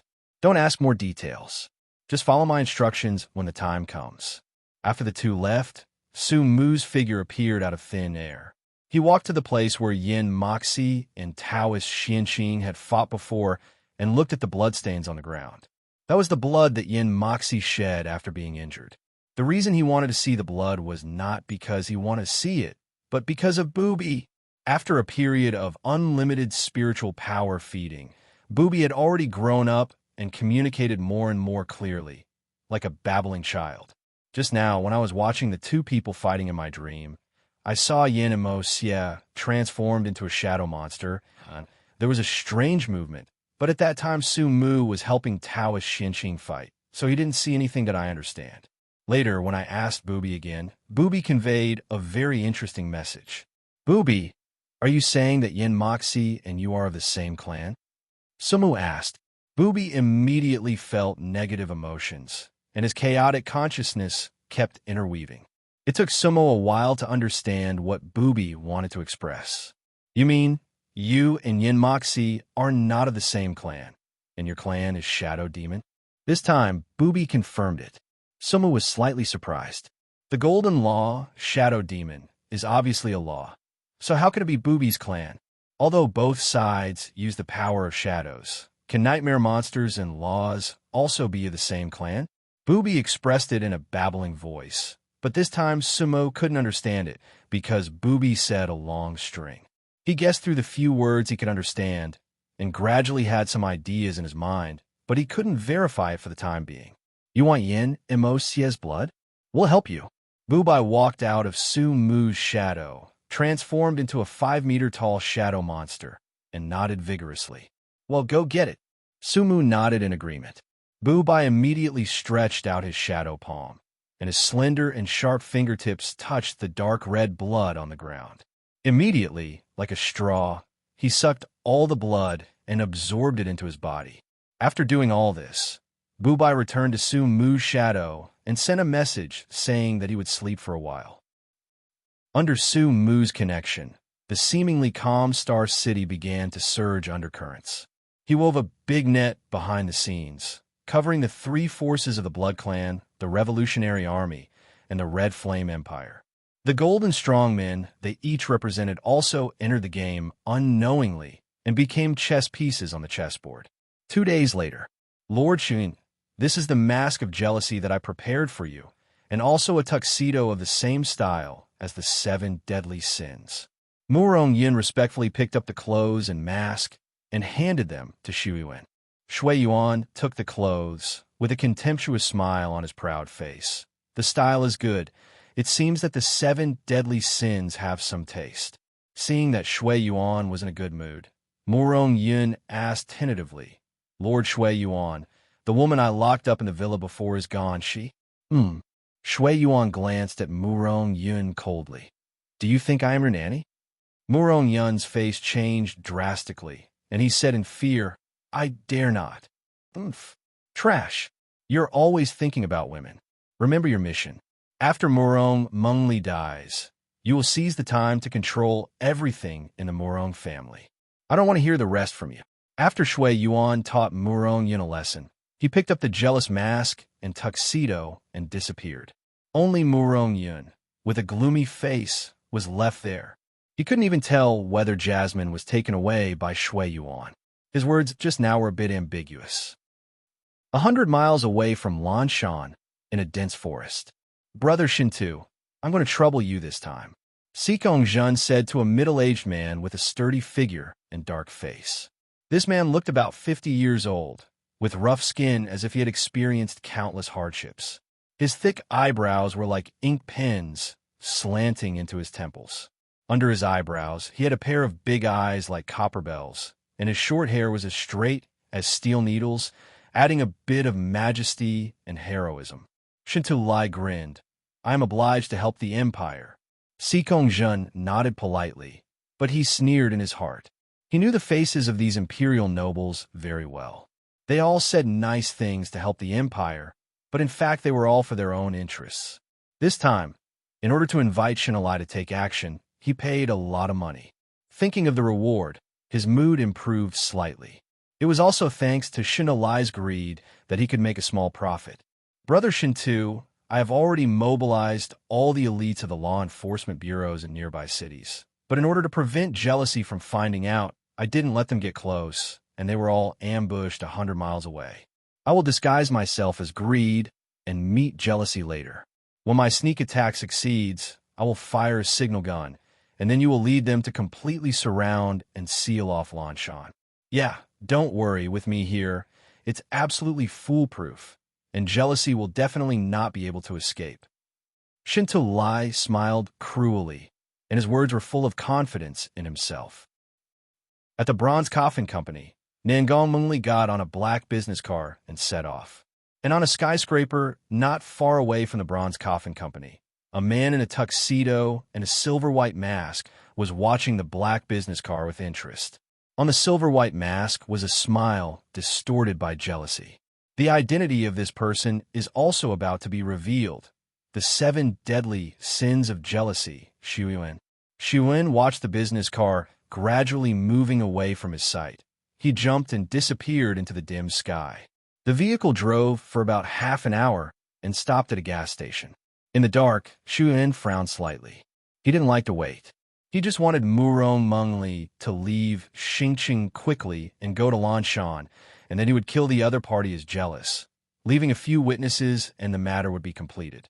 While refueling and waiting, the door suddenly opened from the inside, and a woman with an ordinary face got out of the car and stretched slowly. Seeing this scene, Xu Yuan was stunned. Where is Murong Mengli? He clearly saw that it was Murong Mengli who got on the car, and she was the only one in the car except for a male driver. Why is it that an unknown woman got off the car now? Shui Yuan suddenly sneered. What a cautious Murong Mengli. She actually played a trick of stealing in front of me. It seems that she was also frightened by Murong Yun's assassination before. However, no matter how cautious you are, it is useless. It is enough to know that your destination is Lanshan. Then, Shui Yuan disappeared from the spot. He went straight to Lanshan to wait for the rabbit. But what he didn't notice was that a pair of eyes hidden in the dark were always watching him. Sumu smiled slightly. The fish has taken the bait. The jealousy and greed of the 7 deadly sins will officially meet. It's really exciting. After a long time, Shui Yuan's figure appeared on Lanshan. He walked through the shadows of the mountains and forests, and his footsteps were silent like a ghost. After reaching the top of the mountain, he leaned casually behind a big tree. His figure was covered by the shade of the tree and patiently waited for the prey to come. Not long after, he narrowed his eyes slightly, and the powerful perception of the Blood Clan made him realize that someone was approaching the top of the mountain at a rapid speed. Is it coming? Is it Murong Mengli or the Chamber of Commerce from another province that she is going to meet? Director? When the man reached the top of the mountain, Shui Yuan slightly tilted his head and observed the man in the shadows. As a result, he was stunned at the first sight. 7 deadly sins. He blinked, his eyes mixed with astonishment and confusion, because the man was wearing the same tuxedo as him and a silver mask.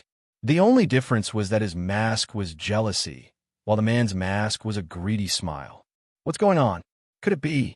An unbelievable thought suddenly popped up in Shui Yuan's mind. The person Murong Mengli wanted to meet was actually greed of the 7 deadly sins? For a moment, his thoughts flew as if he had discovered some shocking secret. Arrogance killed the head of the Murong family, but Murong Mengli met greed of the 7 deadly sins in private. Could it be? Murong's death was actually caused by Murong Mengli and the 7 deadly sins working together?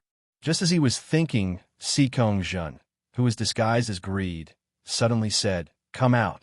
His voice was unusually hoarse, like 2 pieces of sandpaper rubbing against each other. This was a detail he had specifically asked Taoist Xianxing about before. Taoist Xianxing said that Greed's voice was very hoarse, and his body shape was similar to his, but slightly taller than his, so he specially wore height-increasing insoles for this reason. He didn't know whether his disguise could successfully deceive the real 7 deadly sins in front of him, but since things had come to this point, he could only give it a try. Even if he was discovered, it didn't matter.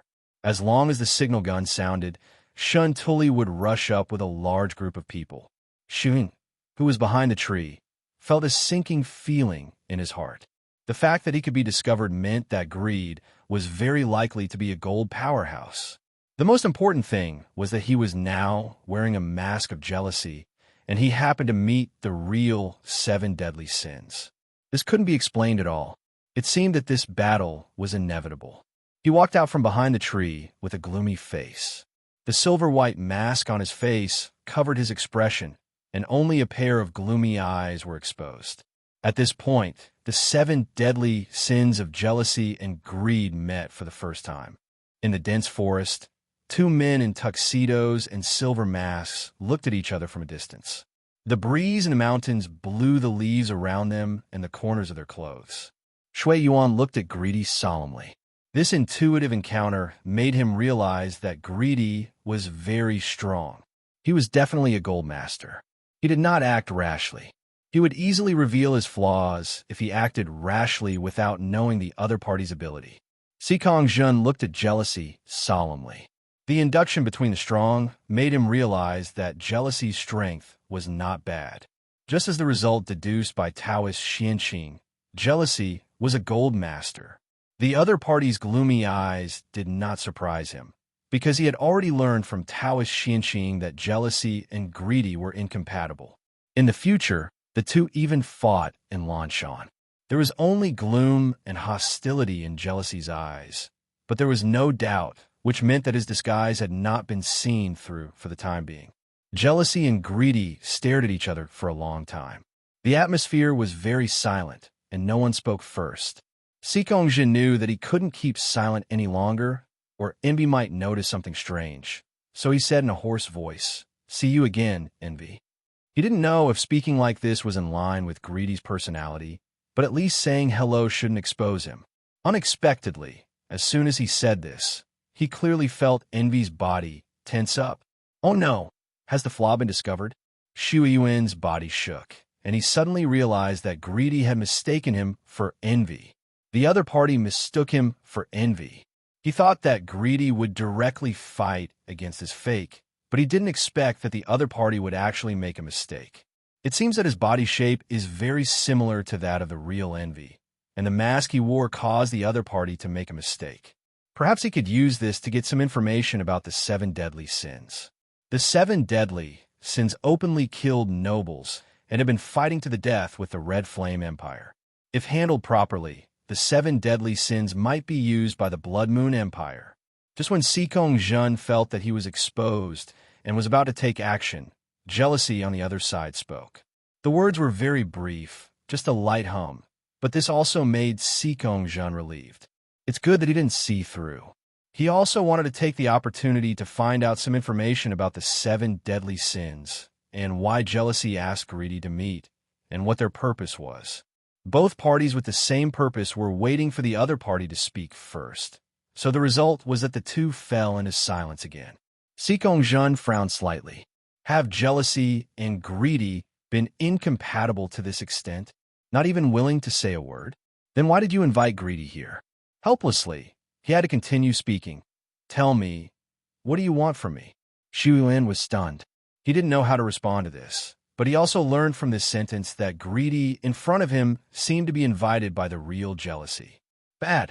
Doesn't that mean that the real jealousy will appear later? Judging from Greed's attitude, jealousy is very likely to be a gold master. If he is exposed, he will be besieged by 2 gold masters. It will be troublesome. No, I have to find a way to leave first. Xu Yuan was anxious. In order not to reveal his flaws, he had to bite the bullet and said, "It's still the last time." This time, it was Sikong Jun who was stunned. The last time? What was the last time? It's bad. It's going to be exposed. He was silent for a moment and said hoarsely, "The last time was really tricky. What are you going to do?" He kicked the ball back again. This lie was not made up casually. He felt that jealousy could call Greed, who was not in harmony with him, which was enough to show how tricky the last time was, so that he had to rely on the power of Greed. I planned to. Xu Yuan's body was tense. He knew that he was definitely going to be exposed, so he was ready to take action directly. But at this moment, a frivolous voice of a young man sounded not far from the two of them. Hey, they're all here. A man wearing a lustful mask and carrying a long sword on his back appeared out of nowhere. The two were shocked instantly because they didn't notice when this man appeared, especially when they saw the lustful mask on each other's face. Their hearts sank to the bottom at the same time. Sikong Jun realized that the situation was serious. The original plan was to arrest jealousy, but another 7 deadly sins came. Damn it! This is what Taoist Xianxing said. The future is not immutable, and as long as people now take corresponding measures, it will affect the future to a certain extent. No, I must not reveal my identity now. I must disguise myself as a greedy character. With the two of us working together, I may not have time to fire the signal gun. Xu Yuan also realized that something was wrong, and the alarm bells in his heart rang loudly. Damn it! Is today a gathering of the 7 deadly sins? Why did another 7 deadly sins appear? If they find out, today may be damn. No, I must not reveal my identity. Taoist Xianxing smiled and greeted the two. Looking at the two who were silent, he complained, "You two are really something. It's been so long. Why are you still quarreling? Didn't Greed steal a golden treasure from you last time in the nightmare world? Didn't he compensate you with other extraordinary materials later? In my opinion, let's just let it go. After all, we are all family members." This passage contains a lot of information, which makes the two people constantly imagine. So this is why greed and envy are not compatible. Nightmare world? No wonder there is no trace of the 7 deadly sins. How could there be several golden masters in the empire? It turns out that the 7 deadly sins is an organization composed of nightmare apostles. Umph! Xu Yuan snorted coldly, looking at Greed with a very unfriendly look. In order not to reveal his identity, he tried to get as close to the relationship as possible. Sikong Jin also looked back unwillingly. He thought, since greedy dared to snatch jealous golden treasure, he must not be afraid of jealousy, so he couldn't show his weakness. Oh, you two are really something. When the arrogant boss comes later, you two should stop doing this. Be careful that the boss will be angry and won't forgive you then. Taoist Xianqing advised earnestly, worrying about the harmony between colleagues. Little did they know that this sentence fell into the ears of the two people, which was like a bolt from the blue. Arrogance is coming too? At this time, the two people had the same idea in their hearts. That is, they must not reveal their identities, otherwise they will be attacked by the 7 deadly sins. Especially listening to the tone of awe and lust, arrogance must be very powerful. Otherwise, how can he suppress these golden masters? Feeling the hidden emotions of the two people, Taoist Xianqing was almost happy in his heart. Haha, interesting, really interesting. The two golden masters were all scared by me. At this time, Su Mu's voice rang in his mind. Yenamo Xie is here 100 meters southeast in the shadow of the crooked tree. Xianqing Lao Dao immediately understood what the Lord God's messenger meant, and he waved his hand casually at the crooked tree. Hey, Uncle Gluttony, since you are here, don't hide. What? Another 7 deadly sins? Xikong Zhen and Shui Yuan's mood can only be described as being shocked to numbness. They watched helplessly as a shadow kept wriggling under the crooked tree, and then a man wearing a black tuxedo and a gluttony mask walked out of it. Yin Moxie was a little nervous when he pretended to be the 7 deadly sins for the first time, especially when he saw the 3 gold masters standing in the field. However, when he thought that he had reached an agreement with the 7 deadly sins, the nervousness in his heart was slightly relieved. After all, the 7 deadly sins and the Revolutionary Army had no conflict of interest. On the contrary, they could even be regarded as allies. The enemy of the enemy was a friend. He slowly walked in front of the 3 people, and Taoist Xianqing greeted them warmly. Uncle Gluttony, why are you so slow? Something delayed me on the way. Yin Moxie whispered, and he looked at the other 2 7 deadly sins he had never seen before. Greed was sturdy and full of momentum, as if he had been in a high position for a long time. Envy was like lust, with pale skin on his exposed hands, thin overall, and looked a little gloomy. He symbolically nodded to greed and envy as a greeting. Xikong Zhen and Xuan nodded in response, not daring to show any strangeness, and their eyes were looking at Gluttony in a subtle way. Just now, the hand that hid in the shadow, it seems that the ability of the 7 deadly sins Gluttony should be the golden law, Shadow Demon. The 2 secretly guarded against it. Shadow Demon, S frontal attack ability is slightly weak, but its escape and sneak attack are absolutely first class. Just like just now, neither of them felt the approach of Gluttony. Very good. Now we're the only one missing, Boss Pride. Today's mission is just a few of us, and the others are not nearby. Taoist Xianqing said casually, as if he was chatting with an old colleague who had known him for many years. However, there was only endless silence in response to him. The more you talk, the more mistakes you make. None of them dared to speak lightly. Only Gluttony, Yin Moxie, was in a relaxed state of mind. He had the least pressure to disguise himself. After all, he disguised himself with the consent of Pride, which was considered an official certification. He asked, Leader, is it the clone or the real body that came this time? His question made Xikong Zhen and Xu Yuan perk up and listen carefully. There were many questions they couldn't ask, but when the internal staff of the 7 deadly sins took the initiative to ask questions, they were naturally very happy to listen.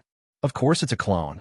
Taoist Xianqing folded his hands behind his head and leaned against a big tree. He looked very lazy and relaxed. This mission is very simple. It's nothing more than killing a golden strongman. Is it necessary for the boss to come for such a small matter? Yeah. Yin Moxie nodded calmly. He had known the specific mission in advance, so he was not too surprised. But Xikong Zhen and Shui Yuan on the side were shocked. Killing a golden strongman? No wonder the 7 deadly sins gathered together. It turned out that they were planning to kill a golden statue. Who did they want to kill? For a while, the curiosity of the 2 reached its peak. Taoist Xianqing said again. If you want to blame someone, blame this golden strongman for coming to Xingqing recently. Isn't this a trap for himself? Recently? Come to Xingqing? Xikong Zhen.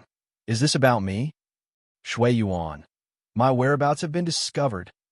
The two of them tensed up instantly, watching the other 7 deadly sins movements warily, fearing that they would be attacked by a group.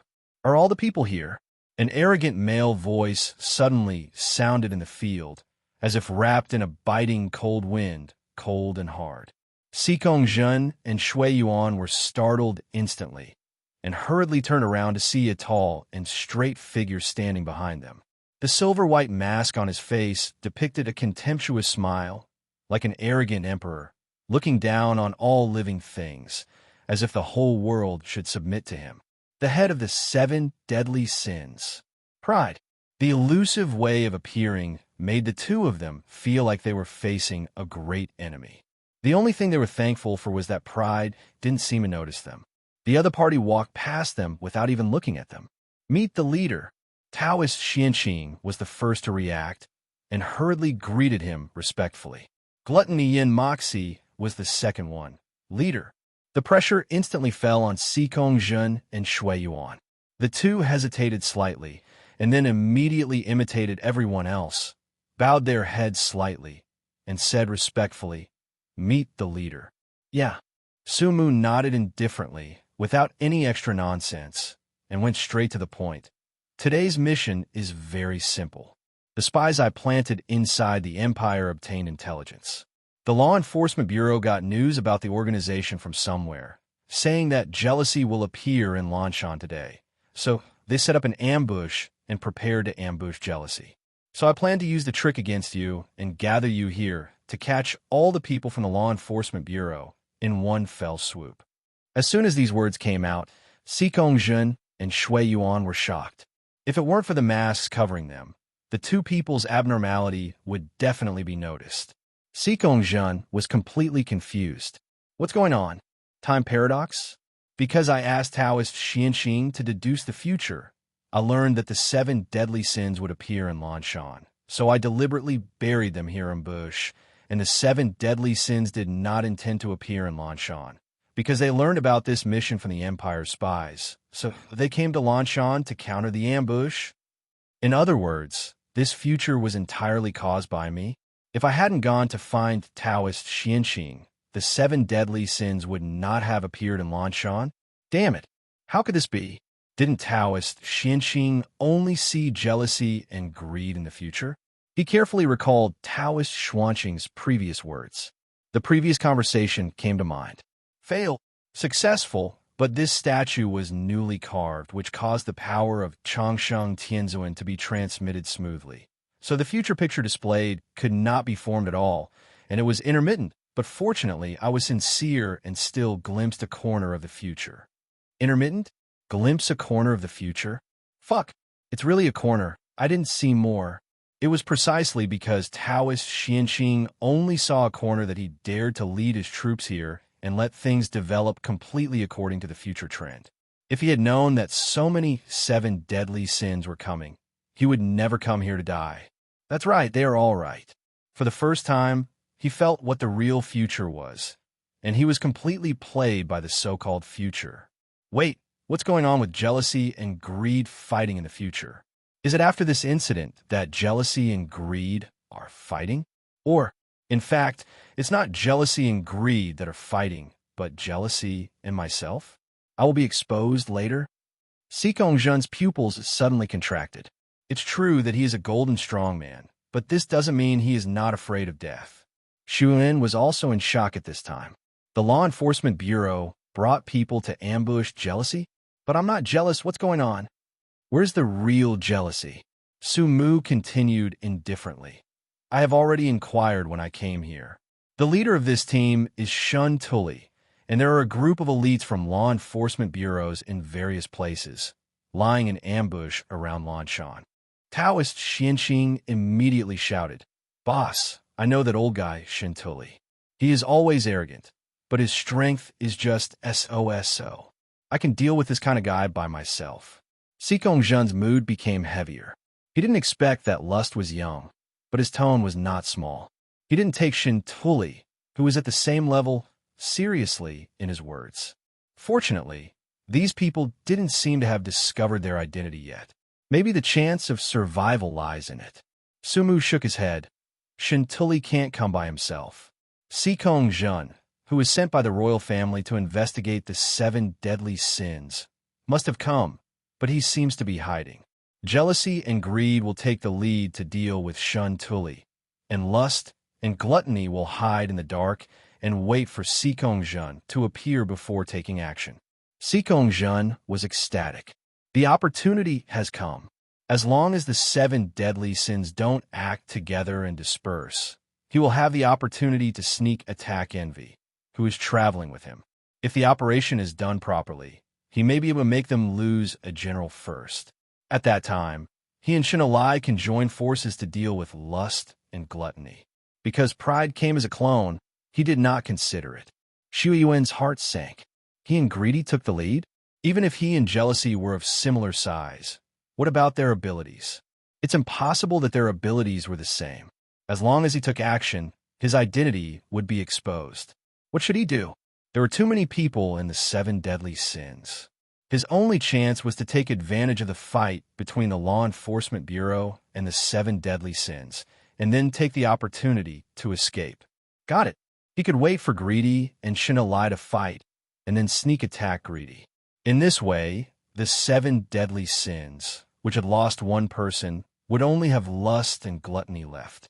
They would be 2 against 2 with the Law Enforcement Bureau, and they would definitely have no time to deal with him. You two go. With Su Mu's order, the 2 people with ulterior motives immediately took action and walked towards Shinalai and others who were ambushing at the foot of the mountain. Soon, the figures of the 2 gradually disappeared from sight. Leave Shin Tu Lai to me, and leave the rest to you? Greedy Sikong Jun said hoarsely. Jealous Shui Yuan nodded expressionlessly. Okay, Sikong Jun said again. I don't like sneak attacks. After all, it's rare to meet an opponent of the same level as Shun Tu Lai. Let's attack directly later. Shui Yuan was delighted. Greedy's words were just what he wanted. He wanted to get out of the Law Enforcement Bureau with the help of the Law Enforcement Bureau, and naturally didn't want the Law Enforcement Bureau to suffer heavy losses and not have enough power to fight against the 7 deadly sins. The 2 of them had a clear division of labor and soon came to the dense forest where Shun Tu Lai and others were hiding. They walked into the dense forest without hiding their bodies. Such an arrogant move naturally attracted the attention of Shun Tu Lai and others in an instant. They rushed out of the dense forest and stared at the 2 members of the 7 deadly sins in front of them with nervous expressions. The same black tuxedo, the same silver-white mask, the 2 of them just stood there, giving everyone an invisible sense of oppression. Shintalai, your death is coming. Sikong Jun said coldly, his eyes through the gap in a mask, winking at Shintalai frantically. Shintalai immediately understood and pretended to be arrogant. Humph, I didn't expect you to find out, but you 2 want to kill me? You're still far away. Sikong Jun took a step forward, his whole body full of murderous intent. I am enough to deal with you. Jealous, don't interfere. Xu Yuan certainly wouldn't interfere. He stared at Sikong Jun's exposed back, waiting for the moment when the other party made a move, and he would launch a thunderous attack. Boom! Shintalai rushed over like a chariot. The ground cracked under his feet, and the momentum was amazing. And Sikong Jun also moved, his right hand clenched into a fist, as if he was accumulating strength. At the moment when Shintalai rushed in front of him, Sikong Jun made a move. Good opportunity. A flash of coldness flashed in Xu Yuan's eyes, and a bright blood light appeared in his palm, and he fiercely blasted toward Sikong Jun. Almost at the same time, Sikong Jun, who was originally going to fight Shin Tuli, turned around strangely, and the bright lightning exploded on his fist and fiercely blasted toward Xu Yuan. What? X2. The 2 people who attacked each other at the same time were shocked. He found it. X2. Although shocked, the attack had been made, and neither of them could stop it.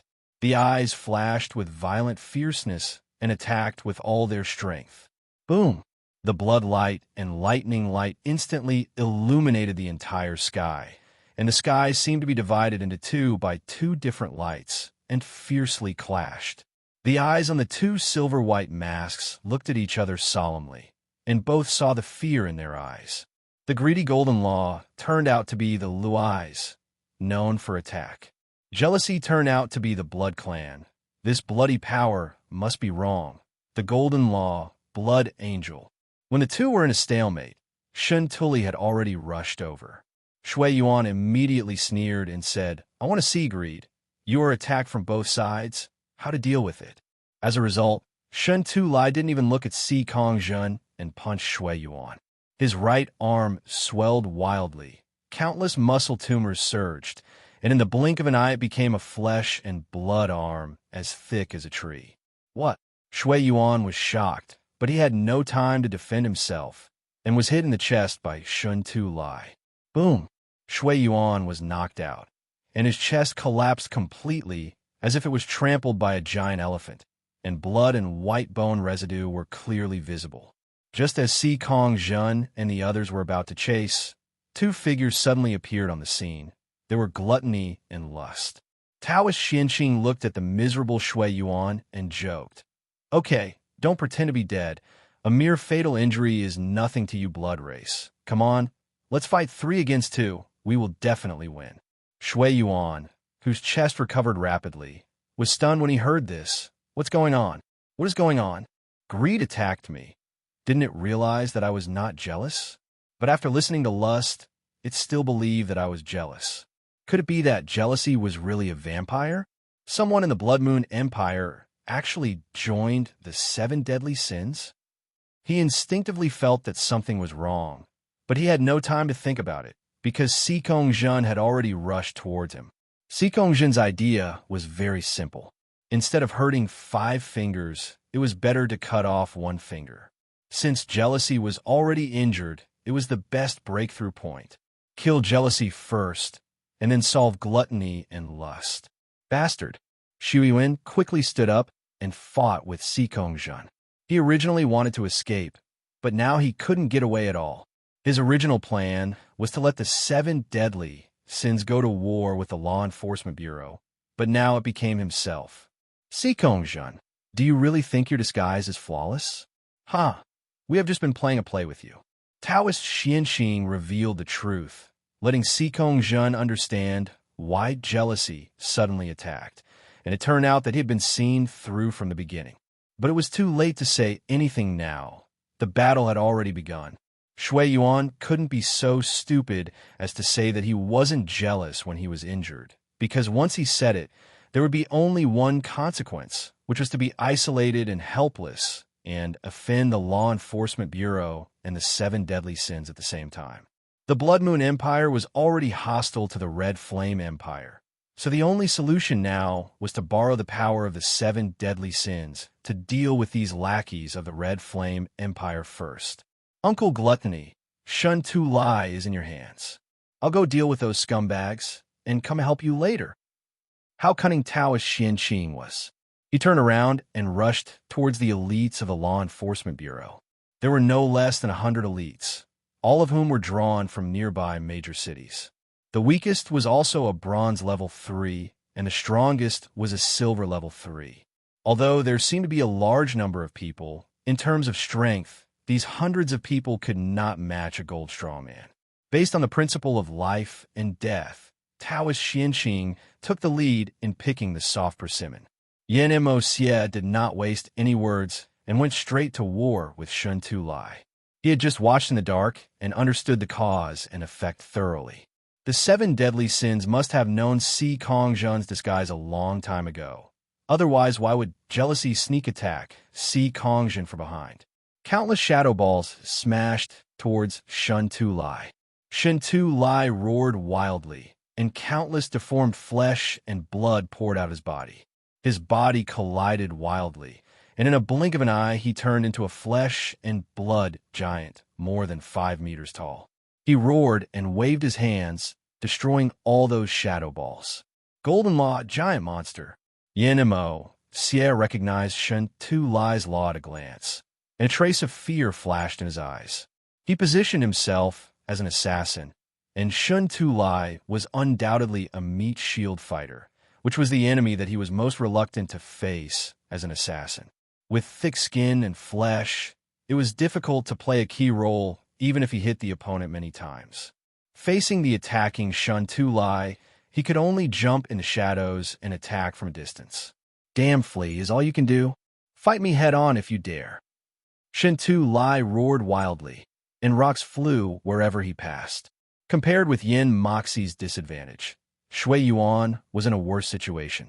It was difficult for him to exert his full strength after being injured. He was always suppressed by Sikong Zhen. The flashing thunder in the sky limited his proud recovery ability. Whenever he wanted to recover, Sikong Zhen struck him with thunder, and he immediately felt numb all over, and the flesh and blood that had just grown out immediately collapsed. The most important thing is that the two people have completely different ideas. Sikong Zhen feels that he is in a desperate situation. The only chance is to kill jealousy first to win, and Shui Yuan is determined to escape. For him, no matter who wins between the Law Enforcement Bureau and the 7 Deadly Sins, it will be difficult for him to have a good end in the end. In fact, the most correct choice for the battle should be the more flexible Yin Moxie against Sikong Zhen, and Shui Yuan, who is good at controlling blood, to deal with Shun Tuli, who can only fight hand-to-hand. But how could Su Mu let them succeed? He secretly controlled all this in order to consume their strength as much as possible. Among the people present, only he and Taoist Xianxing knew clearly that there were no 7 deadly sins. They were all deceived. When you go out, you give yourself an identity. Xu Yin gave himself the identity of jealousy, Sikong Zhen the identity of greed, and Yin Moxie the identity of gluttony. The masks of the 3 of them were all put on by themselves. Since they put on the masks of the 7 deadly sins, they naturally have to work for the 7 deadly sins.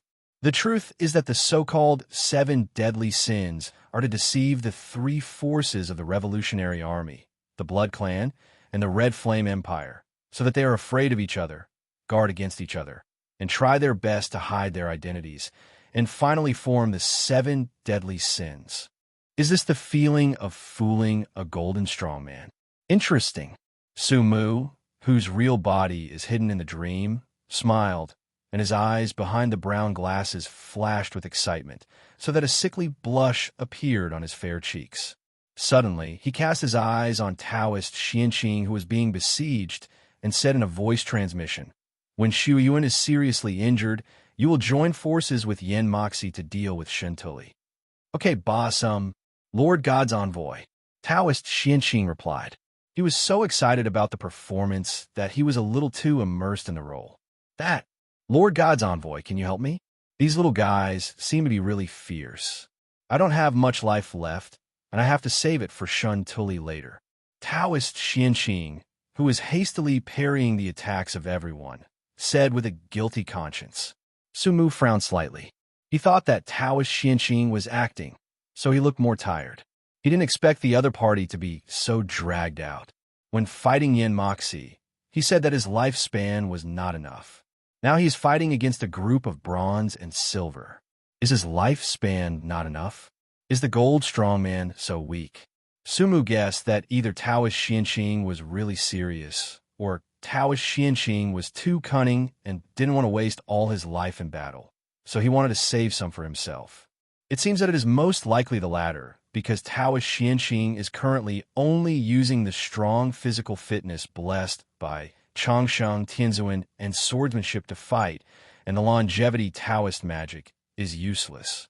In order to be on the safe side, Su Mu decided to help Taoist Xianxing, who he was not sure whether Shinalai and Sikong Zhen had any hidden cards. He could not transfer life to Taoist Xianxing on the spot during the battle, so he had to save some first.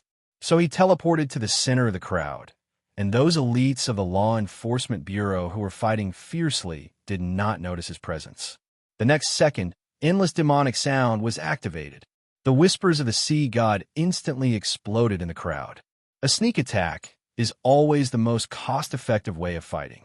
This group of elites would never have thought that a strange whisper would suddenly sound in their ears. Buzz. When the whispers of the sea god rang out, the extraordinary people below the silver level instantly showed pain on their faces, and some people with fragile souls even had splitting headaches and fell to the ground with their heads in their hands. Although the reactions of those silver strongmen were not as strong as those of bronze, they were also greatly affected. Their expressions were dazed for a moment, and they were slightly absent-minded. Taoist Xianqing seized the opportunity and used the longevity technique. 10,000 swords. The overwhelming long swords fell like rain, and countless elites of the Law Enforcement Bureau were killed and injured. Many of them were pierced by long swords and nailed to the ground. It's almost done. Go help Yan Mo Xie. Su Mu ordered. Taoist Xianqing swung his sword suddenly, and a cold light flashed. In an instant, the air seemed to be torn apart, and powerful power gushed out from the sword. A huge sword energy shot out like a brilliant lightning, and the light was dazzling. It moved forward at an astonishing speed, and a deep gully was plowed out on the ground wherever it passed, and gravel flew and dust flew. This sword swept away the remaining elites of the Law Enforcement Bureau, and countless people screamed, leaving a field of broken limbs and debris. Taoist Xianqing then turned into a sword light and attacked Shun Tu Lai from behind like a fairy from the sky. Shun Tu Lai, who was fighting with Yan Mo Xie, felt the sword energy behind him and sneered disdainfully, without any defense at all. Puff! The long sword pierced into Shun Tu Lai's back, but he was still fighting as if nothing had happened, and there was not even a trace of pain on his face. Taoist Xianqing sneered, the art of immortality. All things flourish and wither. A brilliant green light burst out from the long sword in an instant, faintly dyeing Shun Tu into a green color. The next moment, the endless vitality leaked out from the wound like water pumped by a water pump. Shun Tu's face suddenly changed. He never expected that Taoist Xianqing had such a strange method to seize the vitality of the giant monster's body. He made a prompt decision, resisted Yin Moxie Shadow Ball, turned around and slammed towards Taoist Xianqing with a palm. That powerful palm was like a falling meteorite with unstoppable power and wrapped in white airflow. Taoist Xuanqing's eyes condensed, and a rare serious look appeared on his face. He suddenly pulled out the long sword and slashed it hard. Boom! The huge fist of flesh and blood collided with the long sword flashing with green light, making a huge sound. The powerful impact spread to the surroundings. The ground under the feet of the two people instantly cracked and sank, and the soil and rocks flew. Shadow bind, Yin Moxie shouted in a low voice, and countless shadows shot out from under his feet, instantly stretching into tens of thousands of shadow-thin lines, tightly entangled on Shun Tu's huge body, and Shun Tu's movements were immediately restricted. Taoist Xianqing naturally would not waste the opportunity. The long sword in his hand danced, and the green sword energy was like an airtight net, covering Shun Tu. His speed was extremely fast, and the air around him was stirred by him like a vortex, making it difficult to breathe. Swish, swish, swish. When hundreds of sword lights flashed, Shun Tu groaned, and countless blood flowers burst out on his huge body of more than 5 meters in height. The blood rushed wildly, almost turning him into a bloody man, looking more and more hideous, and some weak places even exposed the white bones. But even though he was hit by hundreds of swords, Shun Tu Lai's vitality was still tenacious. He roared wildly, and the deformed flesh and blood on his body swelled again, and he broke free from the shadow bondage in an instant. The blood angered his ferocity, and he rushed towards Taoist Xianqing like a dying beast. Boom! The ground where Taoist Xianqing was smashed to pieces. Fortunately, he had dodged in advance and avoided the risk of being smashed into a meat pie. Shun Tu Lai attacked again after failing to hit him. He seemed violent, but he was not stupid at all. Yan Mo Xie hit him for a long time, but the damage was not as high as that of Taoist Xianqing's sword, and Taoist Xianqing was not as flexible as Yan Mo Xie. so he naturally focused on Taoist Xinqing. This is the same as playing a game. When a meat shield warrior fights two, the stupidest way is to hit this one and then hit that one. You must focus on one person first, and Taoist Xinqing is a shooter with high damage but no displacement. Yin Mo Xie is an assassin with displacement, and he knows who to kill first. The battle between the three of them was in a stalemate. Although Shan Tuli's injuries were increasing, he was still tenacious and did not fall down. Sikong Zhen, who was not far away, saw this scene with the corner of his eye, and his heart sank. He knew that it was only a matter of time before Shan Tuli was defeated, and he would definitely be worn out by the two. When the time came, the 7 deadly sins would join forces to deal with him, and no matter how strong he was, he would have to die on the spot. No, jealousy must be resolved as soon as possible to rescue Shan Tuli. Boom! The terrifying lightning burst out from him, and at the same time, a thunder came from the sky. It turned out that he had triggered the thunder in the sky. The sky was covered with dark clouds, lightning, and thunder. Sikong Zhen raised his right hand suddenly, boom.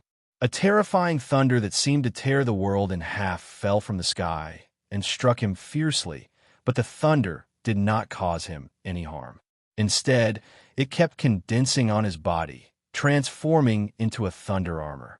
Countless lightnings surged wildly on his body, reflecting him like the god of thunder.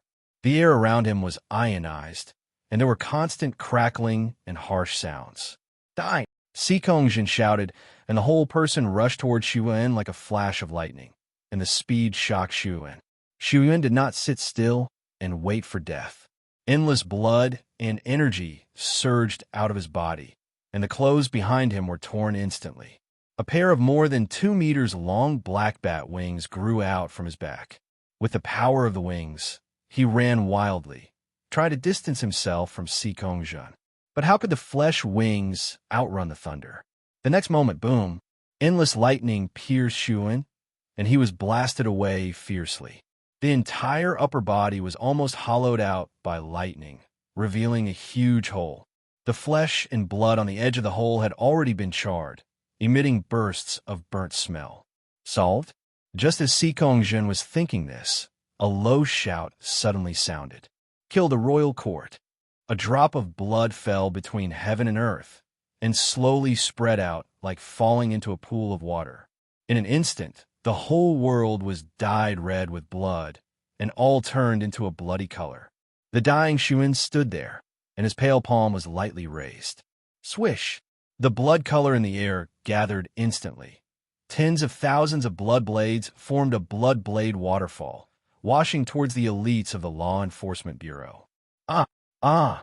Screams continued to ring, and the remaining people were instantly chopped into 7 or 8 sections, turning into a pile of rotten meat, spreading on the ground.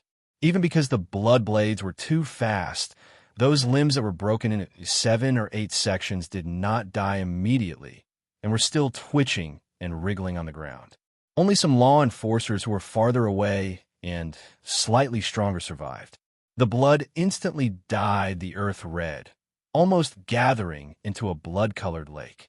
Under the control of the blood abyss, the blood ignored gravity and floated up, turning into blood-colored ribbons and gathering towards him.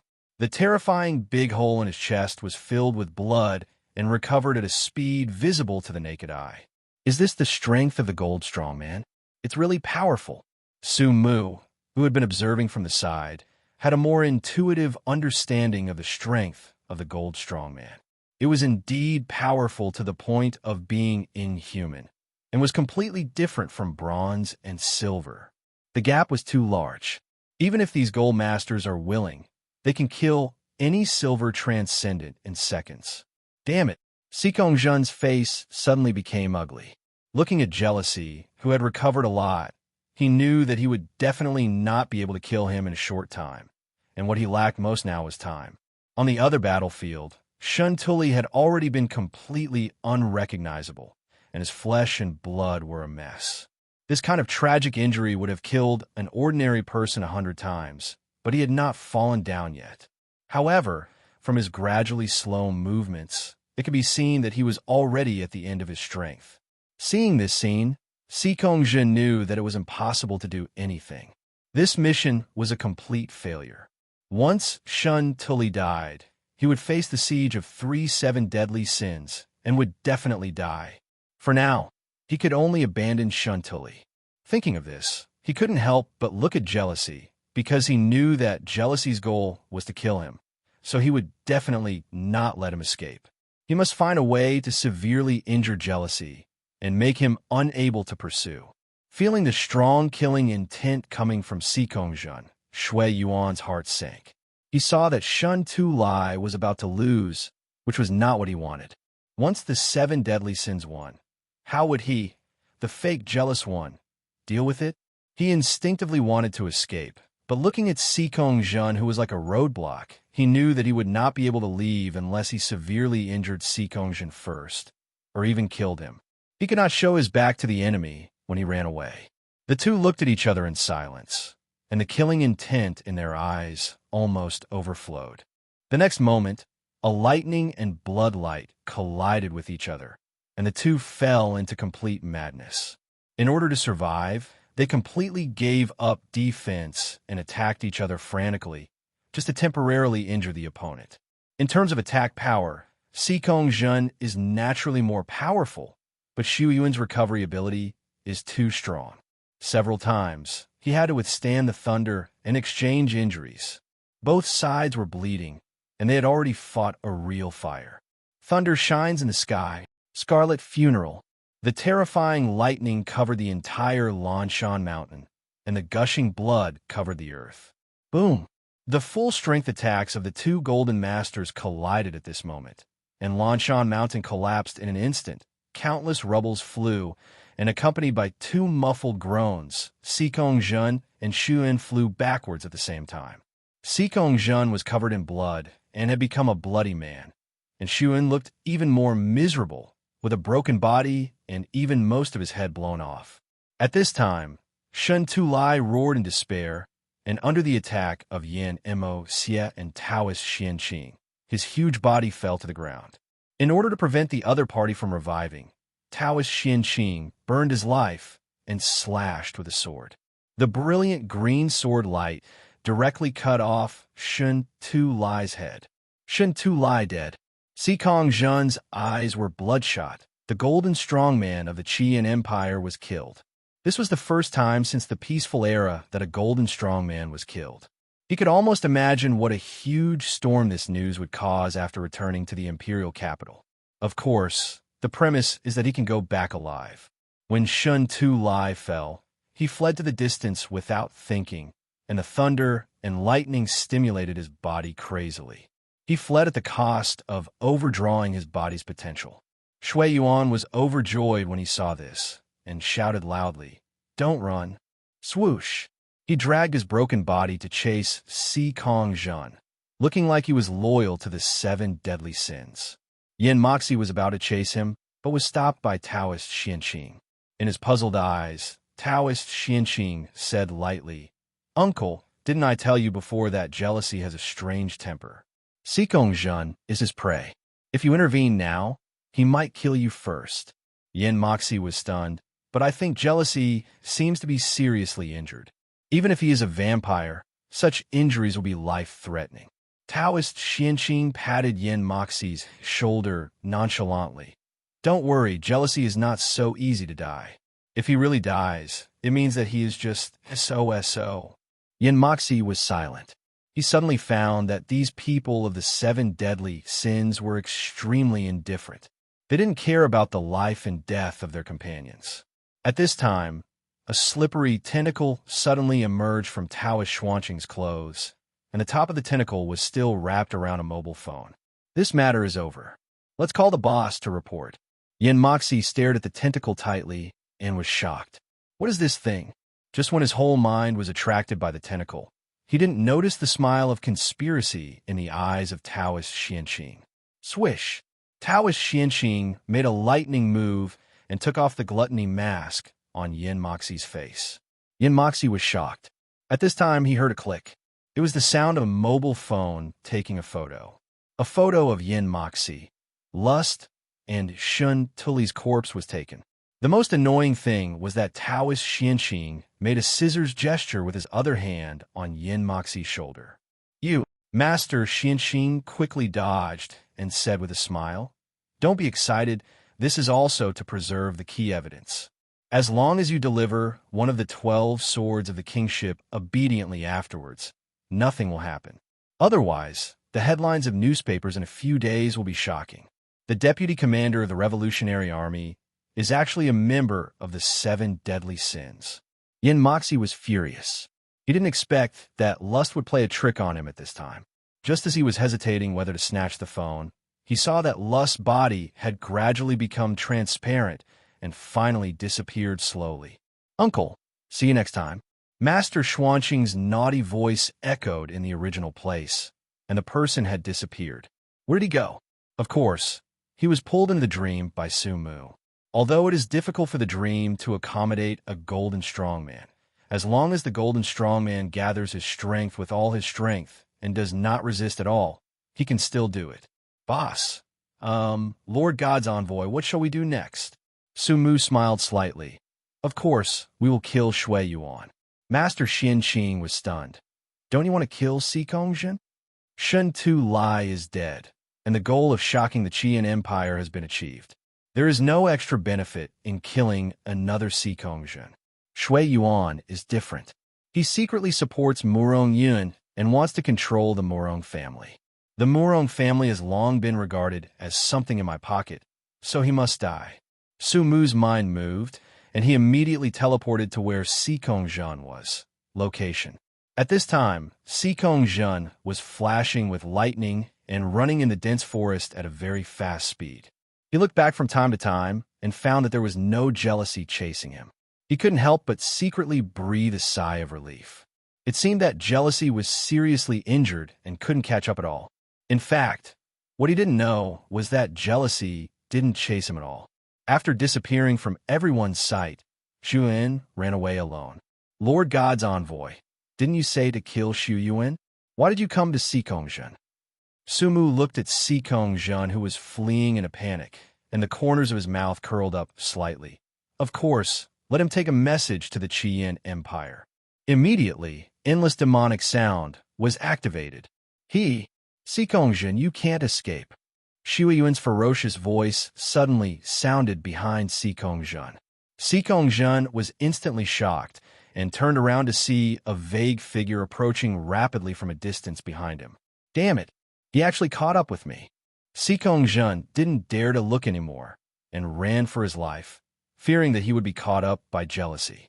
Once he got entangled, he would die when gluttony and lust arrived. "Sikongzhen, I can give you a chance to live." Shui Yuan's low voice was like a devil's whisper, lingering in Sikongzhen's ears. Sikongzhen didn't answer, and still ran away with all his strength. What made him desperate was that the speed he was proud of seemed to fail at this moment. No matter how he accelerated or turned, the ghostly figure of jealousy would always hang 100 meters behind him. As a golden warrior, don't you think it's a pity to die like this? As long as you join us, you can survive. I can turn you into a vampire and give you nearly eternal life. The Red Flame Empire has long been corrupted, and the future belongs to the Blood Moon Empire. You don't have to lose your life for the corrupted Red Flame Empire. To tell you the truth, many nobles in your empire have already become vampires. When the time comes, with the help of both inside and outside forces, the Red Flame Empire will surely be defeated.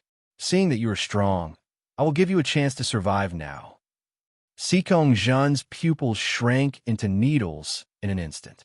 The shocking secret revealed by jealousy made him unable to suppress the surging emotions in his heart. Have the vampires infiltrated the empire? Those damned rubbish dared to betray the country. He knew what kind of people those nobles were, but he didn't expect them to be so short-sighted. Becoming a vampire was equivalent to being controlled by the Blood Moon Empire forever. What's the difference between this and being a dog? Do you really think that becoming a vampire means you are one of them?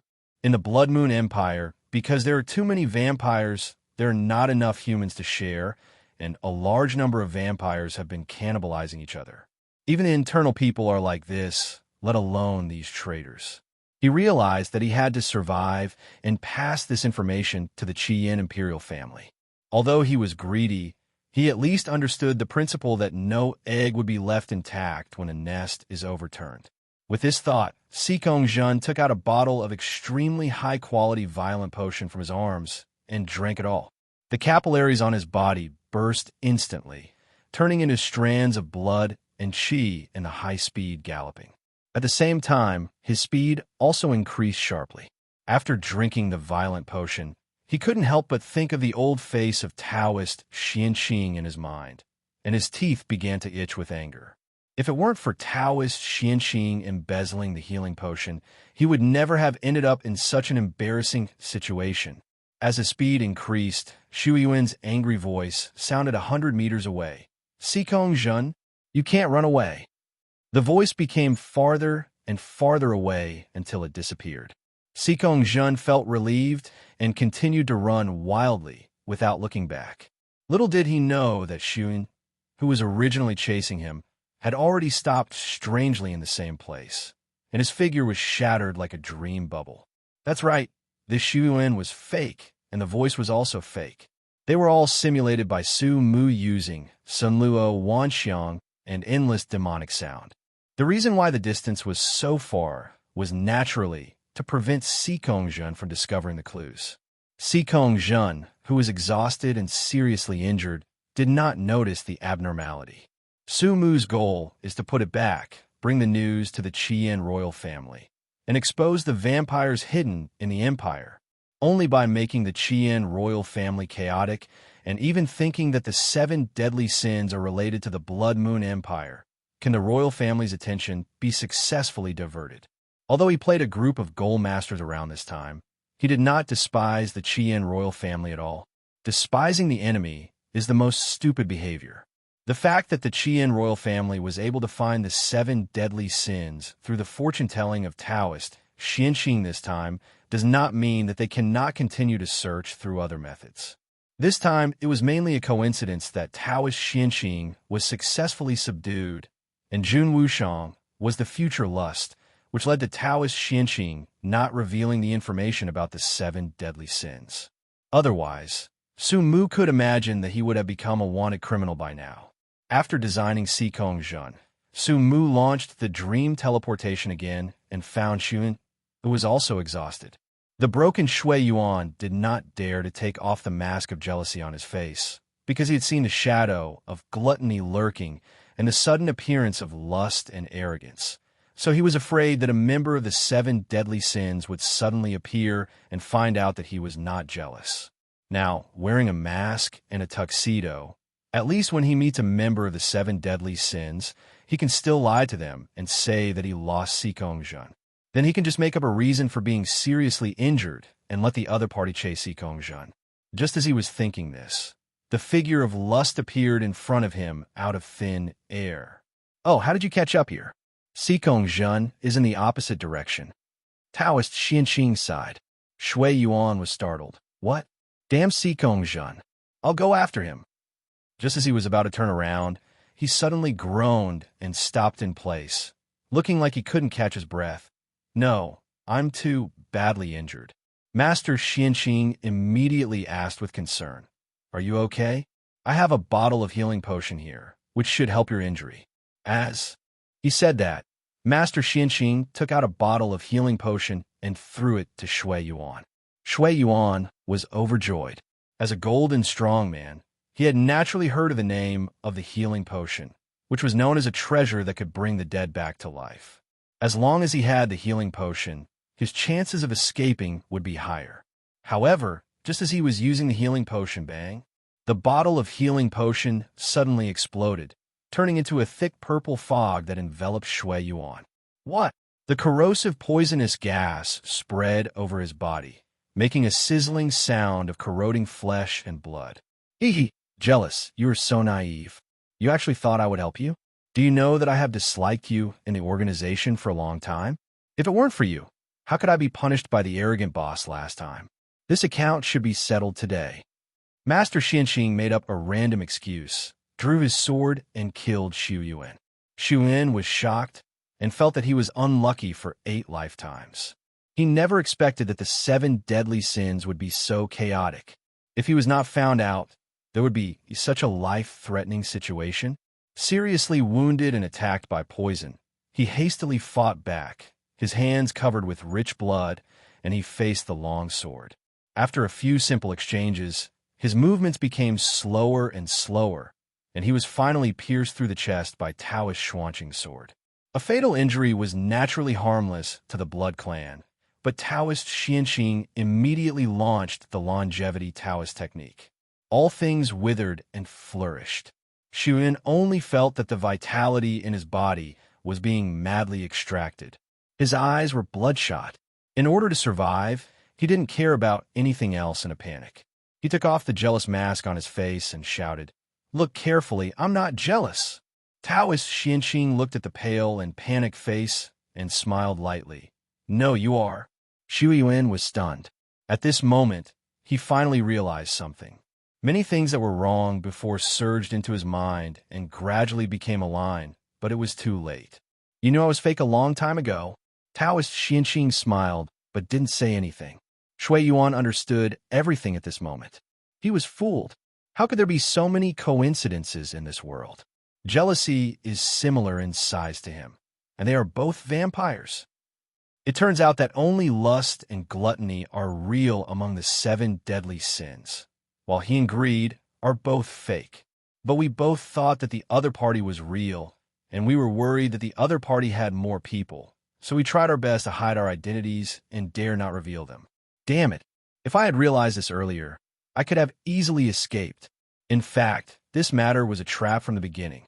I came to Lanshan to track Murong Mengli, and the mask was also provided by Murong Yin. Could it be Murong Yin? No.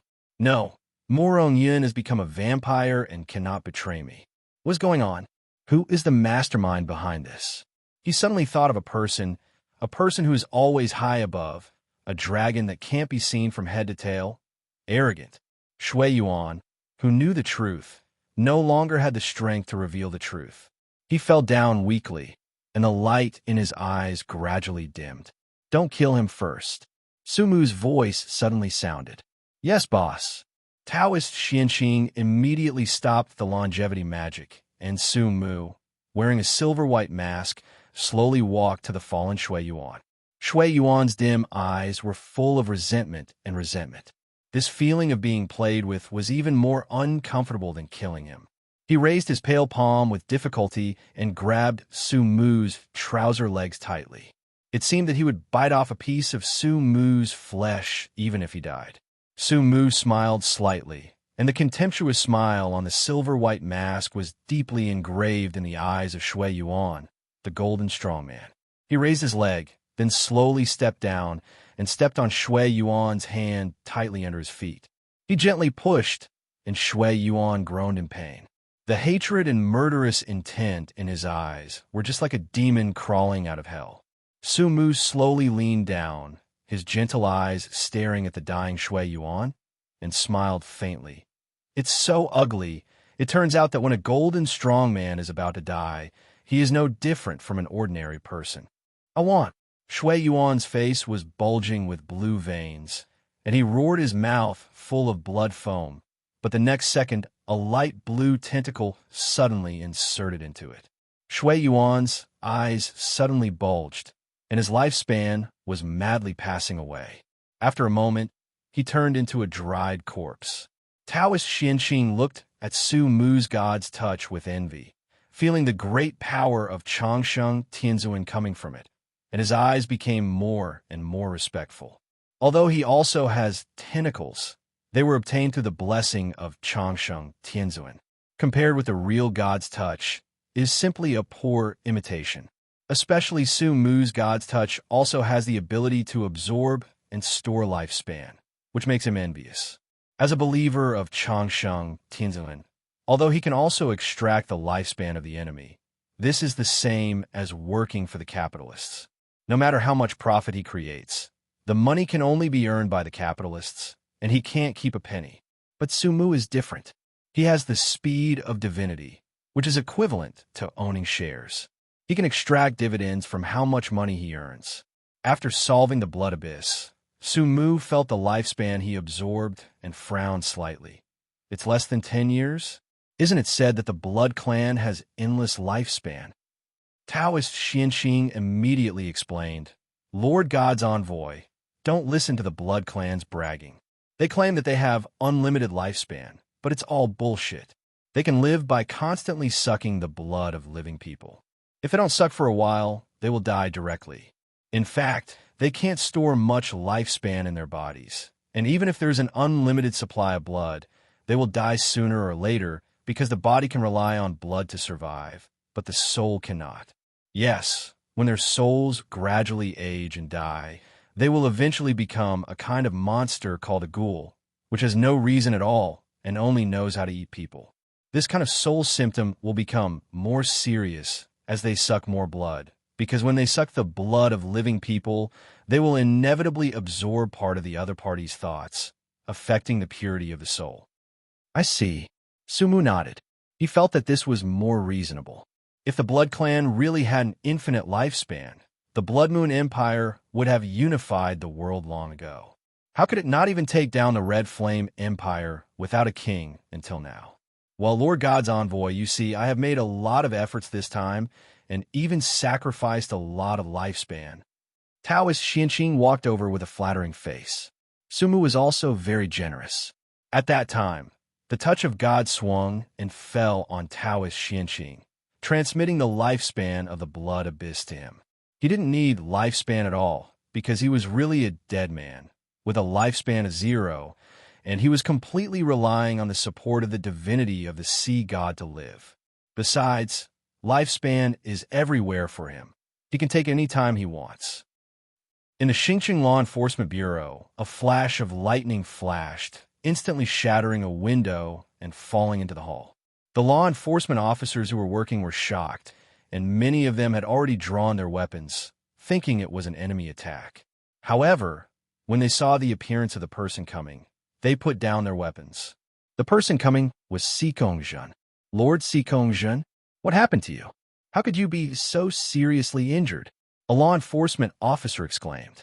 At this time, Sikongzhen looked extremely embarrassed, with blood all over his body and his clothes torn, as if he had experienced an extremely tragic battle. Call your director quickly, quickly! Sikongzhen shouted anxiously. He was not sure whether jealousy would chase him in a while, but his severely injured body and the overdraft of violent potion made him unable to run back to the imperial capital, so he could only go back to the Law Enforcement Bureau first. At least when jealousy comes, the cannon fodder of the Law Enforcement Bureau can resist for a while. Not long after, Sikongzhen saw the director, ignoring the other party's shocked expression, and repeatedly ordered, Quickly give me the best healing medicine, and prepare a car to take me to the imperial capital, quick! Yes. Facing Sikongzhen's order, the director dared not say a word and hurried to prepare. The efficiency of the Law Enforcement Bureau was amazing. In less than 5 minutes, Sikongzhen had already got in the car and left. In order to be on the safe side, he specially arranged for multiple cars to set off at the same time to confuse the sight of the 7 deadly sins. However, what he didn't know was that the jealousy chasing him had actually died long ago. In the car, Sikongzhen took out an encrypted mobile phone and dialed a number that only he knew. What's the matter? An old voice came from the other end of the phone. Sikongzhen said anxiously, I want to talk to His Majesty the Red King. Quick! Important information about the 7 deadly sins. The old voice on the other end of the phone paused slightly and said lightly, wait. After a moment, a young but majestic female voice sounded on the other end of the phone, like a female emperor who dominated the world. What's the matter? Sikongzhen said hurriedly. Your Majesty, something big has happened. Envy, a member of the 7 deadly sins, is a vampire. I learned a huge piece of information from him. The vampires have infiltrated the Empire. The encirclement plan has been known in advance by the 7 deadly sins. There are traitors inside the Empire, and the 7 people of the 7 deadly sins are suspected to be all gold masters. This time, the three who took action were envy, lust, and gluttony. Pride only showed up once. Shintuli was killed tragically, and I was also seriously injured. Please send someone to help. Well, I know. The tone of the Red King remained calm.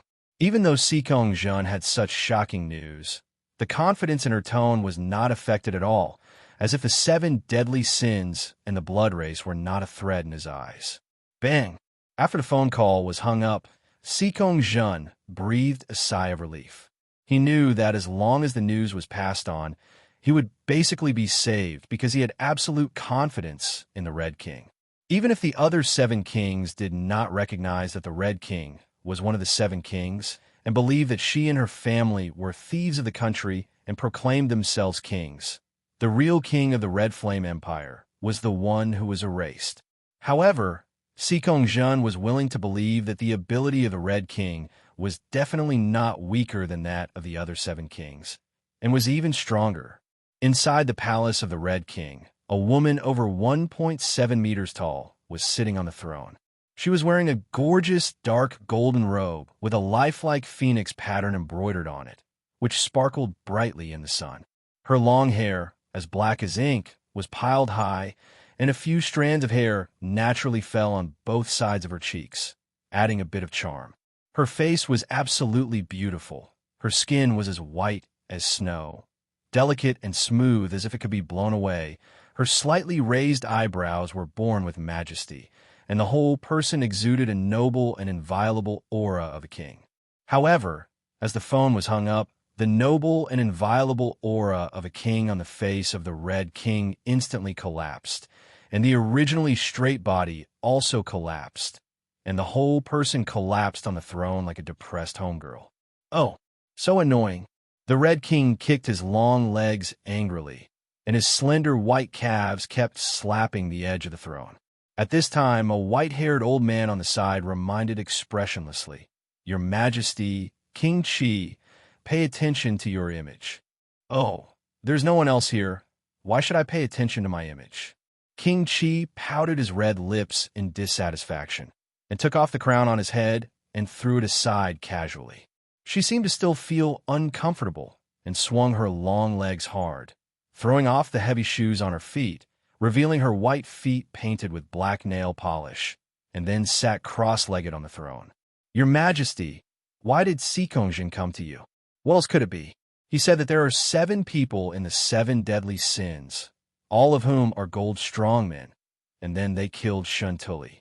The other 7 deadly sins seem to be related to the Blood Clan, saying that many nobles have become blood clans," King Chi said nonchalantly, and the expressionless old man on the side was shocked and gloomy every time he heard a word, and when he heard everything, he was furious. This damned bunch of imperial boors. How dare they betray the country? This is a matter that threatens the foundation of the empire, Your Majesty. Hey, you should be serious. The old man scolded him. The Red King didn't listen at all, but found that his nail polish had faded. He fumbled around for a while, finally took out a bottle of black nail polish, and then started to apply it with his feet up. What a disgrace! What a disgrace! The old man was so angry that he blew his beard and glared. The Red King said without raising his head, "Now you know what a disgrace is? At the beginning, you insisted that I be the Red King. I said I didn't want to be, but you made me be it. I don't want to be this shitty Red King, you." "Enough!" the old man shouted. The Red King curled his lips in disdain and continued to apply nail polish. The old man looked at the Chi Wong's reckless look. His chest rose and fell sharply, and finally he sighed heavily. "Hey, do you know why I chose you to be the Chi Wong? Isn't it because my blood power is the strongest?" The old man shook his head. "Because you are heartless." The Chi Wong frowned immediately and threw the nail polish in his hand at the old man in anger, but the old man dodged it. "Who are you scolding? Lao Deng, do you believe that I will order you to be torn into pieces?" The old man was not moved at all, and continued, "Among all your brothers and sisters, either they are too cunning and ambitious, or they are cowardly and afraid of death. Only you have truly achieved the demeanor of a king. Even if you hear something big, you can remain indifferent. Lao Deng, keep praising I am listening. The Chihuang took out a bag of potato chips from somewhere, touched his feet, and ate without washing his hands. The old man's eyelids twitched. To put in a good way, it's the demeanor of a king. To put in a bad way, it's heartless. I even doubt that if the Chian Empire falls one day, you won't care. Since you know, why don't you find my stupid father as soon as possible and let him come back from the nightmare world to take charge of the situation? Snap! The Red King took a bite of potato chips. Your Majesty, we have been looking for him. Before that, we can only rely on you to take charge of the situation. The Red King waved his hand impatiently. I know. Just pretend like before. As she said that, her face straightened and she returned to the appearance of the empress who dominated the world before. But it only lasted for a second because she still had potato chips in her mouth. Hey, judging from your appearance, you are definitely the closest to the late king among all the princes and princesses. It's a pity that the good Red King has a big mouth. The Red King glanced at the old man. Old dang, if you have nothing else to say, get out of here. I'm busy. The old man's expression gradually became serious. Your Majesty, the actions of the Blood Moon Empire this time have seriously threatened the security of the Red Flame Empire. The 7 deadly sins are suspected to be related to them, and the nobles have also been infiltrated by the Blood Clan. If this matter is not dealt with, the Red Flame Empire will be in danger. Then how do you say to deal with it? Use the Supreme Heaven. The old man said word by word. As soon as the 3 words Supreme Heaven came out, even the Chihuang, who had been unruly, became serious. She was silent for a moment and said, Okay. Jasmine, just eat something. You haven't eaten for several days. Yang Dongqing looked at Jasmine, who tied herself to the bed with a distressed face. Jasmine was extremely haggard at this time. She was thinner, her skin was pale and bloodless, and her lips were a little chapped. Yang Dongqing brought a bowl of blood in his hand to Jasmine, and Jasmine immediately looked horrified. No, take it away. I don't want to become a monster that sucks human blood. I don't want to hurt others anymore. Yang Dongqing felt more distressed. Jasmine, this is not someone else's blood. It's my own. You can drink it without worry. Well, Jasmine curled up and cried bitterly. There were traces of burning on her left arm. Dongqing, I can't stand it anymore. I really can't stand it anymore. I have nightmares every day. I dream that the child who died because of my blood-sucking came to ask me why I killed him. I am a monster that can't see the light. Just let me die. Jasmine's expression was close to collapse. She couldn't forgive what she had done. Even though she was forced by Murong Yun at the time, the child really died because of her. She wanted to atone for her sins by committing suicide. The injury on her left arm was caused by her running to the sun when Yang Dongqing was not paying attention. But she was finally rescued by Yang Dongqing. Jasmine, this is not your fault. It was Murong Yun, that bastard who forced you. He deserves to die. It has nothing to do with you.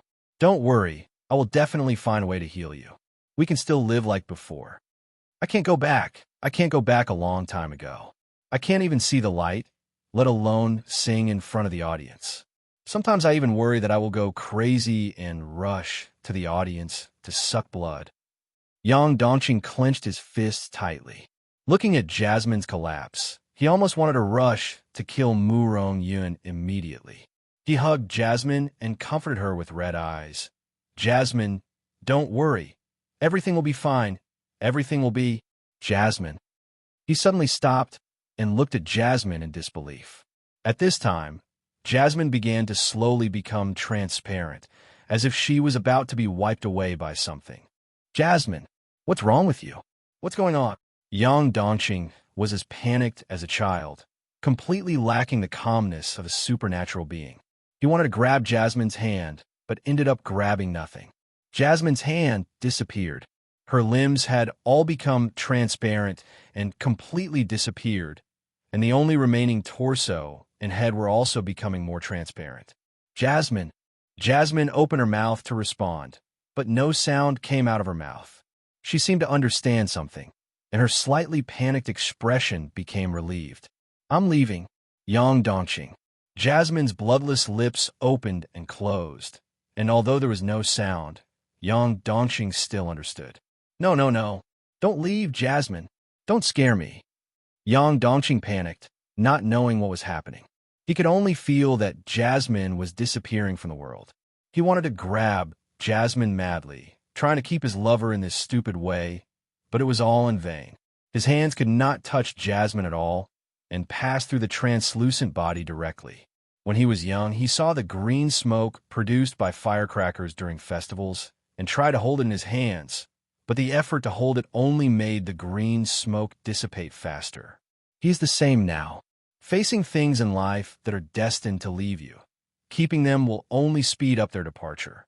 Jasmine dissipated faster, and gradually only a translucent head was left, and tears slid down her cheeks, but they disappeared before they fell. In the last moments of her life, Jasmine laughed with all her strength, looking at Yang Dongqing with endless attachment in her eyes, and her lips opened and closed. Forget me, Yang Dongqing. At this point, Jasmine completely dissipated. Jasmine! Yang Dongqing's eyes were red, and he searched the room like crazy, trying to find the missing Jasmine, but he found nothing.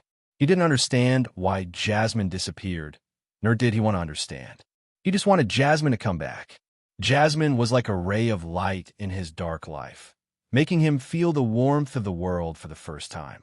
He would never forget how the delicate Jasmine had the courage to put the dagger on Su Mu's neck and threatened him to let her go. Why? Why is this happening? Why did Jasmine suddenly disappear? The furious Yang Dongqing roared wildly, smashing the furnishings in the room into a mess. But he just felt powerless, deeply powerless. At the same time, in Murong Manor, Murong Yun, who was leisurely hugging two beauties, suddenly found that he could not feel the existence of the beauties around him. He suddenly opened his eyes and found that the beauty was still on the bed. It turned out that it was not the beauty who was gone, but his arm. Where's my arm? Murong Yun looked at his body in shock. The color on it gradually faded and slowly became transparent. The two beauties who noticed the abnormality screamed, young Master Yin, your body? Shut up. Murong Yun was startled by the scream and instinctively wanted the other party to shut up, but he couldn't make any sound when the words came to his mouth. What is going on? No, no, no. I don't want to disappear. In his collapsed and desperate mood, he completely disappeared from the world. This scene was not only staged in Xingqing, but also in some magnificent noble mansions throughout the Qian Empire. Similar scenes continued to appear. It was as if an unimaginable force descended at this moment, and at the same time wiped out the existence of these people. With the disappearance of a large number of nobles, the series of chain reactions caused a huge storm in the entire Qian Empire. When Su Mu returned to the Bronze Coffin Company, he saw Yang Dongqing, who was pale and bloodshot in his eyes. Seeing Su Mu, Yang Dongqing rushed up like a savior. Su Mu, Jasmine is missing. She disappeared. Please help me find her. Su Mu frowned slightly. Jasmine disappeared again? Was she kidnapped by Murong Yun again? At this time, Nangong Mengli walked over quickly with a serious look. Something happened. The undercover I planted next to Murong Yun sent a message. An hour ago, Murong Yun suddenly became transparent and disappeared completely. What? Yang Dongqing was stunned. He disappeared too? Also, you mean Jasmine disappeared in the same way as Murong Yun? Su Mu asked pointedly. Yang Dongqing nodded quickly and told what happened before. Boss, the latest intelligence from the Empire.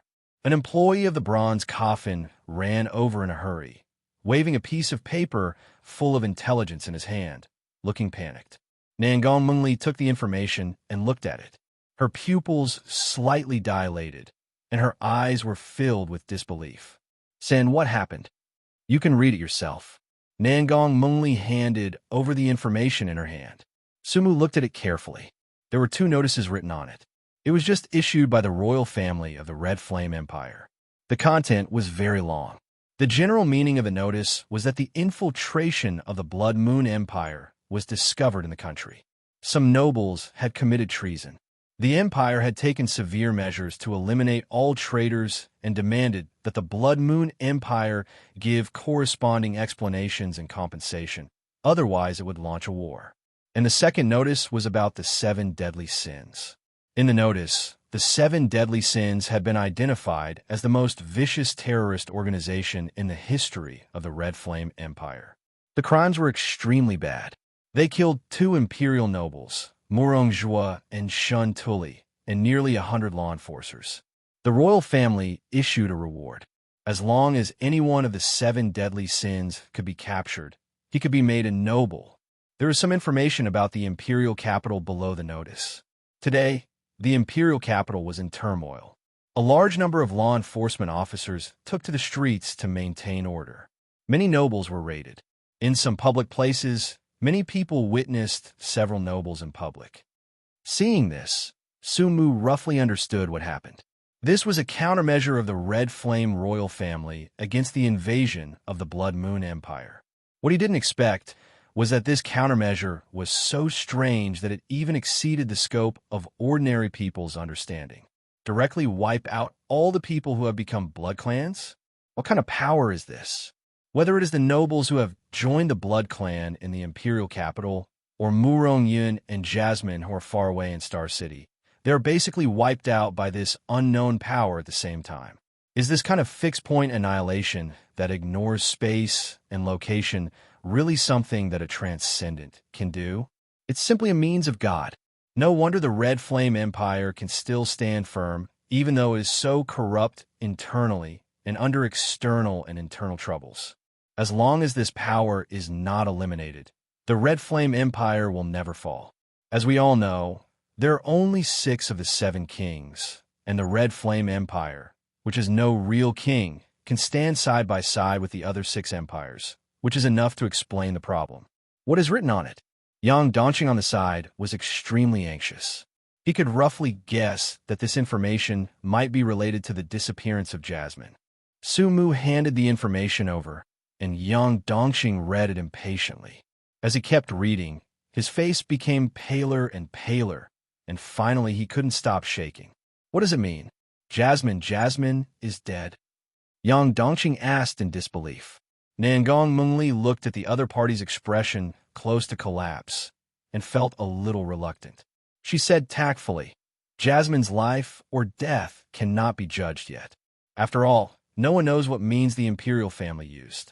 It is possible that she was imprisoned in a different dimension. Yes. You are right. Jasmine is not a traitor. She is just a victim. Those nobles and Murong Yin should die. Besides, how can a person die without a corpse? The royal family caught the wrong person. I want to go to the imperial capital. I want to tell them that Jasmine is wronged. Yang Dongqing murmured like crazy, as if trying to deceive himself. He rushed out suddenly, intending to go to the imperial capital to find Jasmine. Nangong Mengli watched Yang Dongqing's back as he walked away, then turned to ask Sumu, just let him go to the imperial capital like this? In fact, she knew very well that Jasmine should be dead. Since the Red Flame royal family dared to issue such an announcement to the Blood Moon Empire, they were absolutely sure to wipe out all the vampires in the country. Sumu looked at Yang Dongqing's disappearing back and said lightly, once he is determined to do something, he will definitely do it. Unless he dies, there is no way to stop him. But Nangong Mengli showed a trace of worry on her face. If he goes to the imperial capital like this, he may be executed as a member of the Blood Clan. Sumu shook his head slightly. He promised to work for me for 3 years. He will not die before the 3-year period. By the way, compared to this, do you know what kind of power the Qian royal family uses? I don't know. Although I am a noble, I am just a frontier noble and an illegitimate daughter. When it comes to the secrets of the Qian Empire, I know even less than Murong Yin. Sumu narrowed his eyes slightly and became interested in this power comparable to that of a god. Satisfying his curiosity is also one of his few pleasures. At night, Sumu went directly into his dream to find the answer. In Sikong Zhen's dream, Sumu was in a void, and all he could see was empty nothingness. Nothing existed. This meant that Sikong Zhen was not dreaming, but it didn't matter. Sumu could help him dream.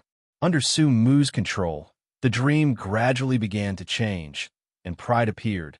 Sikong Zhen fled frantically and Pride followed him slowly behind him like a ghost. Thunder shines in the sky. Boom!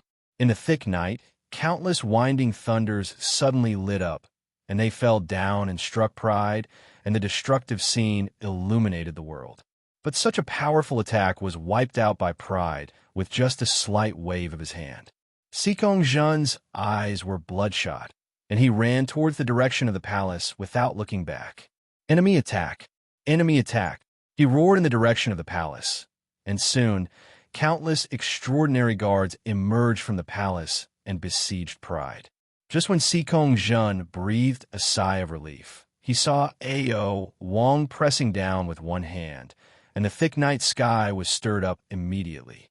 The darkness condensed crazily and became as if it were real, and finally transformed into a huge palm, which fell from the sky with a bang. Boom! Under this palm, not only did countless guards die and get injured, but even this magnificent palace collapsed and became a ruin. What? Sikong Jun was shocked, obviously frightened by Ao Wang's strength.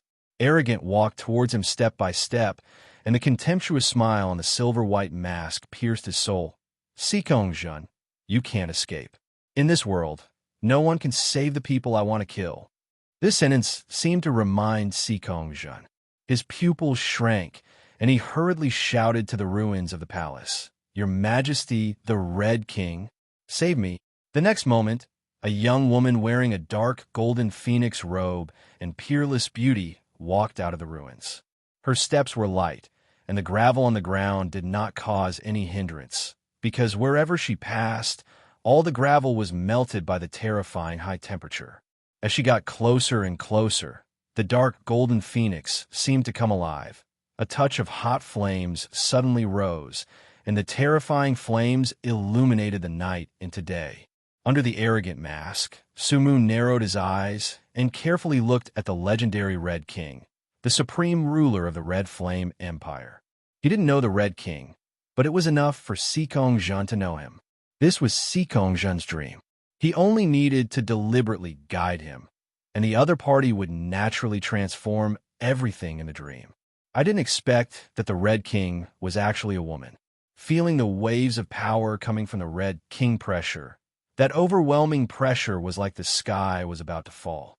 She walked out of the sea of fire, like a female emperor in fire, born to dominate the world. Sumu didn't know how strong the Red King was in reality, but from Sikong Jun's dream, the Red King must be very strong. Only when Sikong Jun subconsciously recognized the strength of the Red King would he show such a terrifying power in the dream. However, no matter how strong he was, it would be useless. If this was reality, Sumu would admit that the other party was indeed very strong. Unfortunately, this was a dream, and he could only say that he still needed to practice. The Red King raised his hand lightly, and the sea of fire around him suddenly gathered and turned into a 100-meter fire phoenix. The terrifying high temperature distorted the space. The next moment, the huge fire phoenix made a phoenix cry and then flapped its flaming wings, dragging a long flame trail toward Sumu. Sumu didn't even look at it and directly grasped the void. The thick darkness around him surged wildly, turning into millions of silk threads that tightly wrapped the fire phoenix and wrapped it into a huge black ball. As he squeezed it hard, the black ball suddenly shrank, and the fire phoenix was refined in an instant. Puff! The Red King suddenly spit out a mouthful of blood, and his handsome face turned pale. Sikong Jun looked at the scene in disbelief and couldn't believe that the Red King couldn't even take the arrogant blow. "You are worthy of being the king?" The arrogant voice resounded through the world, and he walked towards the Red King step by step. "If you have any trump cards, use them quickly, otherwise you will have no chance." With this hint, the Red King moved with Sikong Jun's subconscious. The Red King slowly took out an ancient dark gold ring from his arms and put it on his slender ring finger with a solemn expression. "Arrogant, you are indeed very strong, but no matter how strong you are, it is useless in the face of the royal treasure supreme heaven. Go to hell." The Red King pointed at Arrogant lightly, and an inexplicable great power descended. From the invisible perspective, it was like an eraser erasing Arrogant's body inch by inch. After dealing with Arrogant, the Red King seemed to be overdrawn, and his body was a little shaky. Sikong Jun hurried over and carefully supported him. "Your Majesty, are you okay?" The Red King shook his head. "No problem." A trace of worry flashed across Sikong Jun's eyes. "Your Majesty, the principle of using the supreme heaven is equal exchange. How can you use it to kill a strong man like Pride? How can it be okay? I'll go get the healing potion. Please wait." The scene ended here, and Sumu also got the information he wanted. The royal treasure, supreme heaven. Equivalent exchange?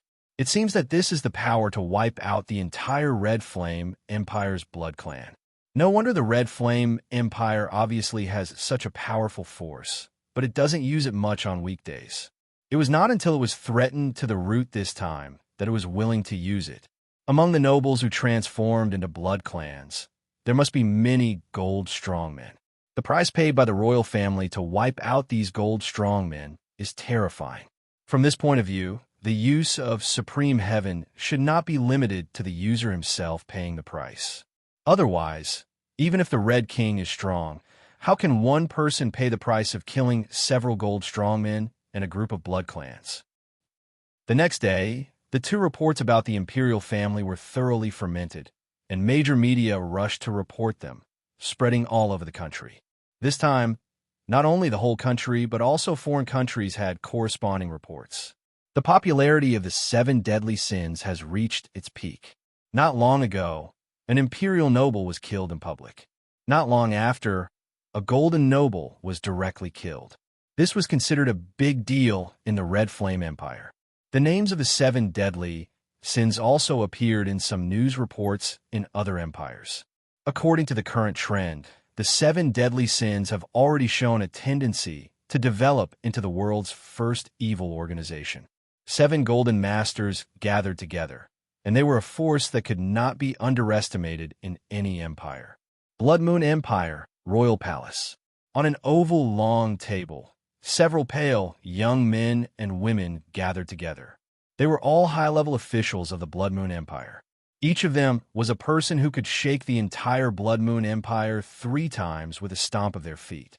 At this time, this group of people looked solemn and stared at the information on the table. The leader was a young man with an extremely handsome face, even handsome to the point of being enchanting. He had a pair of ruby-like eyes, and his white and slender 5 fingers tapped lightly on the table. He slowly raised his head, and his majestic eyes slowly swept over the people present. As he raised his head, the red teardrop-shaped earring hanging on his right ear swayed slightly. "Everyone, what do you think about the Red Flame Empire?" "Your Majesty, I think the plan to invade the Red Flame Empire needs to be slowed down a little. The previous intelligence was obviously wrong. Supreme Heaven did not disappear in the nightmare world with the former Red King. It seems that the former Red King left Supreme Heaven behind." A man in a black windbreaker said solemnly. "Your Majesty, I second the motion. The power of Supreme Heaven is too great. Even if we forcefully attack the Red Flame Empire, our national strength will be greatly consumed. At that time, we may be attacked by other empires. In addition, I think the Minister of Intelligence should be punished. It was he who passed on the wrong information, making us mistakenly believe that Supreme Heaven was lost in the nightmare world, resulting in misjudgment, which led to this heavy loss." Hearing this, a cold and beautiful woman with purple lipstick sitting at the end suddenly looked ugly, but she didn't say much, just gritted her teeth. "Please punish me, Your Majesty." The undead king glanced at the cold and beautiful woman lightly, pursed his lips lightly. "Go to the ancestral land to serve the ancestor for a month." The cold and beautiful woman's originally pale face instantly became bloodless. Her body trembled slightly, and her hands pinched her thighs tightly, barely keeping herself from losing her composure. "Yes, Your Majesty." The rest of the people looked at her, all showing a look of watching a good show. Let's move on to the second topic. The undead king slowly crossed his hands. His ruby-like eyes narrowed slightly, emitting a dangerous cold light, Which one of you secretly supported the seven? Everyone had different expressions, and their eyes kept looking at their colleagues around them, but no one admitted it. No one admits it? Then who can tell me why the blood abyss has become the jealousy of the seven deadly sins? Everyone remained silent, because they really didn't know. At this time, a man on the right-hand side of the undead king hesitated and said, "Your Majesty, didn't you support it yourself?" The undead king's eyes sank. "Do you mean that I am crying thief?" No, that's not what I mean. It's just that I really can't think of anyone in the entire Blood Moon Empire who has the ability to drive the Blood Abyss and establish such a powerful organization as the Seven Deadly Sins, except for the Great Majesty. As far as I know, the members of the Seven Deadly Sins are all a group of unruly people, but they obey arrogance, which shows the strength of arrogance. But arrogance is really, no matter how strong he is, he can't make Shu Yuan betray him. Shu Yuan is a vampire and can't betray his own bloodline. Pride can kill him, but he can't make him surrender. That's why I have this guess. Your Majesty, please forgive me for being so bold. Has your soul problem become more serious recently, so that there are some errors in your memory? Intelligence shows that Pride has never shown his true body, and every time he shows his body in a clone. At this point, he glanced at the undead king cautiously and continued, "I mean, is there a possibility that you are Pride?" The face of the undead king was completely gloomy. "You go and serve the ancestor for 2 months. 3 days later, Yin Moxie returned to Xingqing again to fulfill his promise. He found Nangong Mengli and asked her to help contact Pride. Nangong Mengli only replied with 2 words, "Waiting." Then Yin Moxie began to wait patiently. He already knew that Pride was powerful, so he didn't even bother to tell the address and started waiting. Sumu didn't let the other party wait for long. After only 10 hours, he went to see Yin Moxie. The reason why 10 hours was necessary was that, as the leader of the 7 deadly sins, he must be busy on weekdays. If someone else showed up with a phone call, it would be too cheap. In the underground base of the Revolutionary Army, the figures of Pride and Lust appeared out of thin air. Several members of the Revolutionary Army in the base were shocked. Although they had heard about the 7 deadly sins' elusiveness, they were still shocked when they really saw them. Deadly sins? Hey, does this beautiful short-haired lady have a boyfriend? Do you like someone younger than you? As soon as Taoist Xianqing arrived at the base, his eyes were fixed on the woman with whom he had a spiritual connection. The short-haired woman did not respond. Her eyes were full of solemnity and fear. Anyone facing the now famous 7 deadly sins would inevitably feel fearful. "Why are you ignoring me?" "Humph. Actually, you are not that pretty. I was just being polite just now." "Mr. Arrogance, Mr. Lust." Yin Moxie stood up and greeted them solemnly. Sumu nodded. "Where's the thing?" Yin Moxie slowly took out a stick-like object wrapped in black cloth from behind and handed it over. Taoist Xianqing took the stick-like object very tactfully, then lifted the black cloth on it, revealing a sword that was completely black and had no sword guard. This sword was as straight as a stick, and the hilt and scabbard were both black and very round. When Taoist Xianqing held the hilt of the sword, his face suddenly changed. "Is this sword devouring my power?" This sword is one of the 12 swords of the king's power, named Demon Sword Void Devour. It has the special ability to devour energy. This devouring is not only about external energy, but also the energy of the user. Many sword holders have died from this devouring and were sucked dry by this sword. Yin Moxie said solemnly. In addition, this sword is suspected to be alive and must be fed for a long time. It must be fed before each use, otherwise it will not fight against the enemy, but devour the master first. So evil. Taoist Xianqing quickly picked up the black cloth and covered the demon's sword Void Devour again, which isolated the sense of devouring from the sword. He looked at the black cloth and found that it seemed to have some kind of extraordinary magic array that isolated energy. "Sir Arrogant, I have promised you, I have done it. I don't know that photo." "Not enough," Sumu said indifferently. Yin Moxie's face darkened. "What does Mr. Arrogant mean? We agreed before." Because of this mission, Jealous died. Yin Moxie was startled. Mr. Jealous, is he dead too? Sumu nodded. Don't pretend. The intelligence of the Revolutionary Army should not be so backward. The blood clan of the entire Qian Empire has been cleared by the Supreme Heaven, including Jealous. If it weren't for this mission, Jealous would not be exposed, let alone die, so you have to pay more. Yin Moxie's eyes flickered, and he felt a little guilty. He naturally knew this information. In fact, he had already guessed that Jealous would die, but he was worried about this situation happening now, so he kept silent. Strictly speaking, Jealous' death this time was indeed related to the Revolutionary Army. After all, it was a joint action of the 7 deadly sins and the Revolutionary Army that caused Jealous to expose his blood clan identity.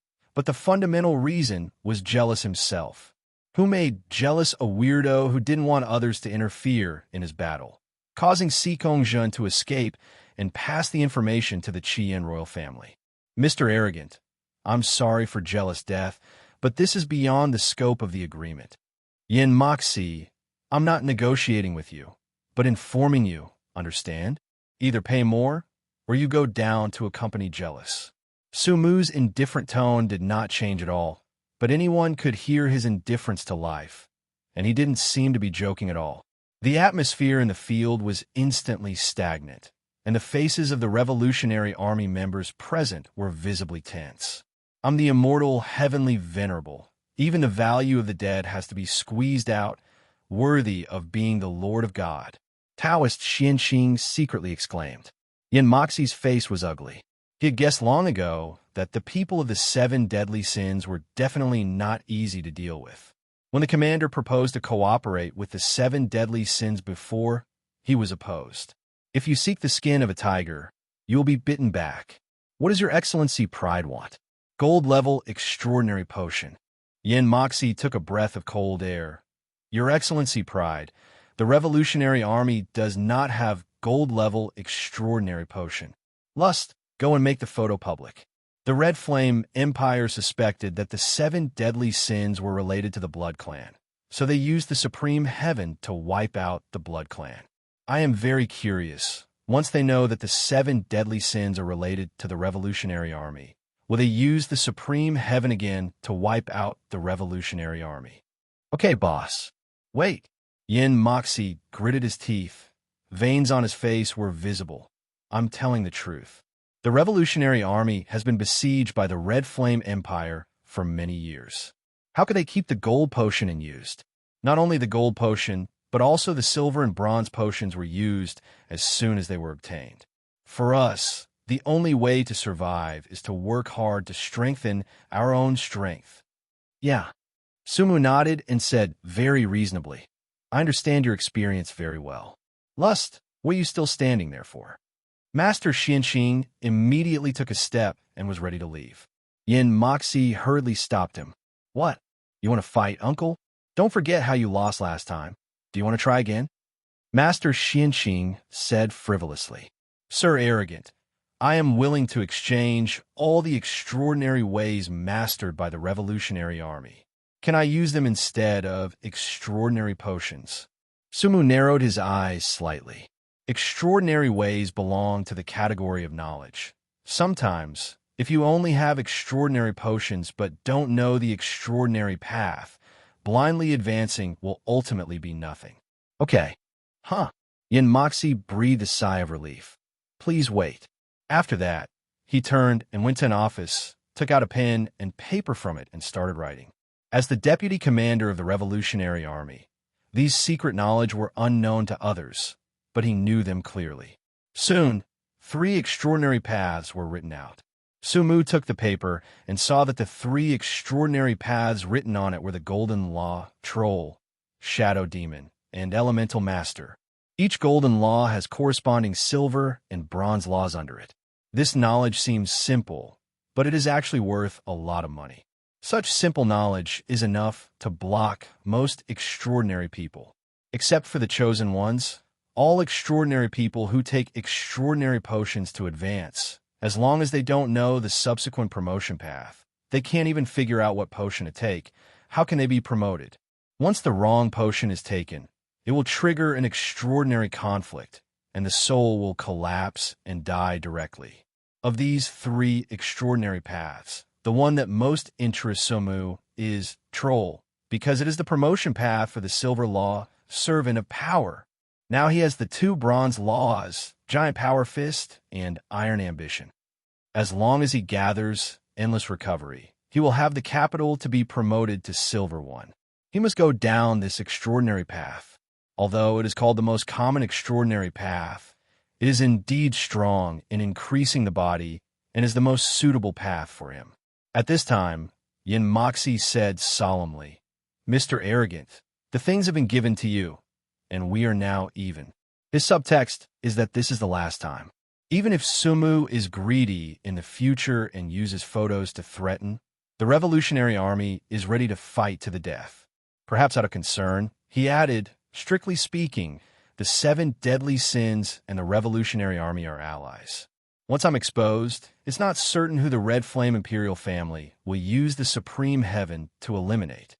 After all, it seems clear that the 7 deadly sins are a greater threat to the Red Flame Empire than the Revolutionary Army." Sumu smiled slightly. "The Supreme Heaven can't kill me." Yin Mo's pupils suddenly shrank.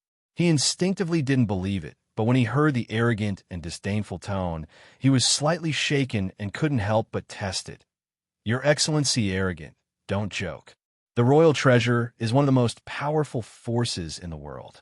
As far as I know, there is no one in this world that the Supreme Heaven can't kill." The eyes under the silver-white mask glanced at Yin Mo Ciel lightly. "Have you seen the Supreme Heaven? Have you seen it, Your Excellency Arrogant?" Yin Mo Ciel's breathing suddenly became rapid. "Of course I have seen it, so I know it can't kill me." Sumu's low and magnetic voice sounded slowly, peaceful, but with a kind of incomparable arrogance. He didn't lie. He really felt that the Supreme Heaven couldn't kill him. Although the power of the Supreme Heaven to wipe people out of thin air was terrible, this power was not as strong as the gods. He has the divinity of the sea god and is already immortal. If you want to kill him, you have to get past the sea god first. Even if you get past the sea god, there is still the primordial angel and the eternal heavenly lord. The divinity of the 3 gods has been integrated into the soul. If the Supreme Heaven wants to erase the divinity of the 3 gods together, the price the user has to pay is probably incalculable. Sumu doesn't think that anyone in this world can afford such a price. If there is, then he can only say, "I am unlucky." Yin Moxie was a little out of control at this time. Even as a golden strongman, when he heard that Pride did not even take the royal power artifact, Supreme Heaven, seriously, he was still shocked. There was a sense of absurdity that common sense was broken. Reason told him that Pride was bluffing, because no one could resist Supreme Heaven, but he also felt that a strong man at the level of Pride had no reason to bluff on such an obvious thing. Unless, he suddenly thought of a possibility. The only thing that can fight against the royal treasure is the royal treasure. Could it be that Pride also has a royal treasure? Although there is no news of the loss of royal treasures in various countries, the royal treasure is the foundation of the country. Except for the news that the royal sword of the Longyuan Empire cannot cover up the broken news, other empires will never make it public, even if they lose the royal treasure. Yin Moxie took a deep breath and did not delve too much into this issue. He knew that even if Pride really had a royal treasure, he would not say it. "Mr. Arrogant, you said you have seen the Supreme Heaven. May I ask what kind of weapon is the Supreme Heaven?" Mu's mouth curled up slightly. "Do you want to know?" "Yes. It costs extra money." Yin Mo Xie. The Revolutionary Army has 3 deputy commanders and 1 commander who are all gold masters. But you only gave 3 extraordinary paths. It should be that the commanders is missing. Tell me the extraordinary path of the commander of the Revolutionary Army, and I can tell you the information of the Supreme Heaven. Yin Mo Xie's face sank slightly. "Mr. Arrogant, the commander's extraordinary path is only known to him. Even as one of the deputy commanders, I have no right to know, but I can use a new technology developed by the Revolutionary Army in exchange." "Oh, what technology?" Mithril activation. Yenimo, Sies said slowly. Mithril activation is the latest research success of the Revolutionary Army, which can make the indestructible mithril active. This active mithril can be integrated into the human body, allowing the human body to maintain flexibility while also having the defensive power of mithril. In other words, using mithril activation technology can allow people to immediately have a defense comparable to that of servants of power. Even stronger, because in addition to being hard, mithril also has a certain resistance to extraordinary power. Similar to a fully transformed person, but definitely stronger than a fully transformed person, becoming a fully transformed person is equivalent to locking the promotion channel. There is no promotion potential, but mithril activation does not have this worry. The human potential and the characteristics of mithril are perfectly combined. Sumu's eyes moved slightly. If this technology is true, then the value is absolutely inestimable. Assuming that all revolutionary soldiers use mithril activation technology, doesn't it mean that on the basis of their own laws, there is another silver law? And it is a law that does not conflict with the system itself. If it is used by ordinary people, it is basically equivalent to half a servant of power, artificial silver. Let's talk about the flaws directly. If this technology is as good as you said, the Revolutionary Army would have overthrown the Red Flame Empire long ago. Mr. Arrogant is right. This technology does have a big flaw. It cannot be used by ordinary people, and even most low-level extraordinary people who are not strength-type cannot use it, because the activated mithril is not something that a weak person can bear. Once forced to bear it, it will cause genetic collapse. According to our experiments, the minimum body height for the mithril activation experiment is the physical requirements must be bronze 3 of the troll, path, or silver transcendence of other paths.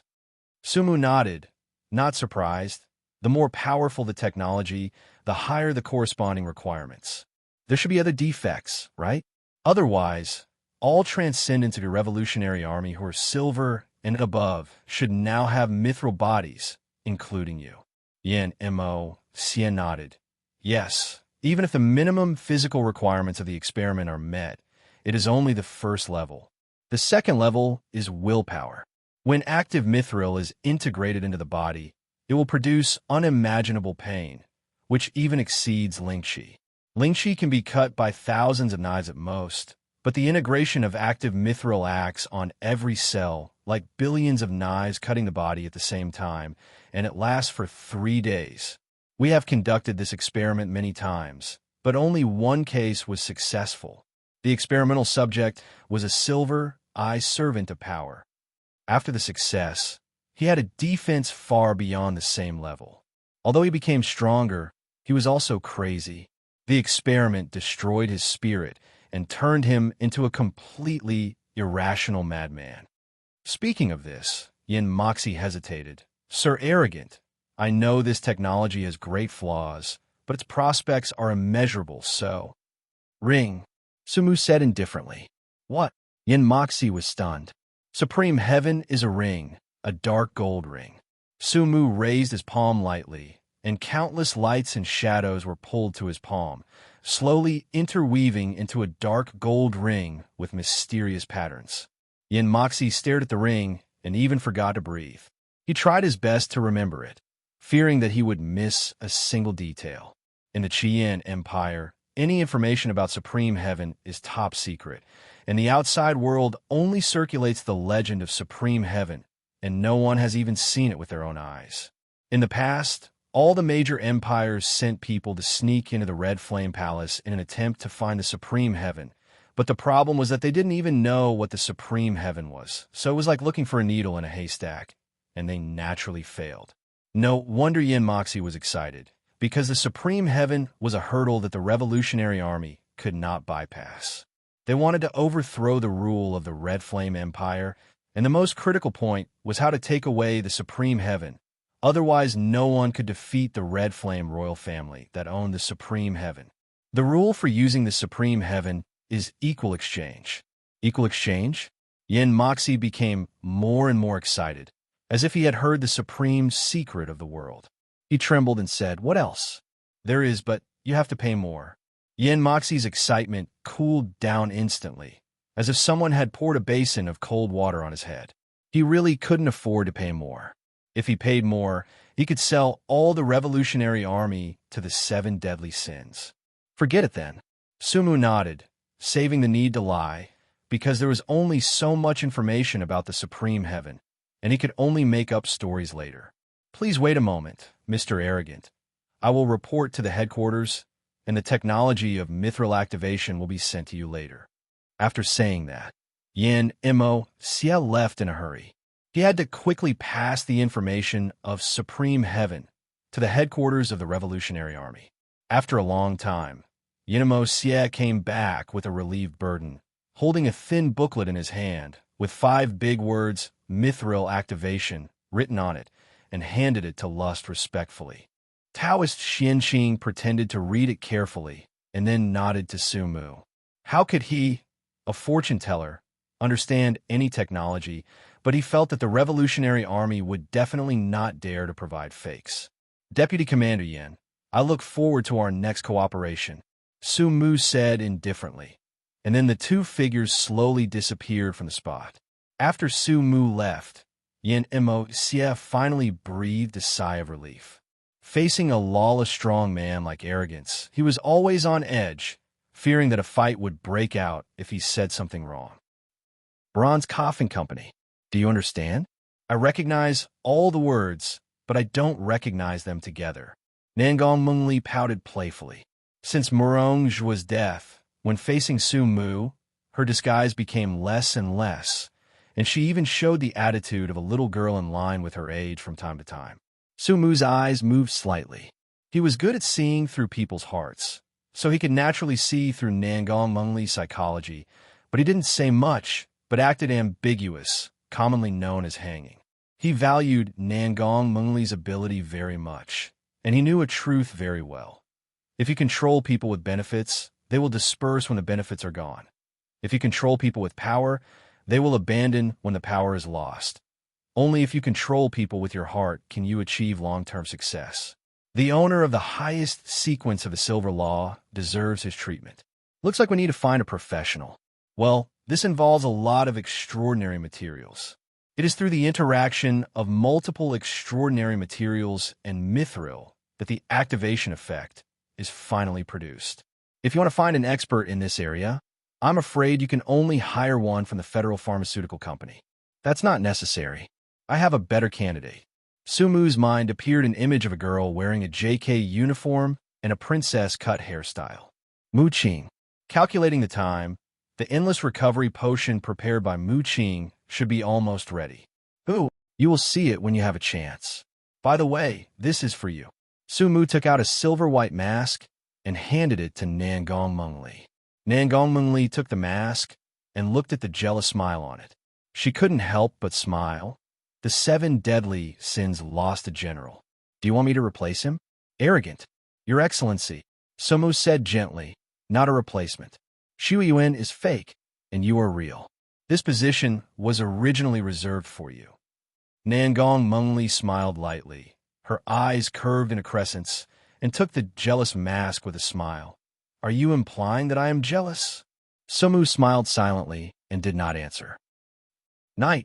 Sumu was in the room, looking at the black stick in his hand, which was one of the legendary 12 swords of the kingship, the magic sword Su Shi.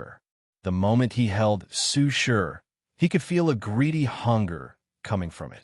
His physical and mental strength were madly flowing away and pouring into the sword. Do I need to be fed first if I want to use it?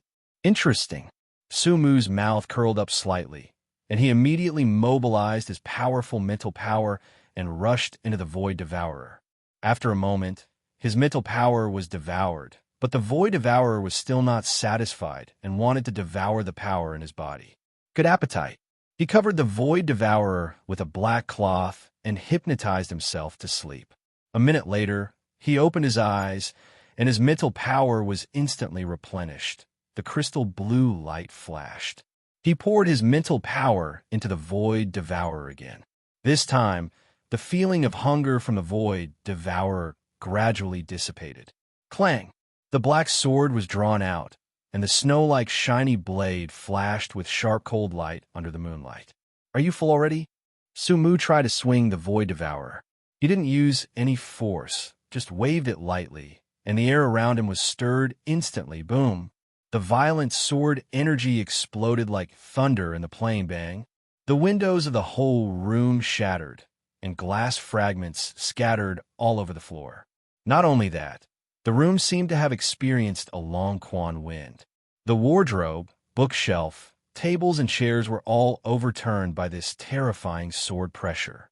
Sumu narrowed his eyes slightly and held the void devourer in front of him and looked at it carefully. The snow-white sword blade reflected his handsome face. Is the power determined by how much energy is swallowed? Then let me see your limit. He hypnotized himself to sleep again, replenished his mental power, and continued to pour it into the sword. The void devourer made a pleasant sound, as if recognizing the generosity of Sumu, the new master. However, the infusion continued. Sumu kept falling asleep and waking up and falling asleep, repeating for dozens of times. A huge amount of mental power was infused into the void devourer. This amount had already surpassed the golden strongman, and this time, the sword sound of the void devourer was even louder. But it was no longer joyful, but more like trembling, as if it was about to burst. Sumu waved the void devourer casually, and the previous terrifying sword pressure did not appear again. It became obedient and moved at will. He even found that the void devourer began to feed back to itself. A cool force was transmitted from the sword into the body, and the physical and mental strength that had been lost before was rapidly recovering. At this point, he finally understood the true function of the void devourer. This sword is clearly a storage device that can store the absorbed energy and then burst it out or use it to feed back to the owner. But the disadvantage is that there is a storage fee. The void devourer itself consumes a certain amount of energy. If you keep storing power in it and don't use it for a period of time, then when you use it again, you'll find that the power inside is gone and it has all been swallowed up by the void devourer. A greedy storage device. This is Su Mu's definition of void devourer. It is indeed very strong. If two gold warriors fight, and one of them has void devourer and continuously infuses energy into it a month in advance, and infuses a full body of gold warriors, then when the battle comes, it is equivalent to 2 against 1. But the disadvantage is that energy is not stored permanently. If the user wants to keep the total amount of energy in the sword unchanged, he needs to infuse it every day and pay storage fees to Void Devourer every day. Otherwise, Void Devourer will pocket it. It can be understood that as long as you take Void Devourer, it means that it is difficult for the user to maintain his prime state, because something is sucking blood from you every day. With such obvious advantages and disadvantages, it is no wonder that the Revolutionary Army chooses to trade with Void Devourer. When there is no battle, just raising Void Devourer is enough to make people collapse. Silver warriors can hardly afford it, and gold warriors are unwilling to afford it. If they're sucked blood by Void Devourer every day, won't they make progress? Although gold is the pinnacle of extraordinary people, it does not mean that gold strongmen have no room for improvement. An old strongman who has accumulated more than 10 years in the gold realm is definitely stronger than the newly promoted gold. Fortunately, this disadvantage is nothing to Sumu, because his mental power is infinite. The only disadvantage is that feeding the void will increase the total amount of his mental power. Just the dozens of times he fell asleep repeatedly just now has already made his total mental power surge a lot. It is also thanks to the increase in physical strength in recent times. Otherwise, the operation just now would be enough to overload his body. Although he is already immortal, being in an overloaded state is like forcing an adult to wear children's clothes. It is not only uncomfortable, but also extremely inconvenient to move. Sumu put away the overfed void, took out his pocket watch, and took a look. It was already 3 o'clock in the morning. Normal people should have fallen asleep, and the time was almost up. So he entered the dream and found Mu Qing's dream through the dream search. He took a step forward, as if crossing endless dimensions, and finally fell into Mu Qing's dream. Duanmu Qing, you can't escape. The fate of your Duanmu family from generation to generation is to refine extraordinary potions for the company. Your father is like this, and so are you. A blurry black-clothed man was chasing Mu Qing. To be precise, it was Duanmu Qing. Duanmu Qing ran away in fear, but more and more black-clothed men appeared around her, and she had no way to escape. Even if I die, I will not help you refine the medicine. She took out the mithril dagger from her body with a resolute look and slashed it towards her neck fiercely, and blood gushed out from her delicate neck. Her body fell to the ground weakly. Her eyes gradually became empty, and the cold and darkness around her wrapped her. Only the warm blood was still flowing, and the scarlet and darkness intertwined on the girl's body, exuding a strange beauty. A black-clothed man came over with a sneer, holding a bottle of light, golden, extraordinary potion in his hand, which seemed to be flowing with stars. Do you know what this is? The healing potion. This is the masterpiece of your Duanmu family. With it, you won't die. Duanmu Qing, who was gradually losing his vitality, showed an extremely complex look of fear after seeing this bottle of potion. The scene ended here, and Duanmu Qing woke up from a nightmare. In a cold, silver-white room, a woman wearing a silver metal collar curled up on a white bed. She suddenly woke up from a nightmare, and her petite body was already wet with cold sweat. Awake! A cold male voice sounded outside the door, and the voice came into the house through the small window with a fence on the silver alloy door. Duanmu Qing heard the male voice, and her body trembled instinctively. The deep hatred emerged in her eyes, and she stared at the face outside the fence. It was a man with a gloomy face and a hooked nose. The man sneered, "Have you considered it? As long as you agree to work for Federal Pharmaceuticals, you'll be free immediately and the collar on your neck can be removed." Duanmu Qing said nothing, still staring at the man. You Duanmu family are really stubborn. As long as you agree, you can get wealth that ordinary people can't imagine, but you insist on resisting. I know what you are thinking. You just think that the Duanmu family is the founder of Federal Pharmaceuticals and that we, the latecomers, have seized your company, so you are unwilling to cooperate with us. But the facts have proved that it is because of our group of latecomers joining the company that the company has developed to the world's first level. Who in the world doesn't know Federal Pharmaceuticals now? You are too stubborn and stick to the rules.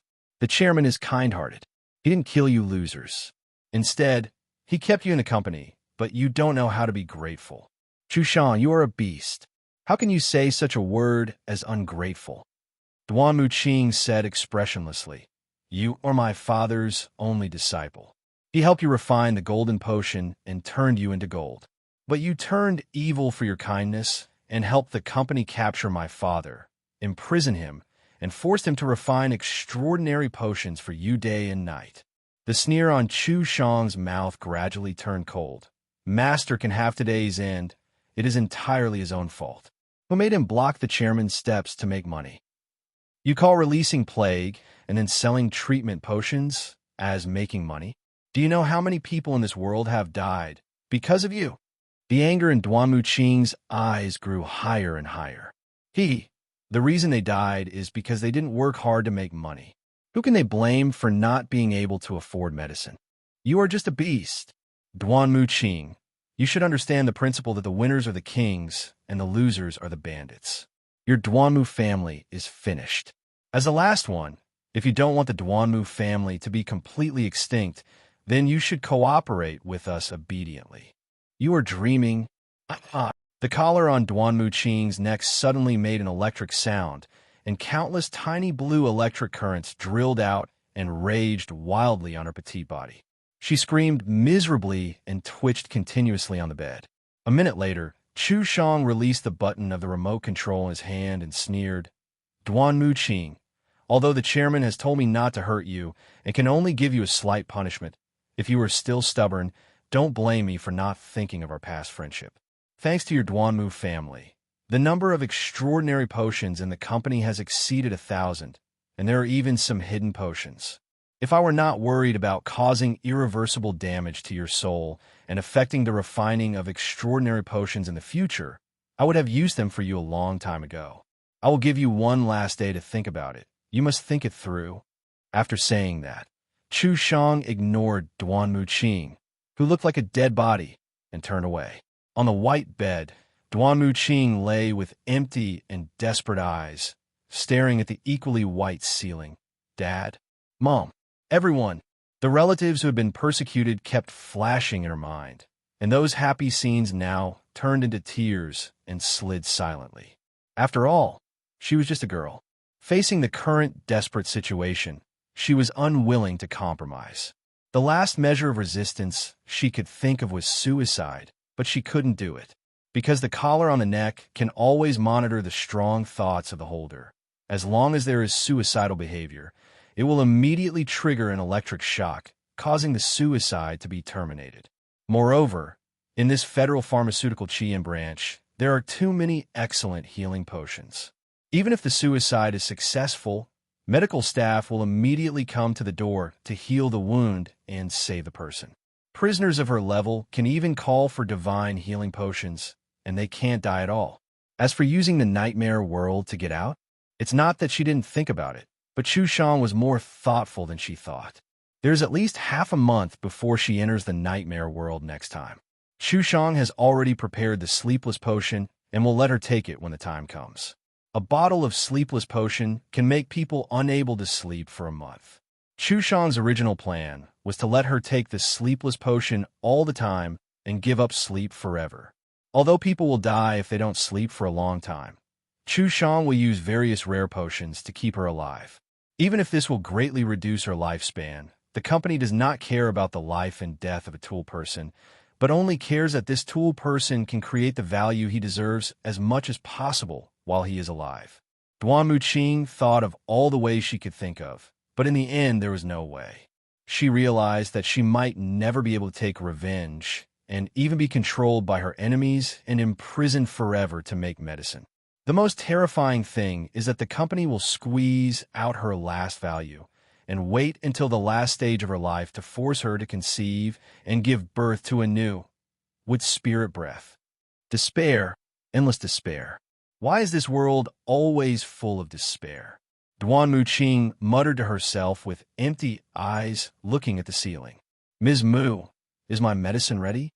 Su Mu's gentle voice sounded in Duan Muqing's ears. Duan Muqing's originally empty eyes quickly focused, and she struggled to support her body and look towards the voice, only to see a calm and elegant figure standing quietly in front of her. At that moment, she seemed to come alive, and her black gemstone-like eyes bloomed with luster again, as if her body was re-injected with soul. Mr. Su, Mr. Su, she looked at Su Mu in front of her tremblingly, fearing that it was just her illusion. Su Mu smiled slightly, and that smile fell in Duan Muqing's eyes, which was no different from the warm spring sun, and was the first ray of light that illuminated her dark life. Long time no see, Miss Mu. Well, long time no see, Mr. Su. Duan Muqing trembled, and the sudden surprise made her originally stopped tears have a tendency to burst. When people are most desperate, if they meet a savior, they will really cry with joy. Duan Muqing was especially sure that as long as Sumu took action, she would be saved. The scene of Sumu subverting the Sea Kingdom and defeating the Sea God's followers by himself in the Sea Kingdom was still vivid in her mind. Mr. Su, are you here to save me? Duan Muqing's voice was full of trembling expectation. Sumu shook his head. I'm here to get medicine. Duan Muqing's eyes dimmed.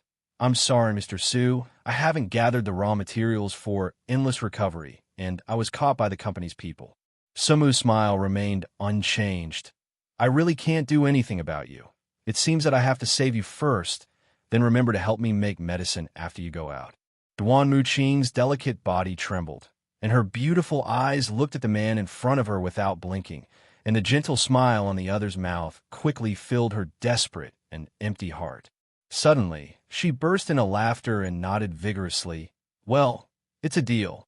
Speaking of this, she paused and added softly, "Thank you, Mr. Su. You're welcome. Tell me what happened first, and then I'll figure out how to get you out."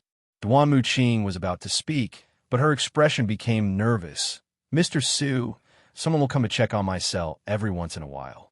If they find you, don't worry, they can't find me." Su Mu's voice fell, and the whole person disappeared, as if he had never existed. Duan Muqing was slightly startled and said cautiously, "Mr. Su, I'm here." Su Mu's voice rang in Duan Muqing's mind. "This is a spiritual connection. You don't need to speak, just communicate with me directly in your heart." Duan Muqing nodded her head and then lay down again. After lying on the bed, he returned to his expressionless look. "Mr. Su, can you hear me?" "Yes, I can hear you. How long have you been arrested?" "I was arrested in the past 2 days. Actually, I lied to you before. My real name is Duan Muqing, and I am not from the Qian Empire. I know, the Duanmu family of the Longyuan Empire." Sumu had just learned all this information in Duan Muqing's dream. The Duanmu family is a noble family of the Longyuan Empire. Although their combat effectiveness is not strong, they are famous for refining medicine. Their ancestors founded the Federal Pharmaceutical Company. Initially, the company's business was limited to the territory of the Longyuan Empire. Later, as their reputation spread, more and more people joined in, not only the Longyuan Empire, but also people from other empires, and more branches were opened. But with the increase in shareholders, the Duanmu family, which was only good at refining medicine, began to be sidelined, and the concepts of both sides began to diverge. The Duanmu family originated from a medical family. The ancestral motto they inherited was to save the world by practicing medicine. Later, by chance, they became extraordinary people until the first golden strongman was born, and thus they became nobles. After becoming nobles, the Duanmu family did not forget their original intentions and used their abilities to develop new drugs to save the world. But all this changed after the establishment of the Federal Pharmaceutical Company. With the participation of various forces, the Duanmu family gradually became a marginal figure from the helmsman, and in the end they were only responsible for refining medicine. When the types of extraordinary medicines studied by the Duanmu family exceeded 1,000, which were enough to meet various needs on the market, their value was gradually squeezed out. The major shareholders wanted to make more money, so they planned to release plague medicine and then sell antidotes, but they were stopped by the Duanmu family, and the persecution began. In the face of human desires, the Duanmu family was no different from a mantis trying to stop a chariot. They tried to expose the company's behavior, and the final result was massacre and imprisonment. The worthless tribesmen were slaughtered, while the valuable ones were imprisoned to make medicine. Of course, some escaped. Duan Muqing was one of those who escaped. A man is innocent but guilty of possessing a treasure. This saying is most suitable for the Duanmu family. They have outstanding medicine-making ability, but lack the corresponding strength to protect it. Mr. Su, I didn't expect you to know everything about the Longyuan Empire. Our Duanmu family has disappeared for decades, and even many locals in the Longyuan Empire have forgotten this family. Duan Muqing was slightly surprised at Su Mu's wide knowledge. Then, she began to tell what happened after she returned from the Kingdom of the Sea. It turned out that her arrest was related to Su Mu. Duan Muqing initially fled from the Longyuan Empire to the Qian Empire to avoid the company's pursuit.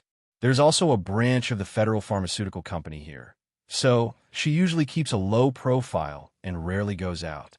Until she met Su Mu in the Kingdom of the Sea, she was entrusted by Su Mu to refine the extraordinary potion of endless recovery. Due to the lack of raw materials, she went to the black market to search, but was discovered by the people of the branch and was eventually arrested. I didn't expect this matter to be related to me. Duan Muqing hurriedly said, "This can't be blamed on you, Mr. Su. It was my own carelessness." Su Mu agreed. "Indeed. Duan Muqing, by the way, where do they hold you? I don't think this place looks like a company building, but rather a secret base." "Yes, this is an experimental base of the Qian branch of Federal Pharmaceuticals, where many people are held for human experiments." Sumu's eyes moved slightly. Are there many extraordinary potions here? No, most of them are worthless but highly profitable junk potions, as well as various plague potions. High profits despite no value. Duan Qing sneered in her heart. In this world, only by selling garbage at a high price can you enjoy high profits. For example, the strong base medicine promoted by Federal Pharmaceutical Company. The materials in the strong base medicine are all useless garbage.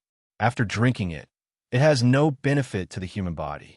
Even drinking too much will cause gastrointestinal discomfort, but it is said to prolong life and strengthen the body. It can be said to be a big profit. There is also a gene-healing essence that claims to be able to cure all diseases and treat internal and external injuries. The effect is significant after taking it, but in fact it is overdrawing the body's potential. Long-term use will lead to short life. The company's routine made Sumu feel a little emotional. They still make money. Mr. Su, do you know that these are not the most profitable products? The most profitable product of Federal Pharmaceutical Company is the God-chosen medicine. God-chosen? Could it be related to the Chosen One? Yes, the Chosen Potion is said to help nightmare apostles become chosen ones, and countless nightmare apostles flock to it. Everyone knows that in the nightmare world, only those who become extraordinary can survive, but those extraordinary potions that can help people directly obtain the law are too expensive and difficult to buy. So the Chosen Potion came into being, which can increase the probability of nightmare apostles becoming chosen ones, and the effect will be better if they continue to take it. Everyone wants to become the chosen one, because after awakening on their own, they don't have to worry about subsequent potions in extraordinary ways. In addition, nightmare apostles are people who are in danger of losing their lives. In order to survive, they often pay all their worth to buy the chosen potion, and then, after entering the nightmare world, the most exciting thing came. People who are already the chosen ones can awaken on their own without taking the chosen potion. But when they awaken, they will attribute it to the chosen potion and become the best promoters. And those who are not talented, because they cannot awaken their abilities, naturally cannot survive the nightmare world with a very high mortality rate. This also led to the chosen potion becoming a truly useless but zero negative reviewed magic medicine. Listening to Duan Qing's slightly angry explanation, Sumu couldn't help but say, "Wonderful. No wonder Federal Pharmaceuticals can be the world's #1. Not without reason, the routines are really one after another. Mr. Su, why are these upper-class people so bad, even though they are all human beings?" Duan Qing was a little gloomy. Whenever she thought of the means by which Federal Pharmaceuticals fooled and harvested the people, she couldn't help but sigh in anger. Because human desires are infinite, you think that the upper class is bad and the lower class is kind, but it is not accurate. Many times, some seemingly kind lower-class people are just because they are incapable of doing evil. Once they reach the position of the upper class, they can make 10 times the money by selling fake medicine. They can't resist the temptation either. Duan Qing was stunned and subconsciously retorted, "But our Duanmu family doesn't have it." Sumu smiled slightly. "So, the reason why this world has not collapsed is because there is a group of truly noble people. If the Duanmu family goes along with them, think about what the consequences will be. With your ability to refine medicine, plus their way of making money, do you believe that the company can cholera the whole world? When they have unlimited money, they will start to pursue power, launching a war and attempting to overthrow the 7 empires. It was the Duanmu family's refusal that prevented the Federal Pharmaceutical Company from reaching this point so quickly, and it is still just a company. The world is broken, but there are always people who mend it." Sumu's words touched Duan Qing very much. This was the first time she heard someone affirm her family, and the angle of affirmation was something she had never thought of. She used to simply think that what the clan members did was right, and the Duanmu family did not go along with these scums and adhere to the family bottom line. But Sumu recognized the Duanmu family from the perspective of the whole world. Let her clearly understand what was right. "Then, Mr. Su, are you also a man who mends?" Duan Qing asked in a low voice in her heart, her voice trembling, like the faint cry of a deer in the forest. Do you want me to be? Su Mu's gentle voice penetrated her heart. Yeah. Duan Muqing nodded vigorously. Su Mu smiled slightly. Then I am. Are you willing to join me? Can I? Duan Muqing's voice trembled slightly, with a pitiful timidity, as if every word was carefully chosen. Su Mu's smile became even wider. He knew that he had tricked a new member. Of course, you're welcome to join. 7 deadly sins. Duan Muqing, who was originally in a state of being moved, suddenly heard the 3 words 7 deadly sins, and the whole person was stunned for a moment, and even her petite body shuddered. 7 deadly sins. Although she rarely went out to avoid the company's pursuit, she was not so isolated from the news that she had never heard of the 7 deadly sins. On the contrary, she had not only heard of it, but it was even well known. The 3 words 7 deadly sins were not only famous in the Qian Empire, but also in the whole world. Especially not long ago, the 7 deadly sins killed a golden noble. Golden strongmen are the existence standing at the top of the world. In peacetime, openly killing a golden strongman is basically equivalent to declaring war on the empire and fighting to the death. No matter how much the 7 empires are at odds, they will not kill the golden strongmen of the other country, because once they do it, it means the outbreak of a full-scale war. But the 7 deadly sins did it. Su, Mr. Su, are you a member of the 7 deadly sins? Exactly. Then you are. Arrogant. Duan Muqing's pupils suddenly contracted, and her cherry-pink mouth became O-shaped. The first of the 7 deadly sins. Arrogant. After a brief shock, Duan Muqing did not feel any sense of disobedience. After seeing the news about Pride, she had guessed who Pride would be. Now that she knew that Pride was Su Mu, she felt that it should be so. Only a strong man like Mr. Su could build such a powerful organization. After learning about Su Mu's true identity, Duan Muqing had more confidence in escaping. She looked forward to it and said, Mr. Su, how are we going to leave here next? What do you need me to do? Su Mu raised a mysterious smile at the corner of his mouth. Why do you want to leave? Duan Muqing was stunned. Not leaving? But don't you think this is a once-in-a-lifetime opportunity to get free stuff from federal pharmaceuticals?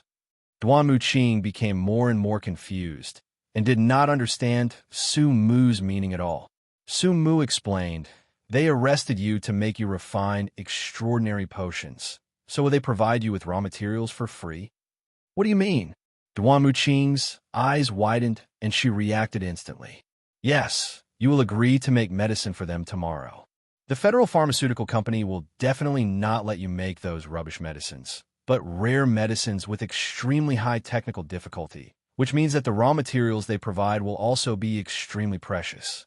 They're even not available on the market. Moreover, the rare medicines made will definitely not be circulated on the market. They will contact some powerful big customers or even nobles to buy them.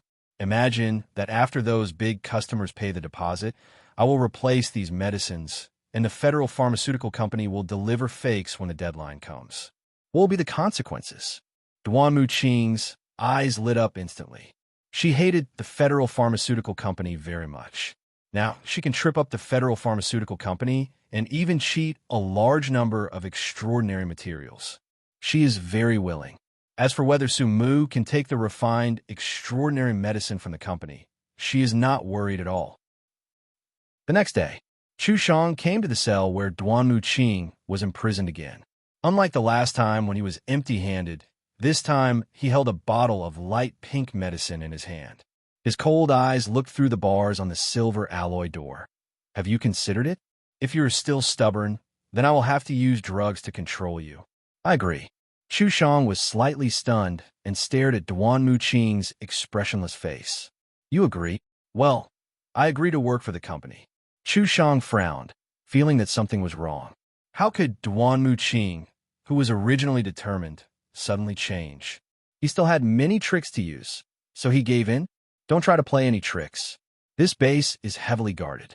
You can't escape, and someone will be watching you during the process of refining medicine. Once you try to refine some illegal medicines.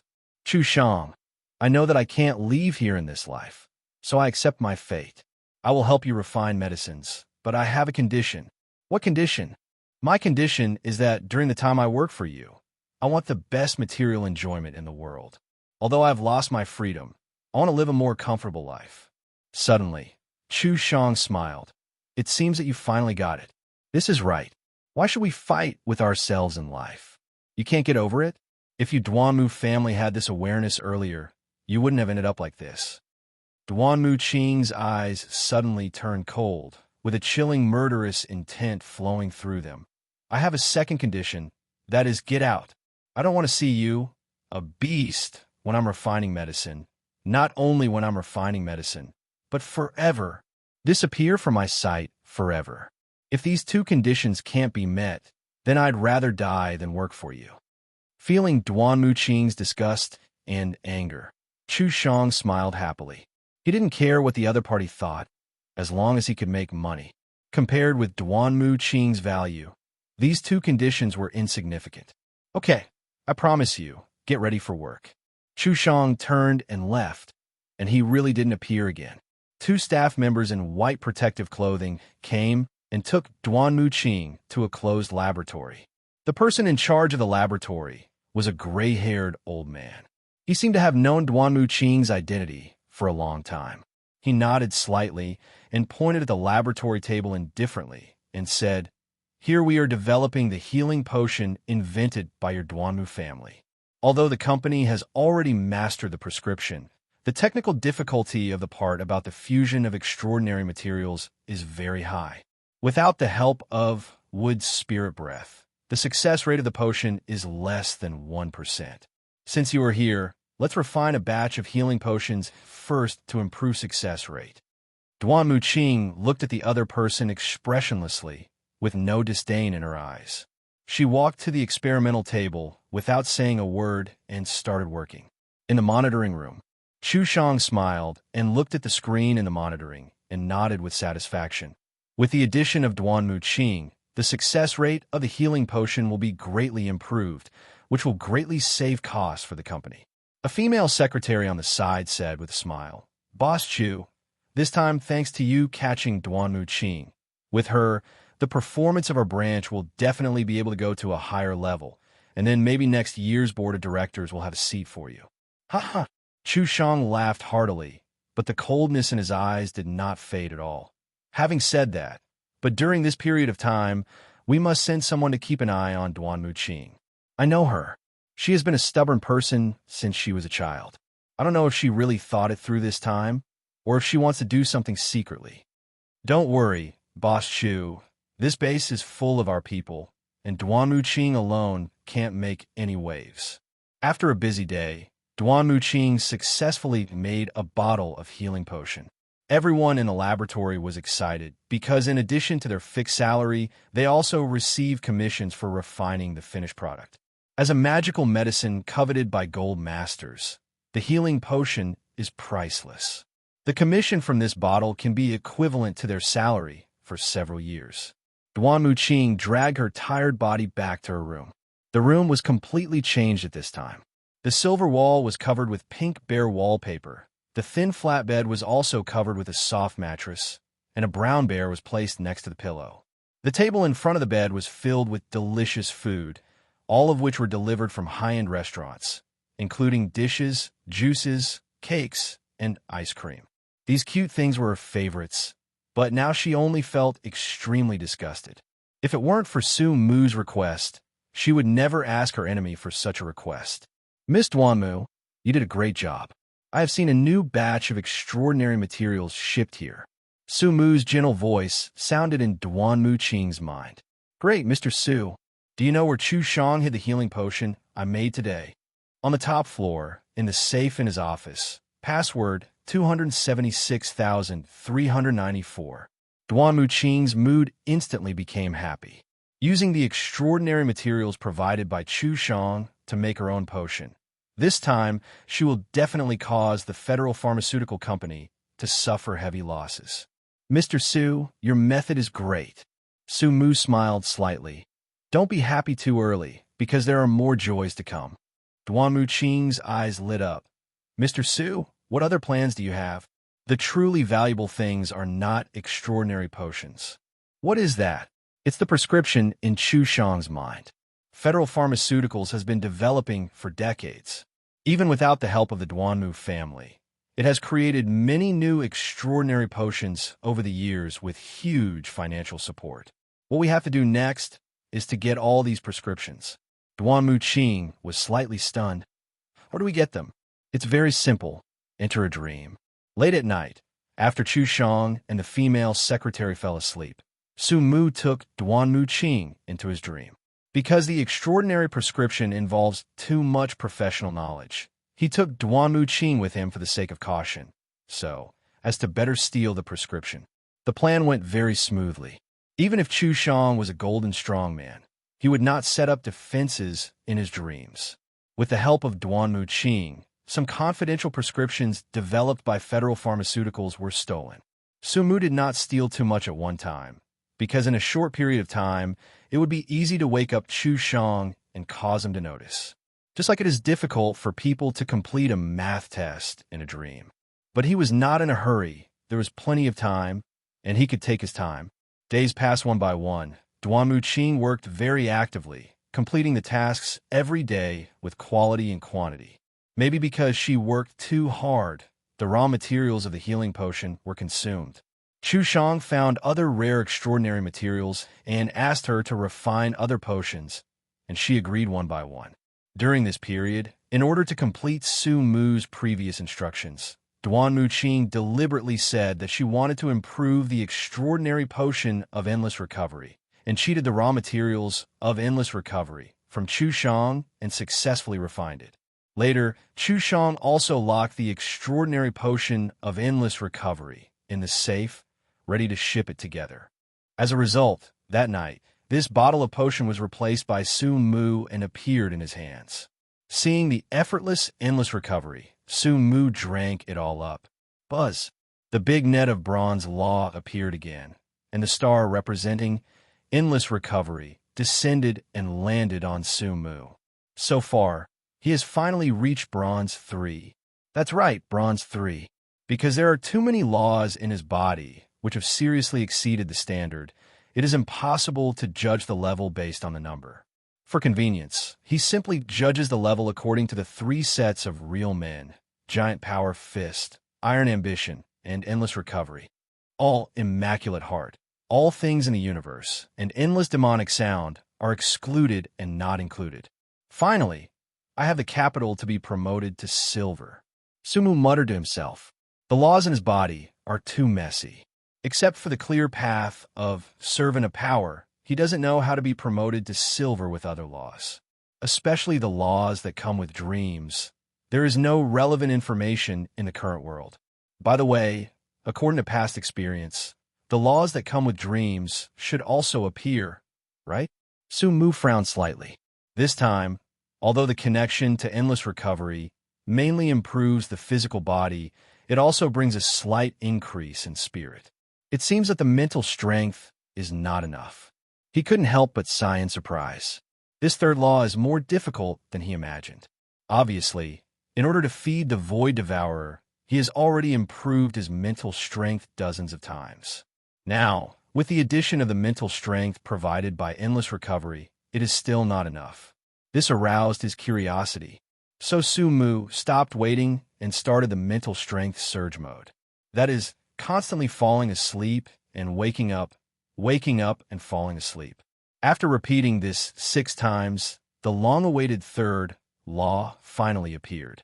When this third law appeared, the mental bonus it brought made his mental strength surge to another level, faintly reaching the limit that this body can accommodate. However, when he understood this third law, he couldn't help but feel that everything was worth it. The third law of dreams, soul falling. The ability of soul falling is also very simple. That is, it can directly affect the soul. The reason why people can feel warmth, pain, bitterness, sweetness, sourness, and so on is that the body first touches and then transmits to the soul. The undead siren has no soul, so it cannot perceive these things. That's the reason. The function of shock soul fall is to skip these feelings and pass them directly to the soul. To give a simple example, if Su Mu uses all things to simulate a ball of fire and throws the fire at the enemy will only be startled but will not feel the burning of the fire. But after cooperating with shock soul fall, the pain of the burning fire will be transmitted to the soul, but in fact it does not cause any harm, only feeling. Su Mu feels more and more that the laws he obtained in his dream are a set of supporting existence, a bit like Yang Dongqing, the chosen one, who awakens independently and forms a system. Now, with shock soul fall, his illusion is more and more perfect. With 3 laws, it is not an exaggeration to say that the 5 senses are controlled. He experimented with his new ability for a long time, and only stopped when he took Duanmu Qing into his dream at night to steal the extraordinary formula. As always, they guided Chu Shang's dream and made the extraordinary formula appear in his dream. This time, they stole the formula of the violent potion. The violent potion is a bestseller of the Federal Pharmaceutical Company and is used as a trump card by many extraordinary people. Although it has the side effect of overdraft, when it comes to life and death, a bottle of violent potion that can temporarily enhance strength can definitely play a role in saving lives. Not long after, the formula of the violent potion was successfully stolen, but Duanmu Qing was stunned when she saw the formula. "What's wrong? Is there a problem with the formula?" Su Mu asked. Duanmu Qing shook her head and bit her lip. "The formula is fine, but I didn't expect the main ingredient of the rage potion to be blood." "Blood? The blood of the golden transcendent of the troll path. Although it is diluted, it is also incredible. There are many rage potions circulating on the market. Even if 1 drop of troll blood can make 100 bottles of rage potions, how much blood does it take?" Su Mu's eyes moved slightly, and he remembered the extraordinary path of troll that he got from Yen Mo Xie. Troll is the advanced version of Servant of Power, which is composed of 3 silver laws. Servant of Power plus Blood Frenzy plus Demon Heart and Soul. Among them, Blood Frenzy and Demon Heart and Soul have similar violent effects. Perhaps this is why the violent potion uses troll blood. However, this blood is definitely not bought from the hands of troll gold masters. A gold master has too many ways to make money, and he would not do such a cheap thing as selling blood. Maybe Federal Pharmaceutical Company imprisoned a troll, and this troll is most likely cultivated by the company itself, not an outside noble. Otherwise, the risk of exposure is too great. Now is not the war period decades ago, but a peaceful era. The disappearance of a gold noble in a peaceful era is a big deal. Su Mu expressed his speculation and immediately got Duanmu Qing's affirmation. "Mr. Su, you are right. The company can do this and has the strength to do it. It is extremely difficult to cultivate gold-level strongmen because it is not something that can be done by instilling extraordinary potions. There is a probability of failure when taking extraordinary potions. This probability is not very obvious when you're bronze. As long as your talent is not too bad, you can basically succeed. But when you reach silver, the probability of failure increases greatly. Many bronze-level extraordinary people have spent all their money to buy a bottle of silver potion, but they all fail after taking it. When it comes to gold, the probability of failure is terrifying. So those who can become gold are all geniuses picked from thousands of miles away. Only the financial resources of the company can support large-scale trial and error. And finally, successfully cultivated a golden warrior." Su Mu continued to speculate along with her words. "This way of cultivating golden warriors is extremely costly, even exceeding the value of golden warriors themselves. If it is to enhance the company's strength, they can hire them with money. So they do this for only one purpose, that is, for the violent potion. Well, a golden warrior can live for hundreds of years. As long as it is used properly, it is simply a cash cow for the company. One person can guarantee 100 years of profit. They will definitely not be able to resist it." Speaking of this, Duanmu Qing's eyes flashed with a touch of reluctance. Just a simple guess, she could think of what kind of life this golden warrior had lived in the past. Basically the same situation as herself, but worse than herself, because she is refining medicine, and the other party is the medicine itself. When Duan Muqing was sighing, Sumu quietly moved his mind. A captive golden warrior? Isn't it just right for her to use? He even began to look forward to it. A golden strongman was imprisoned like an animal and had his blood drawn every day. What kind of crazy things would this man do once he was released from the cage? The other party's life was even worse than that of a pig in a pigsty. At least no one cut meat from the pig every day and sold it piece by piece, and then waited for the pig to grow up and recycled it infinitely. Where would this golden strongman be imprisoned? After a little thought, Sumu had the answer. First of all, Chu Shang actually knew the formula of the violent potion, which in itself explained the problem. The scandal of imprisoning a golden strongman and drawing blood was definitely better known by as few people as possible. Anyone who knew about it must be a participant. Since Chu Shang knew it, and he was the boss of the Red Flame branch of Federal Pharmaceuticals, it was very likely that this golden strongman was imprisoned in the Red Flame Empire. Compared with other empires, the degree of unrest within the Red Flame Empire was definitely ranked first.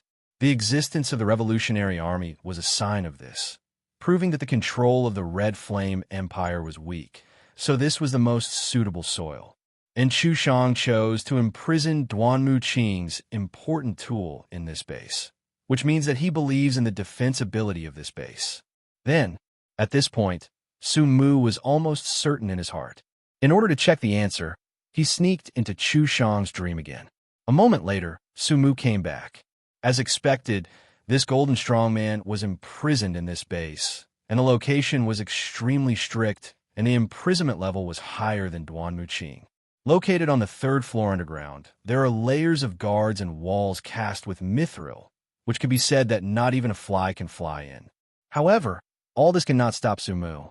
Under the cover of the dream, he didn't even need to find the entrance to the third floor underground. His body gradually sank and slowly sank into the soil. After sinking dozens of meters, he finally came to the third floor underground. Passing through layers of walls and guards, he saw a prison made entirely of mithril at the deepest part. After entering the prison, there is a mithril cage inside. Countless mithril chains extend from the prison wall and finally connect to the skeleton-like creature in the cage. Why is it called a skeleton-like creature? Because the person imprisoned in the cage he no longer looked like a human being. He was skinny and bony, as if he was just a skeleton covered in human skin. His long hair was scattered like a mess, covering most of his face, revealing only deep eye sockets and cracked lips. There was no life in those empty eyes, only endless despair and numbness. There were more than 10 thin transparent tubes connected to his body. The 5 or 6 transparent tubes on the top were filled with liquids of various colors, which were constantly infused into his body, while the translucent tubes below were bright red, slowly but nonstop extracting blood from his body. Sumu walked forward, passed through the fence, and entered the cage. He kept looking at the transparent tubes above. He found that the tubes were actually transporting various therapeutic agents and nutritional agents. To put it bluntly, it was hanging the life of this golden strongman. Judging from a moldy and blackened food scattered around, this golden strongman must have wanted to commit suicide by fasting, but the company did not give him this opportunity. You don't eat, right? Then I'll give you a nutrient solution. Sumu circled around the golden warrior, looking at his body pierced by mithril chains, his wrists, ankles, and major joints pierced by steel needles, and the collar on his neck, and couldn't help but marvel. This is definitely the most miserable golden warrior he has ever seen. No one else. Lin Kenyang. A cold voice suddenly sounded in the prison. Lin Kenyang was like a corpse, motionless, and even his eyes did not fluctuate at all, as if he didn't hear it. Do you want revenge? The cold voice echoed in the narrow prison, like a devil whispering. At this time, color appeared in Lin Kenyang's dead eyes for the first time. He raised his head very slowly, like a rusty machine, as if he hadn't moved for a long time. Just the action of raising his head made his neck click. A person appeared in his sight. A person who stood in the darkness, but still radiant. a straight tailcoat, a black gentleman's stick, an elegant top hat, and a silver-white mask with a contemptuous smile. Lin Qingyang stared at the man in front of him for a long time. He opened his mouth, as if he hadn't spoken for a long time. He didn't make any sound when he opened his mouth. He paused for a long time, feeling the long-lost vibration of his vocal cords, and tried to make some unclear sounds, but he finally gave up. He slowly lowered his head and closed his eyes, as if he was asleep. Sumu chuckled. He knew that Lin Qingyang had completely lost his fighting spirit. Maybe Lin Qingyang had thought about revenge, but after enduring endless painful imprisonment, he now only wanted to die. It's a normal idea. When there is only pain in life, people will naturally think of ending their lives.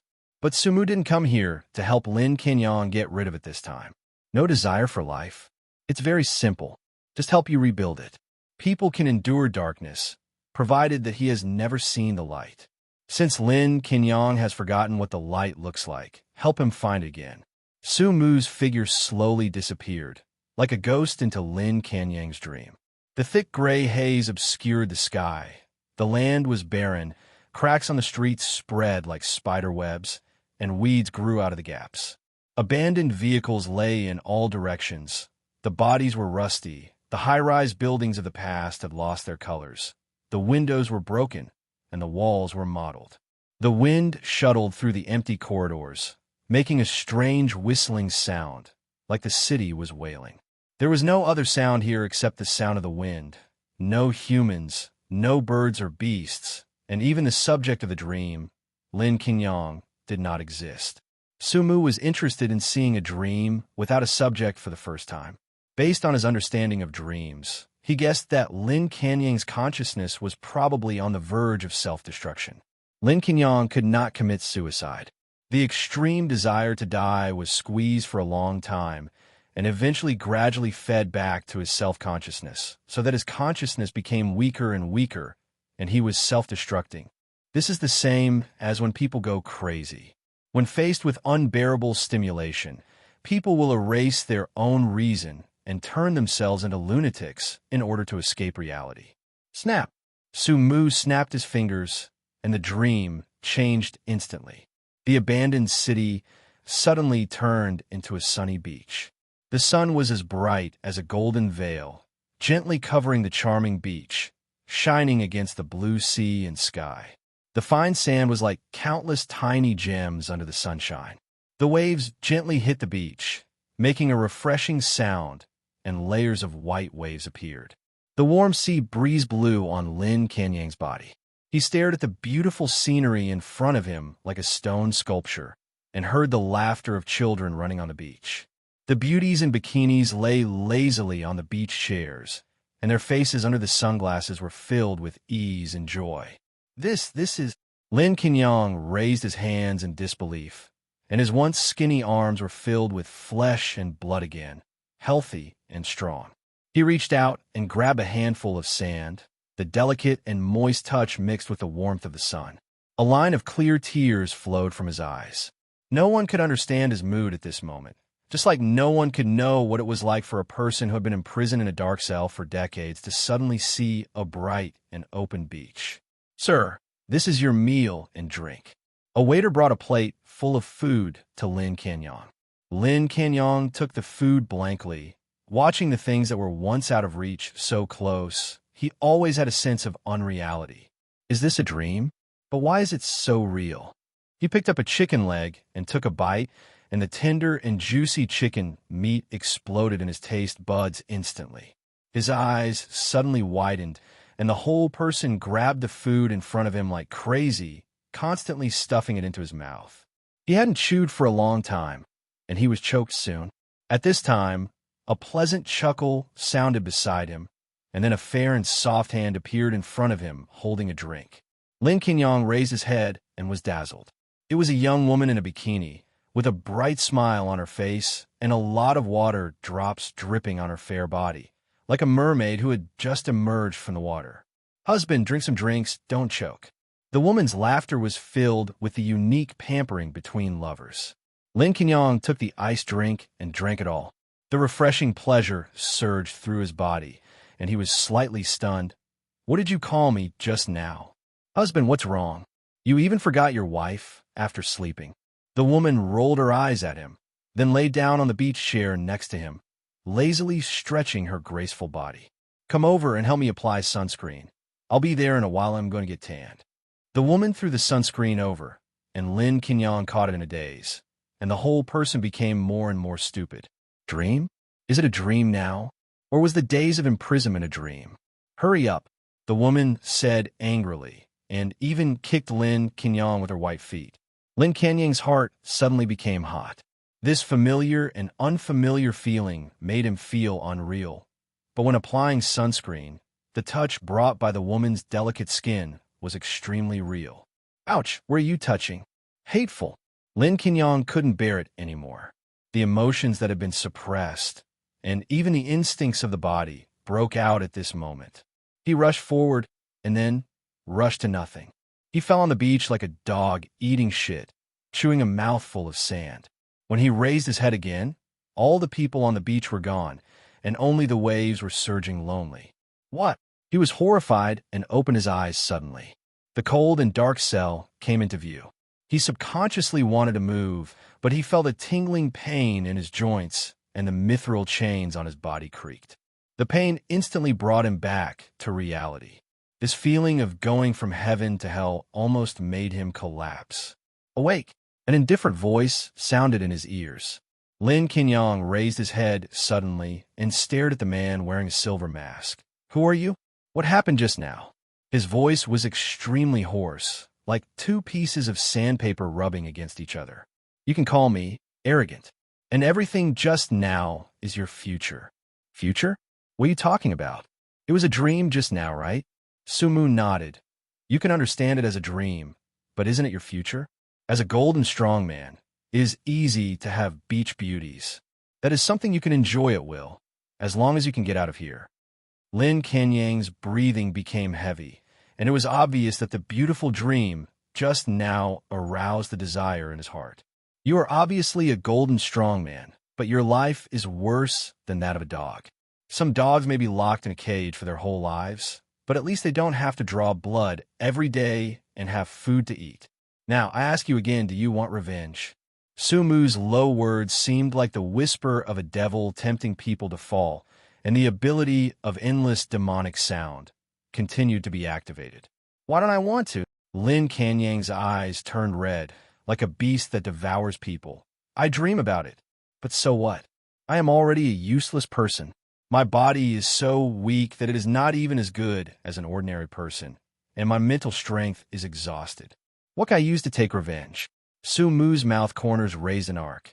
Don't worry about these. You just need to tell me. Do you want it or not? I do. Very good. Remember, from now on, your life, 7 deadly sins are guaranteed. 7 deadly sins? A trace of confusion flashed across Lin Kenyon's eyes. He had no information about the 7 deadly sins in his mind because he had been locked up for too long. What are the 7 deadly sins? An organization? Sumu nodded. Yes, the 7 deadly sins is an organization I created. As for what specific organization it is, you'll find out by buying a newspaper after you get out. You want me to join the 7 deadly sins? Huh. A scornful laugh rang out in the empty cell. Lin Kenyon, not everyone can join the 7 deadly sins. As a useless person, you need to prove your worth, and then I will decide whether you are qualified. Then, what is your purpose? Purpose? A low voice under the silver-white mask slowly sounded. I just want to see what interesting things a person like you who has been abused and has a devil hidden deep in his heart can do once he is out of the cage. Are you going to let me out? Lin Kenyon laughed at himself. It's useless. Do you see this collar? It is a collar that can absorb mental power. The device absorbs my mental power every day, which makes me unable to activate my ability. And it cannot be destroyed. There is a self-destruct device inside. Once it is forcibly destroyed, it will explode and my head will be blown up. The Super Control Intelligence Binding Type 3-neck ring developed by Federal Pharmaceutical Company is specially used to control extraordinary people. Don't worry, I know this thing better than you. The one you wear on your neck is the highest model, which can absorb and store the total mental power of 3 units of gold strongmen. When the internal mental power is full, it needs to be released to ensure that it can absorb the wearer's mental power all the time, so that the wearer is always in a weak state. Shushang will come once every 7 days to help you open the neck ring, release the mental power in it, and then put it on again. Lin Qingyang was suddenly shocked. He didn't expect that the mysterious man in front of him, arrogance, knew everything. Who is the other party? What organization is the 7 deadly sins? He suddenly thought that he didn't hear the unlocking sound just now. So how did arrogance get in? Arrogance's mystery ignited hope in his heart. You plan to kill Chu Shang and let me out when he opens the collar for me? Humph. Su Mu snorted contemptuously, raised his chin slightly, and looked down at him. Lin Qingyang, do you think I am your babysitter? I just accidentally discovered your existence in this base and found it very interesting, so I decided to release you on a whim. As for the boring thing of revenge for you, I have no obligation and no interest in doing it for you. I will deal with the collar for you, and all you have to do is escape from here alive. If you can survive, you'll be qualified to join the 7 deadly sins. You can take it as a test. If it weren't for the recent loss of a member of the 7 deadly sins, you wouldn't have the chance to get the test with your role. Listening to Su Mu's arrogant words, Lin Qingyang fell silent. According to his current physical condition, even if he untied the collar, it would be difficult for him to escape from the base alive, but he did not question the harshness of the test. He knew that this was an opportunity to completely change his fate. The worst result was nothing more than death. Compared with imprisonment, this was already a good result. Aren't you afraid that after I escape, I will not join the 7 deadly sins and just run away? No one in this world can refuse the invitation of the 7 deadly sins, not even the golden powers. The confident and almost arrogant words made Lin Qingyang fall silent again. Okay, he hummed. A wise decision. Come over. I will take care of the collar for you. Lin Qingyang's heart began to beat wildly, and he moved with difficulty. Even a centimeter of movement made him sweat and his body tremble, but he finally slowly moved his head closer to the silver mithril fence. At this time, a white-gloved hand gently reached over and landed on the neck ring. Suddenly, a huge amount of mental power began to flow into the neck ring. Lin Qingyang was shocked. Are you going to fill the neck ring with mental power? He understood the arrogant behavior. It turned out that the other party said that the treatment was in this way.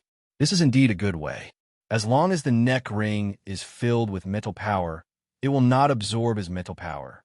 Taking advantage of the time before Chu Shang comes, he can recover his mental power. When Chu Shang comes to open the neck ring, he can launch a sneak attack directly. The method is perfect, but the problem is that it is impossible, because the storage limit of this neck ring is that it can accommodate the total mental power of 3 gold masters.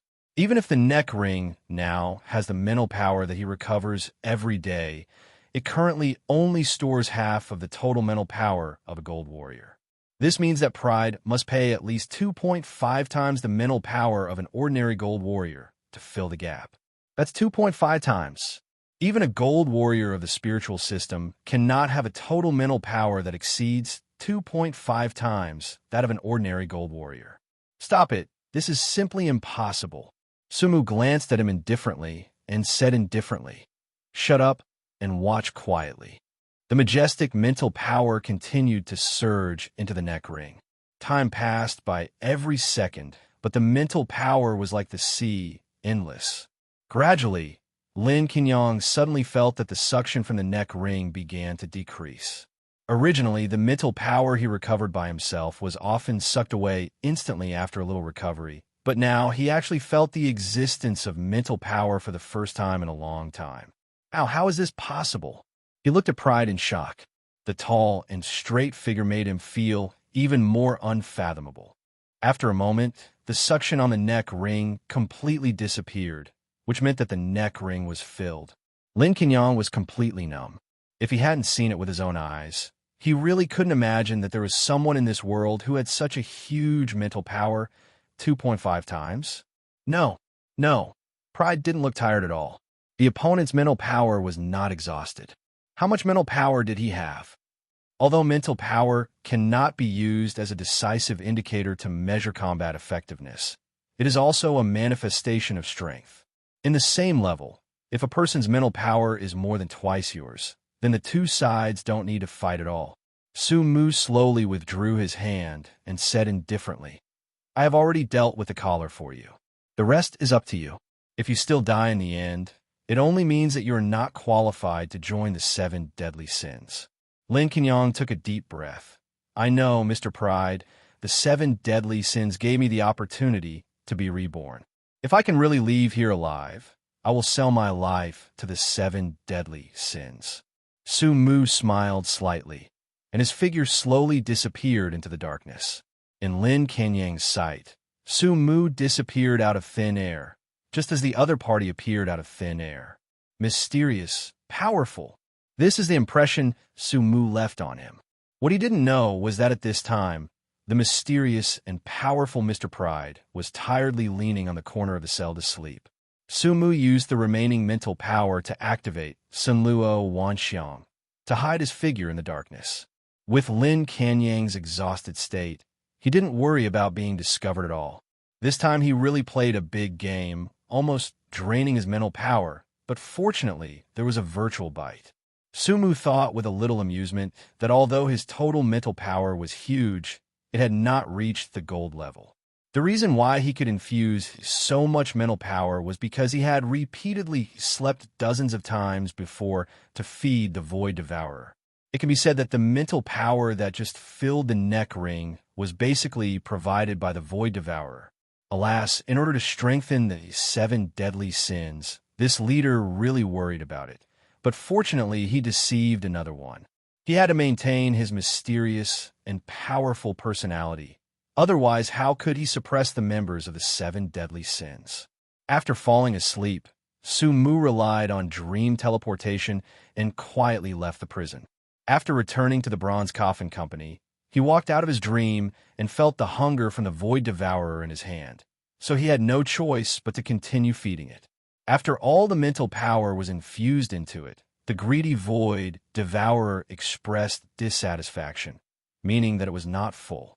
Su Mu frowned slightly. Sure enough, the last time he let the Void Devourer experience the long-lost feeling of being full. So now it is even more greedy. The devouring power came from a Void Devourer. Without the feeding of mental power, it began to devour the energy in Su Mu's body. Su Mu naturally did not spoil it, and directly sealed it with a black cloth bag. It's not that he doesn't want to feed the Void Devourer, but mainly because his current body has reached its limit. If he performs the sleep operation dozens of times, his body will inevitably enter an overloaded state. The immortal body only guarantees that he will not die, but it does not guarantee that he will not sit in a wheelchair. After a simple dinner, Su Mu calculated the time. According to the time, Yang Dongxing should have arrived in the imperial capital. When he was free these days, he would enter his dreams to observe Yang Dongxing's situation. Yang Dongxing, who lost Jasmine, still had illusions. He felt that Jasmine was not dead, but was arrested by the royal family. He thought that the royal family arrested the wrong person, and Jasmine was also a victim. So he had to go to the imperial capital to rescue Jasmine. In fact, everyone knew that Jasmine was dead, especially after Su Mu learned more about Supreme Heaven. He was basically sure of Jasmine's death. Even Yang Dongxing knew it in his heart, but his emotions made him unwilling to face the reality. Even if there was only a 1 in 10,000 possibility, he had to go to the imperial capital to verify it. In the imperial capital, in a dark prison. Hey, little brother, what did you do to come in? A man with a beard and a disheveled face asked Yang Dongxing on the shoulder in a familiar way. At this moment, Yang Dongxing was like a puppet without a soul, dazed, as if he had not heard anything at all. Hey, are you stupid? The man stretched out his dirty hand and shook it in front of Yang Dongxing. Jasmine, Jasmine, Yang Dongxing murmured absent-mindedly, and the words of the law enforcer who arrested him during the day still echoed in his ears. What a madman! He came all the way to the imperial capital for a blood clan? Is he illiterate? Didn't he read the notice issued by the royal family that all blood clans in the entire Qian Empire were wiped out? This madman has a relationship with the blood clan, and he fell into the trap. Isn't this giving credit to us brothers? Hurry up and catch him. The words of the law enforcer were like a heavy hammer, which severely broke all the fantasies in Yang Dongqing's heart. At this time, in the prison, the man sitting opposite Yang Dongqing said thoughtfully, "So your girlfriend is a vampire." Yang Dongqing was suddenly startled, and when he came to his senses, he stared at his cellmate in front of him. "How do you know? Who are you?" The cellmate laughed. "Because I can read minds. Anyone who can be imprisoned in prison number 749 is a superhuman. There is nothing to be surprised about. As for who I am, ahem, listen carefully. My last name is Ba, and my given name is Ba. You can call me Ba Ba." Hearing that it was a mind reader, Yang Dongqing's expression became gloomy again.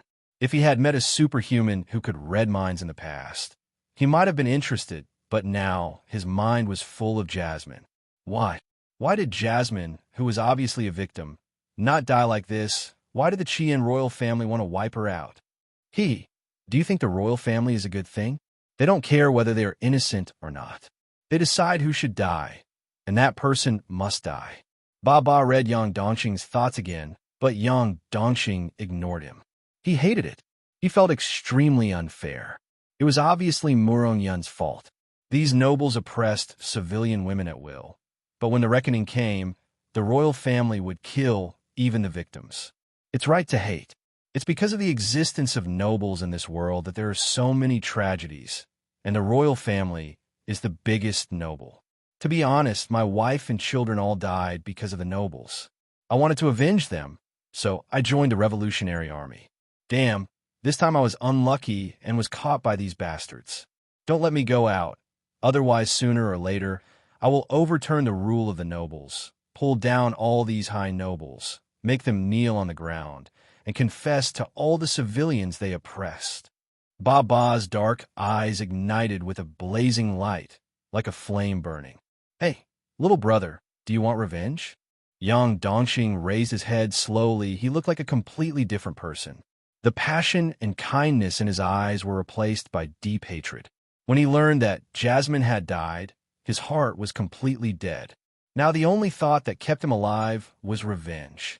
Looking at Yang Dongqing's eyes full of hatred, Baba's playful expression slowly disappeared. "If you want revenge, then join the Revolutionary Army. Everyone in the Revolutionary Army is like you. They have been persecuted by the nobles and oppressed by this damn era. Join us and overthrow the rule of the nobles with us." "I'm not interested in these. I just want revenge. Whoever killed Jasmine, I will kill him," Yang Dongqing said expressionlessly. His low voice no longer had the innocence of the past, but only the biting hatred. "What if it was the Red King who killed your girlfriend? Then I will kill the Red King." "Ha ha!" Baba laughed crazily, almost crying. "Little brother, it's good to want revenge, but do you know who the Red King is? She is the supreme ruler of the Red Flame Empire, and those high and mighty gold masters must obey her orders." "And what about you?" "Bronze." Yang Dongqing still had no expression on his face, and even the title of the Red King could not shake his determination. Laughing, Baba stopped smiling. "Little brother, it seems that you are serious. I can read your mind and naturally know your true thoughts. Good. You are courageous. The Revolutionary Army welcomes you. Can you get revenge by joining the Revolutionary Army?" Baba smiled mysteriously. "Not only can you get revenge, you can even revive your girlfriend." "What?" Hearing the word resurrection, Yang Dongqing's face suddenly became urgent. "Are you serious? Do you know how your girlfriend and those vampires died?"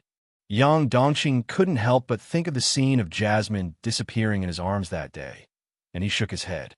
Baba leaned forward slightly, approached Yang Dongqing, and lowered his voice and said, "Supreme Heaven. What is Supreme Heaven?" Supreme Heaven is the royal treasure of the Red Flame Empire, and is one of the 7 most powerful treasures in the world. Each royal treasure has a unique ability, and the ability of Supreme Heaven is to make a wish. Make a wish. Yang Dongqing's eyes suddenly became hot, and he vaguely realized something. Baba continued, "Yes, it is to make a wish. Legend has it that, as long as the price paid is enough, Supreme Heaven can fulfill any wish. This time the blood clan of the Red Flame Empire was wiped out, which was the wish that the Red King made to Supreme Heaven. Otherwise, what other power do you think there is in this world that can ignore the time and space distance and directly wipe out all the blood clans in the country indiscriminately? This is the power of wish." "You mean Jasmine died because of Supreme Heaven, so as long as I get Supreme Heaven, I can revive Jasmine?" Yang Dongqing's heart began to beat wildly, and he saw the hope of life. Baba nodded. "That's right. Great, Jasmine is saved. Don't be happy too soon. All the prisoners here are death row prisoners. They will be shot in a few days. It's still the highest heaven. You should find a way to survive first." Yang Dongqing clenched his fists. "I will definitely survive." Now he doesn't want to die more than ever before. He must survive and revive Jasmine. Looking at Yang Dongqing's excited expression, Baba's dark eyes flashed a meaningful smile. "You have ambition, but it's useless. Everyone who came to prison 749 thought so, but they all died in the end. You have a way, right?" Yang Dongqing suddenly said. "What can I do?" Baba held his head with both hands and leaned against the cold wall. "No, you must have a way. You don't seem to be worried about your death at all, and you don't need to recruit a death row prisoner into the Revolutionary Army." Yang Dongqing stared at Baba steadily. Since Jasmine's death, he has changed more and more. Baba smiled, but did not say much. Instead, he changed the subject and said, "Brother, your accent doesn't sound like a local. Where are you from?" "Xingqing." "Xingqing." Baba sat up straight suddenly, narrowed his eyes, and said, "Have you heard of the 7 deadly sins?" "I have heard that the first of the 7 deadly sins, pride, first appeared at the banquet of the Star City, noble Morongjua. The whole Star City knows it. Brother, can you tell me about the 7 deadly sins? I am very curious about this organization that dares to kill nobles.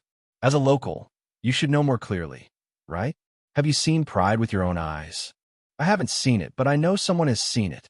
"Who? Tell me how to escape from prison 749 first." "He." Baba smiled proudly. "Sumo, Moron Mungli, right? Bronze coffin, right?" Yang Dongqing's face turned cold. He knew that he was red again. "Come on, think about the information about arrogance again. Let me hear it." Yang Dongqing turned around, lay down facing the cold wall, and stopped talking. Baba looked at his back thoughtfully, and Sumu looked at Baba's back thoughtfully, with a smile on his lips. Interesting. The Revolutionary Army, who can clearly know the information of the Supreme Heaven, seems to have a high status in the Revolutionary Army. But the question is, why can this person be locked up in the same cell with Yang Dongqing? He just took a look at the distribution of the cells in the entire 749 prison. All prisoners are detained according to the degree of danger. Yang Dongqing is only bronze 2. Being locked up with the high level of the Revolutionary Army can only mean one thing, that this revolutionary named Baba has a problem. He should have concealed his strength and was deliberately arrested in the 749 prison. The law enforcer misjudged Baba's strength, so he was locked up in a low-level cell. What was Baba's purpose? Sumu had some guesses in his mind, but it would take some time to verify. About an hour later, Baba's breathing began to become steady, and his dream gradually took shape. Sumu entered it like a ghost. Baba in the dream was a completely different person. His hunched body became straight, and the dirt on his face was all gone, revealing a sharp face, sword-like eyebrows flying into the temples, thin lips pursed, tall and thin, and every step of his straight long legs was calm and powerful. A black windbreaker was draped over his body, rustling in the wind. Sumu guided his dream to see what the other party wanted to do. As the saying goes, what you think about during the day, you will dream at night. What a person conspires during the day can be realized in his dreams at night with just a little guidance. Deep inside the 749 prison, countless prisoners were escorted into an empty square in a long queue. The square was surrounded by towering walls. Soldiers with live ammunition stood against the walls in a circle, not allowing any prisoner to escape. And in the center of the square was an extremely large cage, almost like a villa. The prison law enforcers rudely kicked the prisoners into the cage one by one. Hurry up! Hurry up! After all the prisoners entered the cage, a peerless figure appeared above the square, wearing a dark golden phoenix robe fluttering in the wind, overlooking all the prisoners from a high position. Sumu narrowed his eyes and stared at the familiar figure, who was the supreme ruler of the Qian Empire, the Qi King. Unexpectedly, Baba, a revolutionary soldier, actually dreamed of the Qi King and even constructed the image of the Qi King in his dream, which meant that Baba had definitely seen the Qi King. Knowing about the supreme heaven and having seen the Red King, could it be that, at this time, the Red King slowly stretched out his white jade hand, and the wide sleeve slid down little by little with gravity until the Red King revealed his fair wrist. His crystal-like skin exuded a delicate luster in the sun, as warm as white jade and as pure as snow. The slender blood vessels were looming under the fair skin, adding a touch of vivid color to this hand. Sumu's attention was not focused on this hand, but on the dark gold ring on the other party's ring finger, which was engraved with mysterious patterns, but the patterns were a little blurred, as if mosaics were put on. Seeing this scene, he couldn't help but smile slightly. The reason why the supreme heaven was blurred was because Baba had never seen it with his own eyes, so he also blurred it in his dream. He could roughly guess that he should have told Yin Mo Xie about the appearance of the supreme heaven, and then Yin Mo Xie passed the news to the revolutionary army. So now, there is the supreme heaven in Baba's dream. Seeing this, Baba's purpose is self-evident, which is the supreme heaven. It seems that this matter is still related to me, because I provided the information of supreme heaven, so the revolutionary army is ready to take action against supreme heaven. The role of the prisoners in the cage is obvious. It is known that supreme heaven's wish-making ability is an equal exchange, so these prisoners are naturally sacrifices. Buzz. Supreme heaven exudes a dark golden light, but at this moment, a sudden change occurs. Yang Dongxing in the cage suddenly roared, and a burst of black light like water appeared out of thin air, flooding his whole body. In an instant, the black light turned into a hideous Shura armor, wrapping his whole body.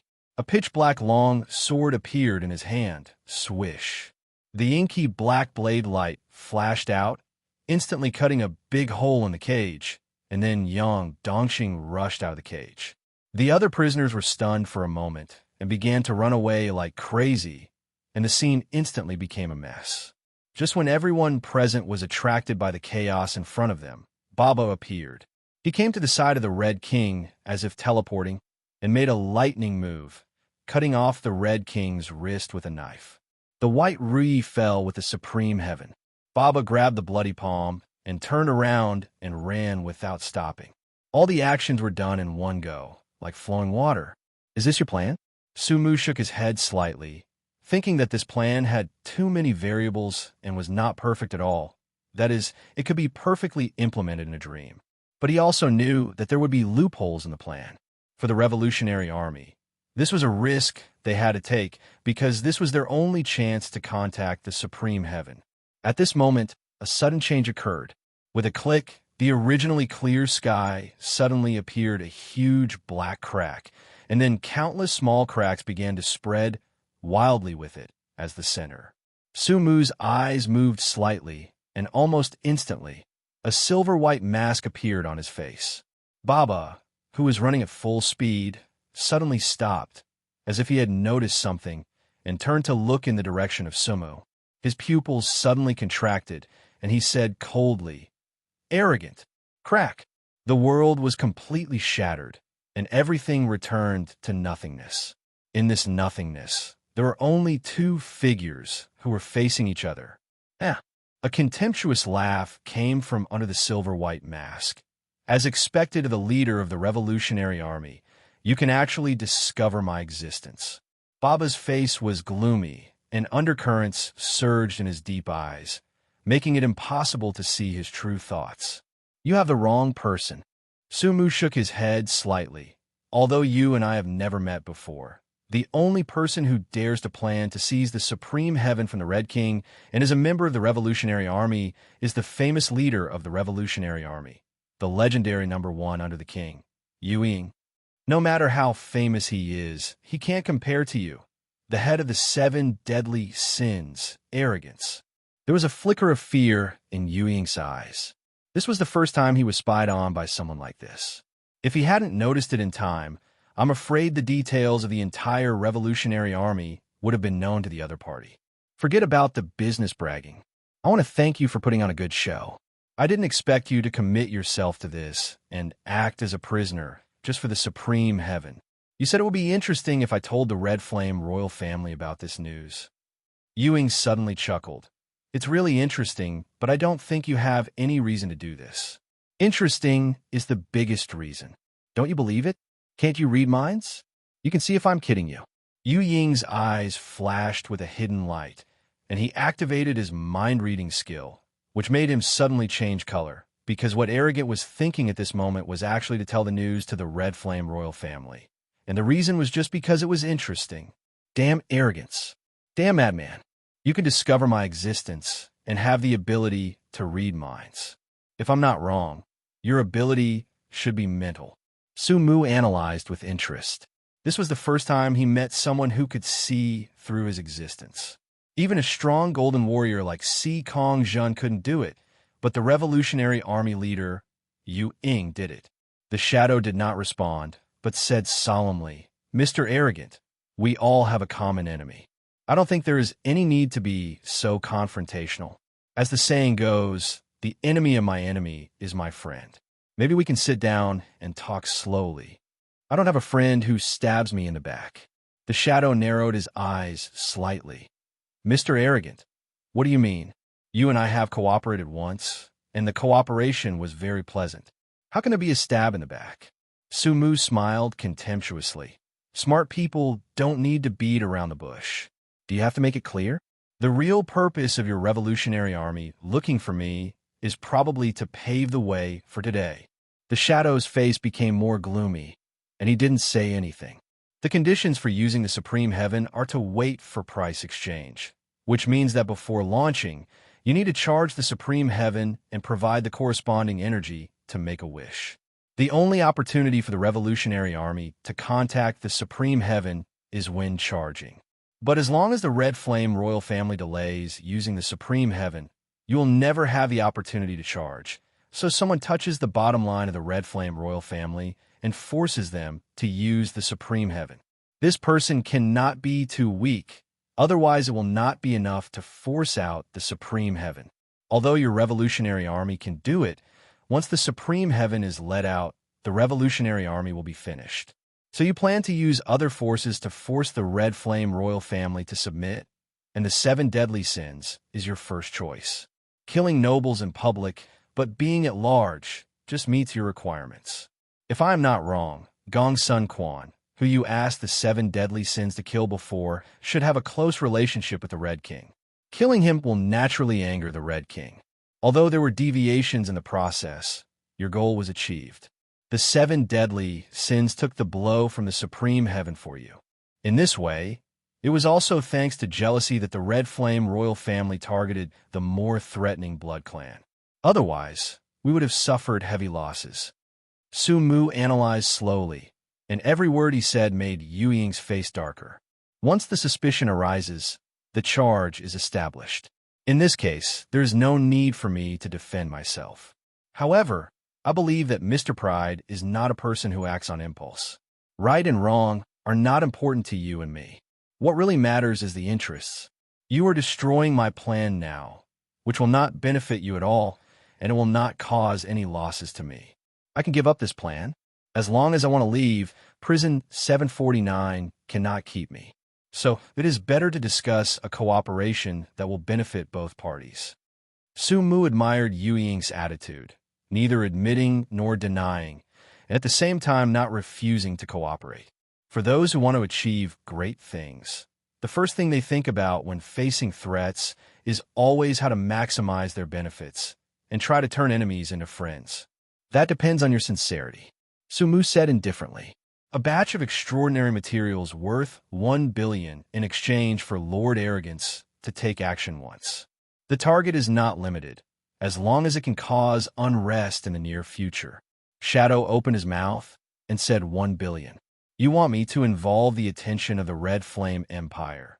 Let them focus on the 7 deadly sins, and then it will be convenient for you to steal the supreme heaven. Shadow nodded. Yes, as long as the 7 deadly sins can attract the attention of the Red Flame Empire, my chances of success will be a few points greater. Now, Sumu smiled contemptuously. The 7 deadly sins bear the risk, but the benefits are all taken by the Revolutionary Army. It's a pity that you don't go into business. Now that I know your goal is the supreme heaven, do you think I will let the supreme heaven fall into your hands? A mere 1 billion. What does it compare to the supreme heaven? Shadow's expression did not change, and that cold face seemed to hide all emotions. Lord Arrogance, you don't know that although the supreme heaven is powerful, only the royal bloodline can use it to make a wish. If this item falls into the hands of people outside the royal family, it will be completely a waste. My purpose has never been to use the supreme heaven for anything, but to prevent the royal family from owning the supreme heaven. The royal family that owns the supreme heaven cannot be shaken. This is also the reason why the Qian Empire has been in decline despite internal and external troubles in recent years. Oh, really? This matter is a secret at the beginning of the founding of the country. I also learned about it from an elder by chance. After the Qian royal family obtained the supreme heaven, the first thing they did was to pay a huge price to make a wish, limiting the supreme heaven to be used only by its own bloodline owners. Su Mu's eyes moved slightly, and he became more and more interested in the operating mechanism of the supreme heaven. It is indeed a wishing artifact, and it can be used in this way. So, it is not important for you and me to own the supreme heaven. What is important is that the royal family cannot own it. I have made it very clear. I wonder if Mr. Pride agrees to this cooperation. We can cooperate, but it costs more. Mr. Pride, the extraordinary materials worth 1 billion are just for the 7 deadly sins to take action once. This price is already very high. I'm talking about another price. The 7 deadly sins have exchanged this opportunity for your revolutionary army to seize the supreme heaven. Don't you have to pay for it? The shadow fell into silence. He knew that it was useless to bargain with someone like Pride. The other party had the strength and courage to tear his face apart. For the sake of safety, he could only go along with the other party. Okay, add another gold-level extraordinary material, the Dragon Blood Gem. This is the greatest sincerity that the Revolutionary Army can give. Sumu nodded. Deal. He was not greedy. The extraordinary materials worth 1 billion and the Dragon Blood Gem were picked up for free. It was a complete surprise. Life is full of surprises. I wanted to come and see Yang Dongqing, but I accidentally broke the plan of the leader of the Revolutionary Army and took the opportunity to extort money. As for helping the other party create chaos, it was even more convenient. Even without Ewing, he also planned to make a big fuss in the Red Flame branch of Federal Pharmaceuticals, and he had already started the layout early, and only the final closing was left.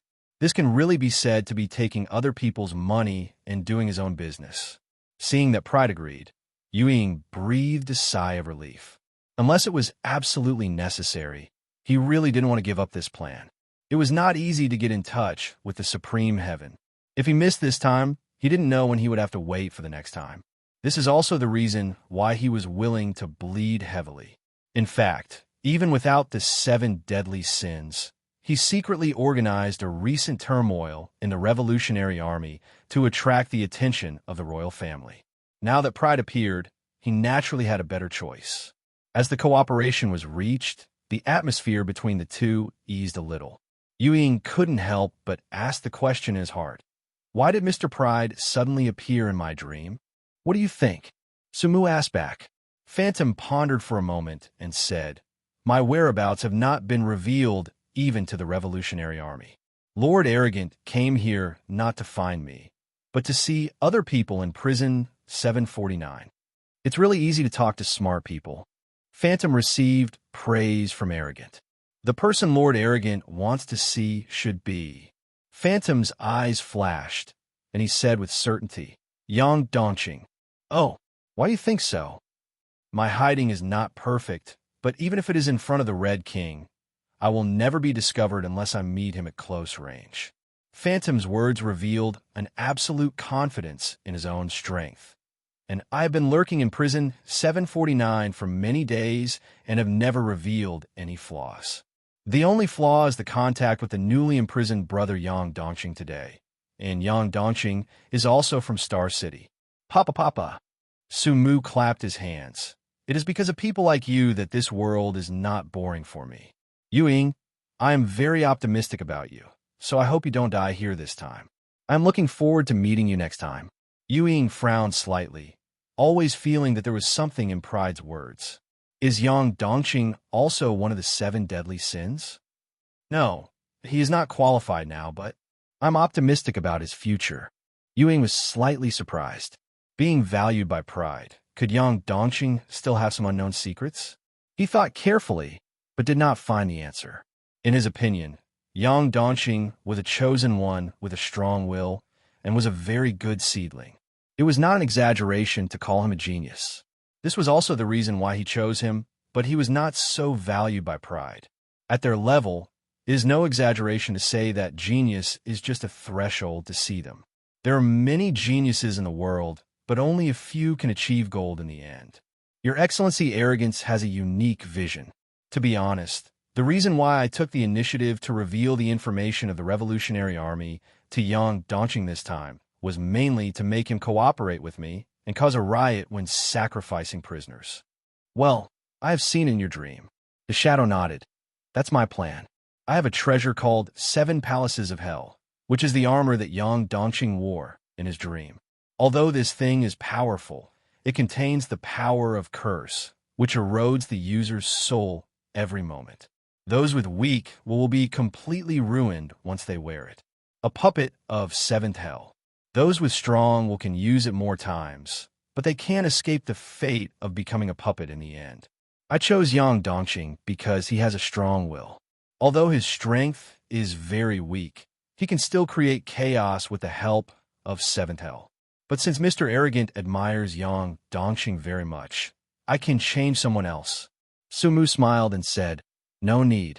If he is only this level, then he will die. After that, the silver-white mask disappeared in Ying's dream. Hello, everyone. As we wrap up this video, I want to share a quick note. I have a Patreon account. If you'd like to support me and enjoy on-demand audiobooks, you can become a Patreon member. Alternatively, you can check out my Google Drive link, which has 500+ novel audiobooks available through my Ko-fi or Patreon shop. I appreciate your support.